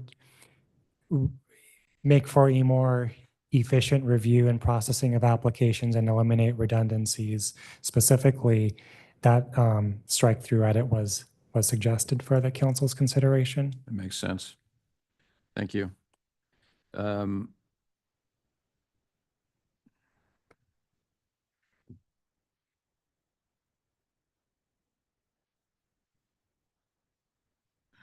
I guess I've got I guess we're gonna, on page 44, I'm sorry. L1, and we've got building site, we've got slopes again, or slopes of less than 30%. I guess we'll be dealing with that. And then I had the same comment here, on this page 44, subpart M, and we struck the grading language, and develop proposals should minimize grading of hillside areas by encouraging designs which follow natural grade. If that's covered somewhere else, expressly enough, I'm okay with taking this out, but again, my general comment is I don't want to lose that concept. And Councilmember Whalen, with respect to the RHP zone, which we are in here on section 17, there are specific criteria on slope determinations that apply specifically in RHP. So I think that to your concern there, those will remain. The slope calculation are you speaking about? The RHP zone uses a specific slope calculation in that section. So Okay. for slope specifically for that section, that's defined and will remain. So that will stay. Okay, on the grading. And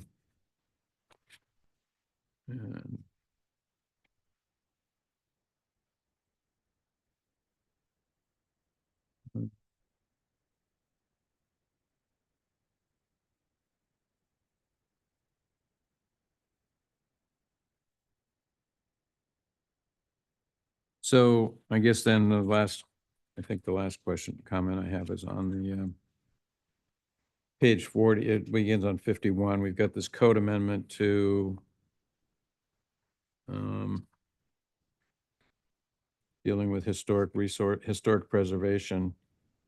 We've got, this is just a couple of technical things. We've got in I and J, reference to administrative approval, initial caps. I'm wondering if that should be administrative design review.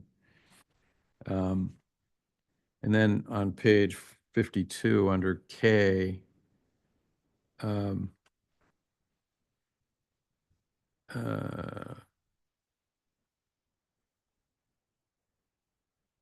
there's no, maybe there doesn't need to be, but, or I don't know, under K1 and K2, there's no criteria for choosing one or the other, or maybe it needs to say at the, based on the determination of the director. One is you can direct, the city staff may require, paid for by the city, and two is paid for by the applicant.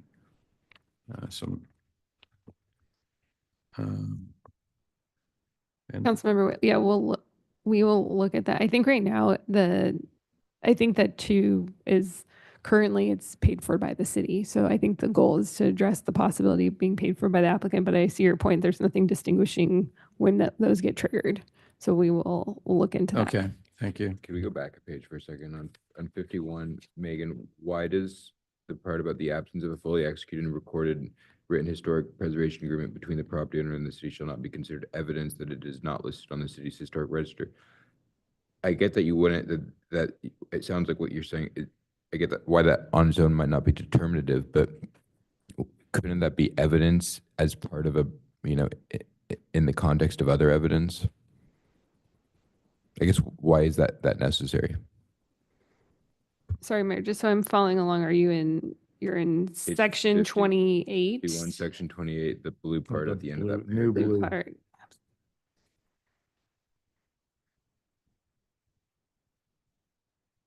This is sort of our 54 missing agreements problem, which is not that it is a de facto, that just the inability to locate the agreement is not necessarily that it was not properly placed on the register. It's just saying that fact alone is not determinative. We can rephrase it. Yep. Yeah. And then my last comment, back on page 52, is under the pre-construction meeting, the last line there, and just it uses the phrase of the term historic fabric. I don't know. I hadn't ever seen that term before. I wonder if there's a more a different term than fabric that you might want to use that is maybe not. Well, we will look at that. I don't know where that language came from, to be honest, but I also am not familiar with the term historic fabric. Yeah, or historic. Some people like to use historicity. I don't like that term, but anyway, I think this is going to be a great improvement, and I really appreciate the work staff and the city attorney's done on it. So hopefully the planning commission will take it from here.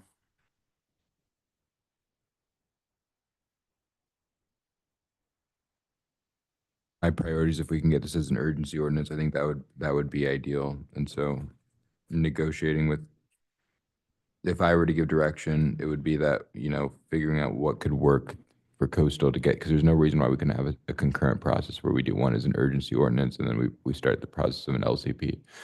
And if that hotel issue is how we get there, I don't know what the right solution is, but that'd be something that I'd be open to, because I think the sooner that we can get this implemented, I think it's going to improve a lot of functioning at City Hall. I have a question with our the Permit Streamlining Act only applies to housing projects, right? So if I'm like applying to open up a sandwich store, do I need, and you guys, and the city doesn't get back to me within 30 days, does that violate the Permit Streamlining Act? I thought, well, I think it just applies to housing, right? but I thought it applied to development Everything. applications, more specific, more broadly. I don't think it's just housing, but But regardless, I think it would be Back to great if brief. we could have a formal policy that says we want every application to be 30-day turnaround. I think that the Permit Streamlining Act says that, but we Okay. can also have a policy that says Well, we that. haven't been following that here We're for working a while, so very hard on Now, that. wait a second, we're getting mighty close. we're getting close. But I just think that's it. Everybody here. We want to make that very clear that that's where we need to be. I concur with your observation, Mayor, that, whatever we can get, whatever pieces of this we can get in an urgency ordinance, we should. We should do. Mean on this, Megan.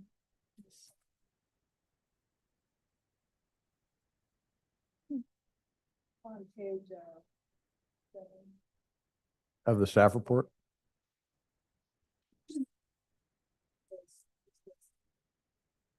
pre-selected to be compatible with the neighborhood. What does that mean? I mean, I know what the words mean, but Sorry. We're on the objective design standards whereby, I think this is a conversation we had about what Santa Barbara was doing, that this style is good, cottage. So part of the idea of objective design standards is that you would have different types of architectural styles that are part of your pre-approved objective design standards so that you control design articulation as well. But so in some cities they have, I would try not to pick on any cities, but in some cities they may have like one or two options. And so all of the homes might look very similar. yeah. And then in some cities that are more like Laguna, where you don't have standard tract homes, they have a greater host of those design options. And so when you come in to have, with your project, if you can fit into one of those design criteria, then You have an easier path. you have an easier path. And for projects that require objective design criteria, the lack of the architecture means that there is no objective design criteria, so that anything goes. I got it. Megan, in a multifamily mixed use, how do the objective standards apply to that? Follow them, or you waive the The- density bonus. In the mixed use portion of the project? So the commercial component also is part of this architectural style. So if it's like a Santa Barbara style, your bottom floor often will also reflect the Santa Barbara to satisfy the objective design standards. Both the residential and the commercial space have to meet that architectural style. You have feedback on that provision? Just know that this is going to take a lot more work to pick the styles that work by neighborhood. So So it's not something we have to, because we don't want to turn, yeah, I think Do you have any changes on that, Sue? No, okay. Any other feedback? Hallie, no, nothing to say? I think Bob's changes were good, and again, for me, it comes down to how do we get an urgency ordinance going, so whatever works in terms of discussions with Coastal, I think there's just a lot of value to get this implemented as soon as possible, and then The scheduled meeting with Coastal. and go from there. So anything else? Do you need a motion, or do you think I think you have clear direction from the council? I think we have clear direction unless I understood that the council concurred with Councilmember Whalen's comments. I think Yeah. so. Okay. I think there's also consensus about the urgency ordinance. Am I right in hearing that? Okay. Understood. And What whatever about- strategically can get us there. What about a pacing with the planning commission's review? I'm not going to make many friends over there at the planning commission, but I know there's an anxiousness to get these done quickly. Should the planning commission have a timetable by which they should review these? Well, why would it take more than one meeting for them to review, right? Okay. So I think I'm assuming that they're gonna approach this in a give this the due diligence it deserves and go from there.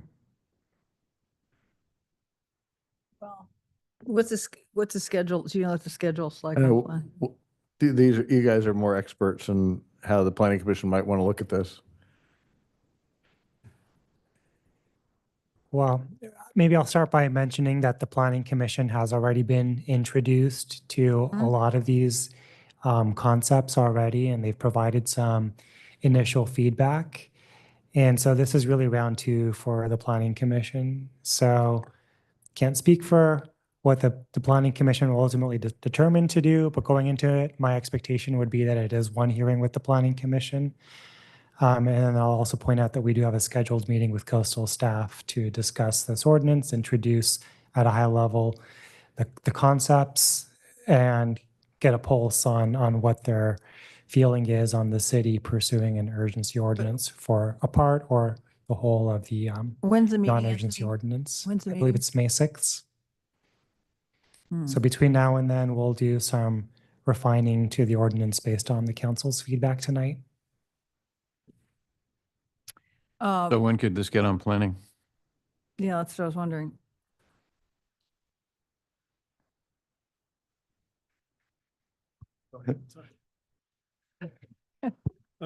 I'll just say, I think a lot depends on what coastal is agreeable to. And then obviously as quickly as we could update the ordinance, we would schedule it at the next available planning commission. Obviously, if they were agreeable to everything, we would go like to the next meeting as quickly as we could. So we want to we're going to go to coastal before we go to planning commission. Okay.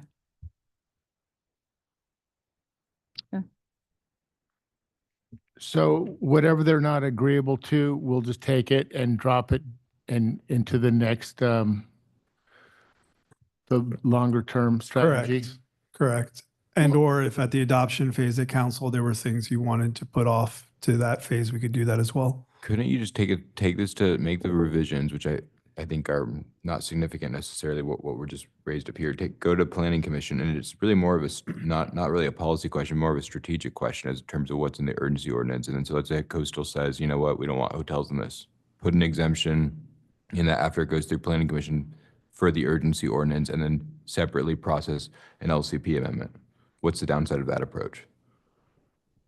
Because you're still giving the planning commission the opportunity to weigh in, but then you're incorporating after the fact what the coastal commission is saying strategically from it could be an urgency ordinance. So you'd be just taking parts out of it essentially. In an ideal world, we'd have the planning commission weigh in on both the regular ordinance and the urgency ordinance. Okay. Oh, where they know what, like this is an urgency ordinance to make the findings about it. Okay. Well, it sounds like the process is gonna play out, and hopefully this can get back to us in late May, right? As fast as possible. Because it'll go May 6th is the meeting. Okay. Good. Okay. So it sounds like there's no need for further, no motion or anything like that. Appreciate again, Dave. This is great. This is what I've been waiting for more than 2 years since being on city council. We've been talking about this for a long time. So I'm glad that we've delivered, and appreciate Anthony and Matt and everyone who's been involved with this to get this. And Jane. And Jane, of course, we can't forget Jane to get this to where it is. And I think it's it's going to make a big difference. So, okay, good. Let's go to let's talk solar to item 18.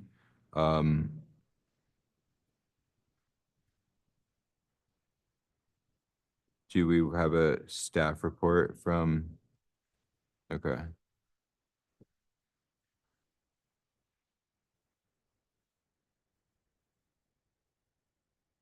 Mayor, I had a lot of numbers in the presentation and I've deleted them all. You'll be happy to know, and we'll try to keep it high level. Let me just pull this presentation up quickly.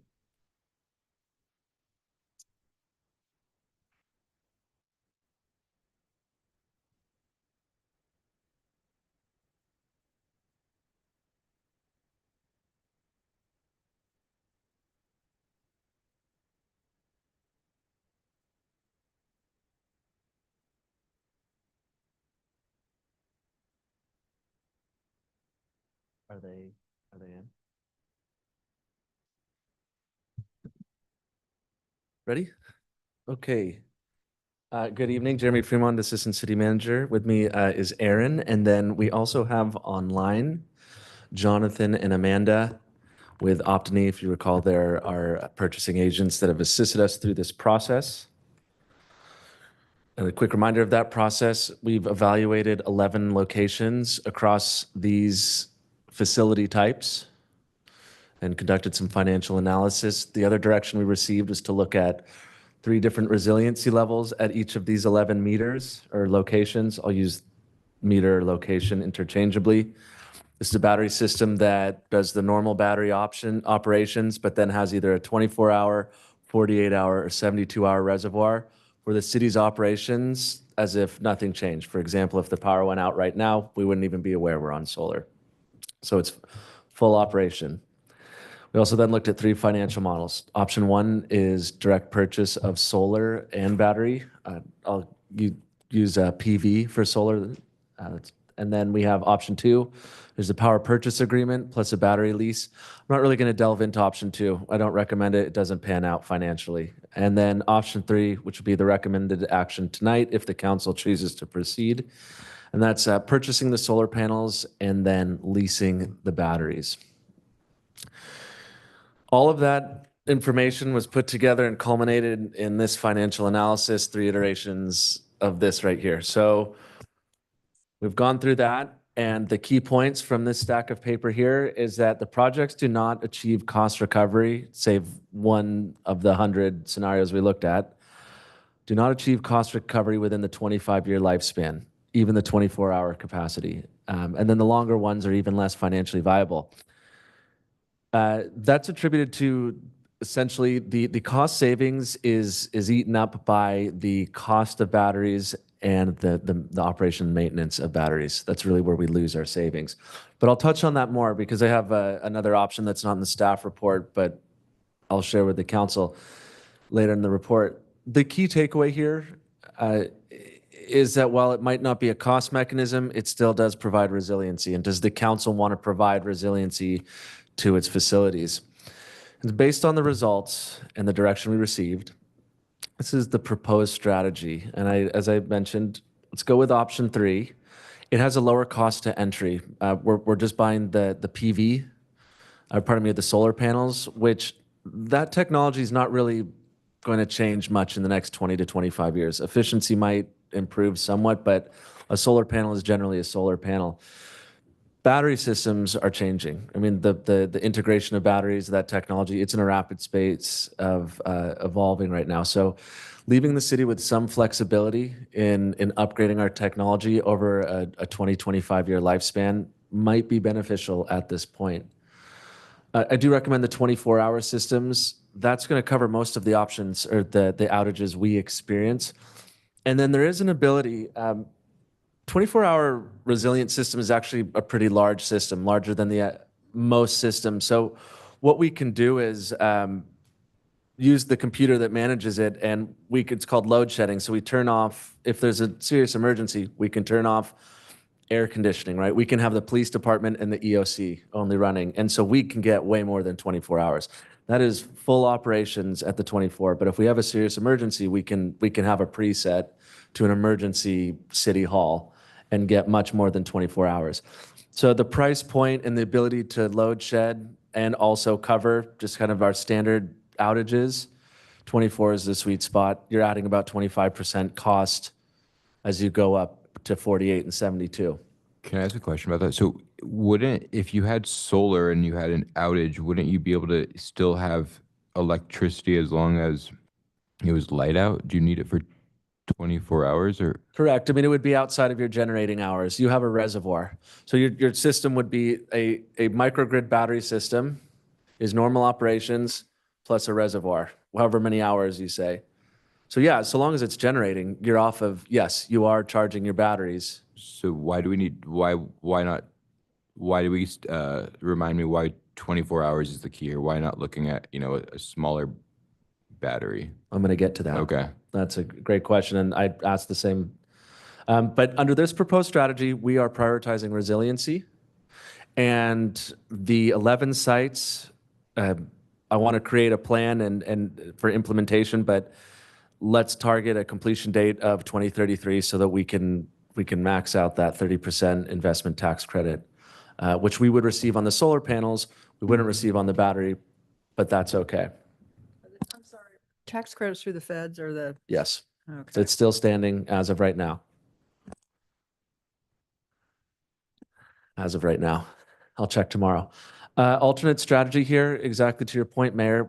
If we wanted to dial back resiliency and lean on that and leverage that load sharing ability or that load shedding more, maybe we go into an 8-hour system or a 6-hour system, and we model that, and that will bring the cost down, and we might be able to get that cost savings plus resiliency.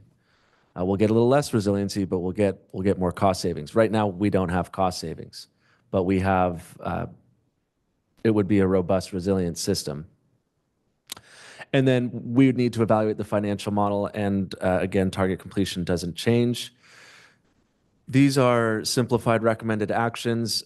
We're recommending we move forward with the microgrid projects under option 3.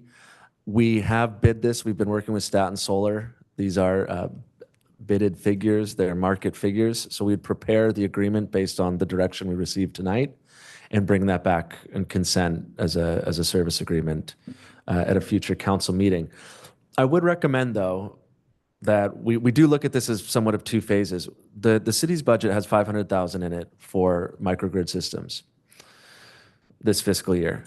So what I suggest is we work and we get part of the contract, we get right to work on Fire Station 2 and 3.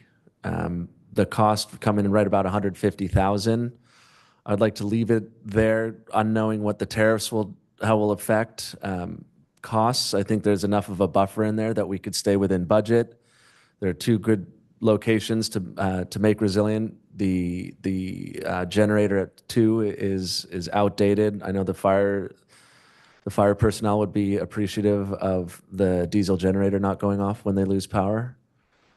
And so we could start there, we could get to work, and then we could phase the other 9 sites in. What I would like to do is resize all the EV charging stations that we modeled, all the lift stations we modeled. I don't think those are sized correctly.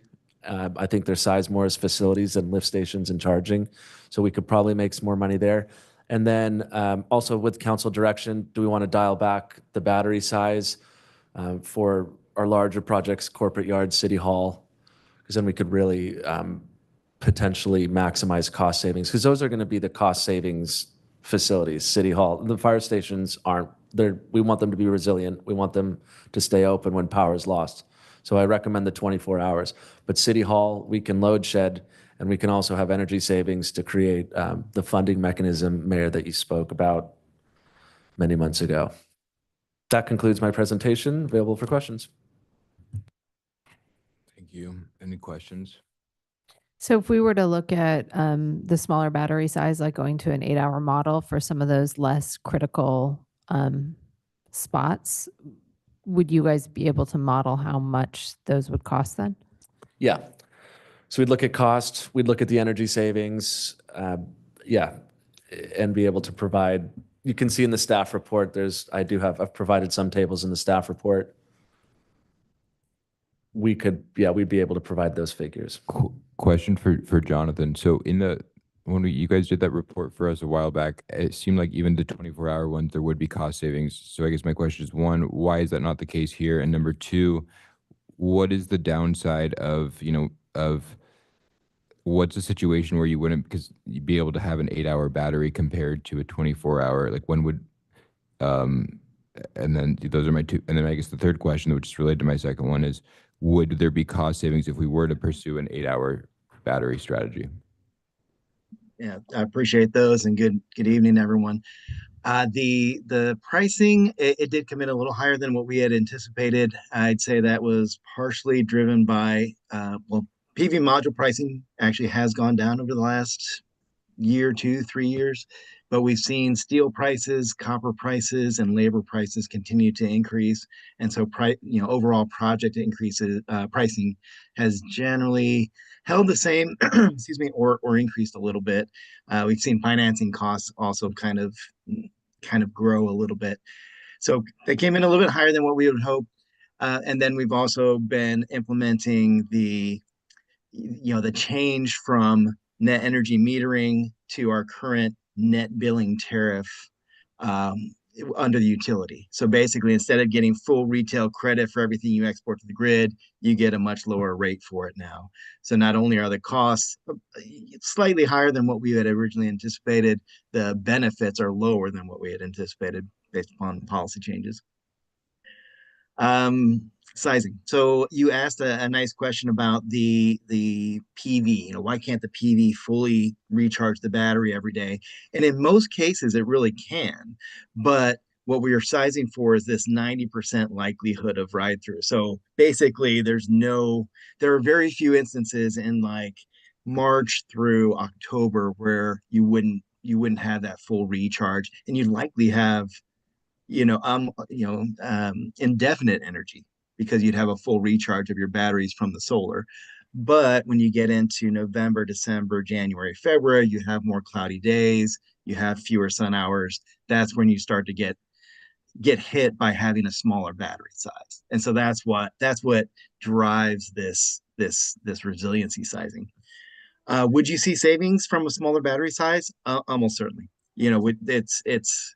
I don't know if you've dived into the numbers at all, but the increase in battery size to go from 24-hour to 48-hour gives you almost zero marginal financial benefit. You're really beyond that you're really into that diminishing returns, and you're really like you're far into that diminishing returns. And so having, generally speaking, financial optimization is around 2 to 4 hours of your battery size times duration. So we're well over that here, and you would very likely see savings. We haven't done that modeling yet, but to answer the previous question, we definitely could. Hypothetically, it seems like the smart approach is to go, and I think, Jeremy, this is your recommendation, to go forward with fire stations 2 and 3 with renting the 24-hour. Did I get that right? Sorry, I missed that. 24 hours on 2 and 3? Fire stations 2 and 3, Correct, renting it, and then hypothetically, couldn't we look at what the savings could be for the other ones, and then rent, like a 4-hour one or something that's a lot smaller, that with the goal of maximizing cost savings, and as the technology gets better, we could always replace it. But at least I would rather be able to put ourselves in a position, if we're getting cost savings now, we might be able to go and get these, built over the next few years instead of waiting till 2033. I think that cost benefit analysis makes sense. I agree. Okay. Yeah, especially for City Hall. I think what we see now, we can get a lot more savings if we look at it a little different. And then that wouldn't preclude us in the future, especially if we rent the battery from, as the technology improves, from, leveraging it at that time. But anyway, Bob, go ahead. Yeah, I think those are good ideas. I'm less, you're always concerned about cost, right? But I'm more concerned about resiliency of the key facilities. So the fire stations at 24 hours, I like. Our EOC currently at City Hall at some point in time to be at the LBCRC. So, we need to, and I know there's been talk about a generator there, but we need to focus on the resiliency of our EOC for sure. Either with, either with the generator or with, ultimately with this system. I like the recommendation to lease the batteries. And I think with the, the technology changing quickly there with the kind of the lifetime or operational issues with batteries over time, the disposal makes sense not to have that on our side of the table. So yeah, those are my thoughts, I think. And I agree with Bob. As do I. It sounds like there's direction basically to move forward with with fire stations 2 and 3 with, solar, and then renting the 24-hour battery and then coming back and providing a net. And then was that also saying the CRC or? no, I mean, just moving forward the fire station 2 and 3, and then I guess coming back on the others, right? But with analysis looking at with the goal of cost savings, Correct. right? And then where that wouldn't preclude us in the future from being able to make those investments in improving the batteries to achieve the resiliency goals. But What are we going to do on Fire Station 4? Have they built that into the design? Why would our brand new one not have? that would be, I would assume, don't we have to have it? And I'm not aware of a requirement. I haven't had any conversation. That's not to The suggest building- that I'll it find hasn't out. happened, Okay, but I can follow up with Tom. yeah. that one needs to have Hope that's solar. on there. The new one should have Yeah. it. That'll be the only one standing after the big earthquakes. At least Yeah. it needs some. That's right. It needs power. My only other observation is Jonathan's got a typo in his name. Uh, I love the That's- name. that's Very good. distant relatives here, apparently. Yeah, Okay. so we'll prepare a service agreement that memorializes direction on 2s and 3, and we'll also leave space to continue under option 3 for future sites. For example, we have requested funding from the state. If we receive that, we can turn that around and we could get theoretically 2 and 3 and then go into and do corporate yard, which is 352,000, for example. So if we do get that funding, otherwise, if we don't get that, we could go into, say, the animal shelter right away, and we can get 3 sites done in 1 year. So I'll put that plan, that'll come back. How But much would you need for that? for Yes. animal shelter is 173,000 upfront cost. The corporate yard is 352,000 upfront cost. I just want to see what the tariffs are going to do to the goods. So I'd like to start with 2 and 3. But if we get that state funding, then there's no reason we can't go for one of Go for those. the animal shelter. Well, and especially if, I mean, to me, if hypothetically you could go back on some of these other ones and show us that there's cost savings, I think there's a case to be made when we have funds that are not really deployed right now that we would, from a fiscal responsibility standpoint, we would say, let's deploy, these parking funds are available, let's deploy them here because it's going to lead to, right? So I think that's the benefit of coming back with that analysis of a smaller battery for the other ones, because ultimately that's how we can justify deploying capital that we otherwise might not be able to deploy. Agreed. Yeah. Sounds good. Do you have clear direction? I do. Thank you. Okay, thank you. Oh, so when can we see a solar installed? What's the soonest we could see that happen? 2 years from now? I'm just kidding. But we'll get to work. No more studies to get there? No more studies. Oh This my is go gosh, time. I'll believe it when I see it. Okay. There you go. Well, Did I I'll, fall asleep during a motion or do we not need? yeah, we do need a motion. Okay, so I'll move that we move forward with the staff recommendation for fire stations 2 and 3 with a 24-hour leased microgrid, and for staff to return with options for additional installations with analysis on a smaller battery with a goal of cost savings, and bring that back to council. And if I may add that we're going to drop option 2, the PPA, and just look at direct purchase and then the lease option. It'll get us some cost savings and time. So, okay, yeah. All in favor? Aye. Aye. Okay, thanks, everyone. Thanks, Jeremy and Aaron. Thanks, Jonathan. Thank you.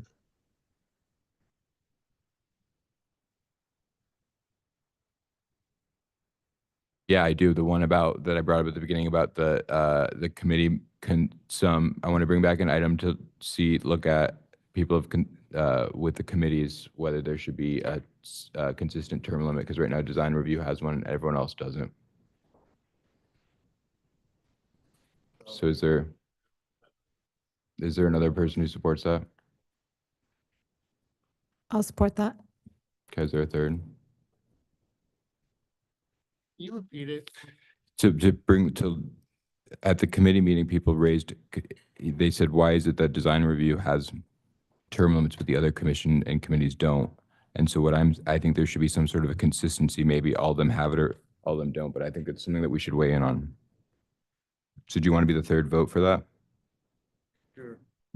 Okay, so we have 3.